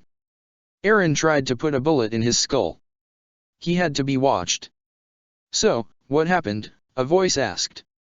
Erwin looked behind him to see Kenny leaning against his front door. Yelena gave me this, Erwin answered as he showed Kenny the wine. Kenny took it from his hands and examined the label. This is from Marley. She gave this to Ya. Erwin nodded his head. I'm still trying to determine why. Buckethead should be swinging by tonight, Kenny proclaimed. We'll talk about it then. Later. Optimus was examining the wiring on the back of the computer board, sighing in defeat when he recognized that the wires were damaged beyond repair. Optimus turned off his headlights before lying back against the floor of the ship. Only 3 months to establish some sort of communications with Cybertron. It wasn't enough time. They needed more technology, more weaponry, more time. This was delicate work, and Optimus didn't want to resort to the rumbling. His thoughts then wandered to Eren. He believed that Eren, under no circumstances, would activate the rumbling. But, there was a chance of an experiment going wrong. Eren might activate more by mistake or, Eren might activate more on. Optimus shook his head. No. He believed Eren wouldn't do that. He was keeping a close eye on him, and so was everyone else. He had faith in him. He wasn't going to destroy the world, not out of hatred. Optimus felt more doubt creep in as he sat up. Maybe he needed to talk to Eren. That night. Megatron raised an eyebrow in confusion as Erwin set a bottle of wine on the table for everyone to see. This is what your efforts produced? Megatron demanded. Kenny overheard Yelena talking to a Marleyan cook about distributing this specific wine to the military, Erwin explained. Hanji also explained that another Marleyan cook called Nicolo was going to be sent to the inner walls. They're scheduled to start work next week, Nile explained. A couple of friends of mine were going to go to the restaurant and try the food along with that. So you didn't drink it yet? Erwin asked Nile, earning a shake of the head. The tall bitch did it under the cover of night, Kenny added. Shady shit also happens at night. That's when most of your victims were killed, Nile shot back. I know you're making a jab at my work, but yeah, can't deny your people were lazy assholes, Kenny retorted. So why did she give this to you? Megatron demanded to Erwin. She stated that any friend of Hanji was a friend to her, Erwin answered. Megatron thought it over. She sees you as a threat. Erwin stared at Megatron in surprise. I have no access to military command. I don't have an arm, I can't use the 3D maneuver gear. There's actually been some talk, Nile admitted. Talk? Erwin questioned. They're not discrediting Hanji's ability as commander, Nile began, but considering that there are no more Titans, and this is more of a diplomatic dispute, higher UPS thought that you would be better suited for the job. This world isn't my place, Erwin retorted. You, Pixis, and Zachary managed to overthrow the whole government and expose the council, Nile reminded. Your reputation precedes ya, Erwin, Kenny agreed. If the woman sees you as a threat, enough to give you wine meant specifically for the military, then this has to be tampered with, Megatron declared. Is it poisoned? Nile asked. Having military personnel suddenly falling ill would place automatic blame on the restorationists, Megatron explained. it has to be something that is long-term. Maybe we can do a taste test, Kenny suggested. That's a stupid idea, Niall declared. I'm an Ackerman, Kenny reminded, my body's a lot tougher than yours. No one drinks the wine, Erwin ordered, we can't risk ourselves being infected with whatever is in here. It doesn't matter what's in the wine, Megatron declared, it's clear that the Beast Titan's interests do not align with Paradis. This is proof that the island shouldn't have accepted his help in the first place. So what now? Niall asked, we can't just sit around and do nothing. Shouldn't we warn someone about this? We can't do that without solid evidence, Erwin declared, we would have to know Yelena's actual intentions, or Zeke's. The Beast Titan is rather elusive to his comrades, and tells the military command what they wish to hear, Megatron declared. Is there a chance you can find out? Erwin asked him, perhaps gain Zeke's trust. He already sees me as someone who is closed off and reserved, Megatron explained, I haven't told him anything about me. Not even my name. Try to gain his trust, Erwin suggested, or make him think that you trust him. That might prompt him to tell you his intentions. If we can't find out, then the whole island could be under Zeke's control. Megatron held his tongue and relented. I can't guarantee anything. Can I still drink the wine? Kenny asked. You can't be serious. Niall shouted at Kenny. Fine, Kenny groaned, I'm going to bed. Kenny walked out of the living room while Niall stood up and said goodbye to Erwin before leaving his home. I'll be back in 2 weeks, Megatron informed as he moved to deactivate the hollow form. I do have something to tell you, Erwin spoke, causing Megatron to stop. About what? Megatron demanded. Optimus brought me home, and the two of us were having a talk about the rumbling, Erwin explained. I warned him to keep a close eye on Eren, because, part of me believes that Eren would release the full power of the rumbling and destroy the world. Erwin tensed and braced for the worst. He wasn't exactly sure how Megatron would react, but he felt like he had to tell him or else it would become an issue later. Good, Megatron said. Erwin looked at him in surprise. You agree? The fact that you brought that up to Optimus means that you've seen it, Megatron began, you've seen that dangerous and hateful expression in his pet's eyes. A simple push in the wrong direction and he would no doubt destroy the world 10 times over. I heard that he was able to see his father's memories, so his father's experiences might just be fueling that hatred. Why haven't you told Optimus your concerns? Erwin asked. Optimus is too attached to the boy, Megatron explained, I hate him. If I were to bring up a notion such as that, Optimus wouldn't trust my word. He would have believed that my motivations were out of spite. He needed to hear it from someone else. Do you think that Eren would unleash all the Titans and destroy the world? Erwin asked. From personal experience, I genuinely believe that he would destroy the world, Megatron answered. Optimus returned to the port once more and noticed that it was rather quiet. Most of the humans were asleep by now, but he wanted to determine if Hanji returned to here. Optimus walked around the port in his hollow form, hoping to find her outside, but he was surprised to find Eren still awake. He was sitting against the edge of the port, watching the ocean rise and fall. Eren, you should be sleeping, Optimus spoke as he walked up to him. Optimus was surprised to see a rather lifeless expression in Eren's eyes. The veins around his eyes were glowing a bright blue as he turned to look at him. That expression seemed to fade to relief when he realized that it was Optimus. The veins receded and only his eyes showed any signs of energon in his body. I couldn't sleep, Eren responded, I wasn't tired. Optimus sat down next to him while Eren stared ahead into the dark night. Seeing that expression on him, and remembering what Erwin told him, was causing him to grow more concerned. He was beginning to fear the worst. He feared for Eren's safety, he feared for the safety of the other Survey Corps members. Eren's behavior in the past caused him to fear even more for his safety. He had to determine. He had to determine if Eren was alright. I heard about what happened, Eren began, you're only given 3 months. Yes, Optimus responded. And then what? Eren asked. We follow Zeke's plan, Optimus answered, the world is advancing at a pace that the Hizuru nation is afraid of. Marley's advancements in Titans is also causing a major concern for them. I don't want to sacrifice Historia's life, Eren spoke. I know, Optimus said. Silence resonated between the two, as they could only hear the sound of the rushing waves. Eren, may we talk? Optimus asked. Sure, Eren answered without looking at him. What about? It is, regarding the rumbling, Optimus began. Are you still worried about the people it might hurt? Eren asked, rather emotionlessly. Optimus hesitated for a moment. The response was not what he was expecting. Not exactly. What are you talking about? Eren asked as he looked at him. Eren, are you of sound mind? Optimus asked him. Sound mind, what are you talking about? Eren demanded in confusion before laughing. You and everyone else have been making sure I've been doing fine. I've been feeling better. I apologize, Optimus said, but I do worry about you, and, for the safety of everyone else. What are you talking about? Eren exclaimed as he stood up. If you have something to say, say it.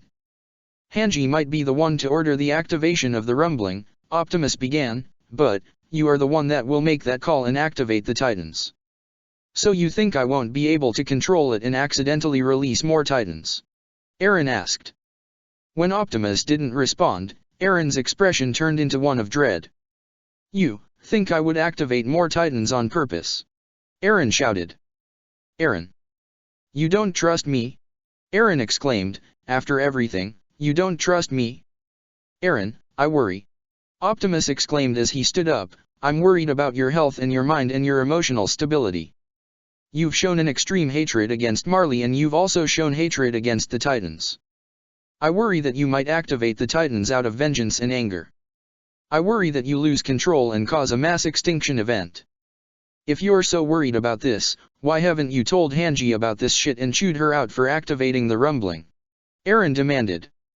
Because she does not have that same vendetta you have against the rest of the world, Optimus answered as he gestured to the ocean. What about you? Eren shot back, you're okay with doing nothing and letting Marley kill us all. I understand we may have to use the rumbling, Optimus accepted. I know that we need to buy time in order to catch up to technological advancements to the rest of the world. I worry the rest of the Titans will be activated and destroy the rest of the world. Innocent humans being trampled to death. The island will also suffer damage if we don't prepare for the worst outcome. That's why we plan and practice. Eren shouted. Not everything always goes to plan. Optimus exclaimed, one wrong move, and you will be held responsible for the death and destruction of all of humankind. My kind was nearly annihilated during our war, I cannot let that happen again. Optimus. Eren stopped short when he saw the vision of the rumbling happening again. Eren, look at me, Optimus pleaded as he got down on his knees and put his hands on his shoulder, and promise me.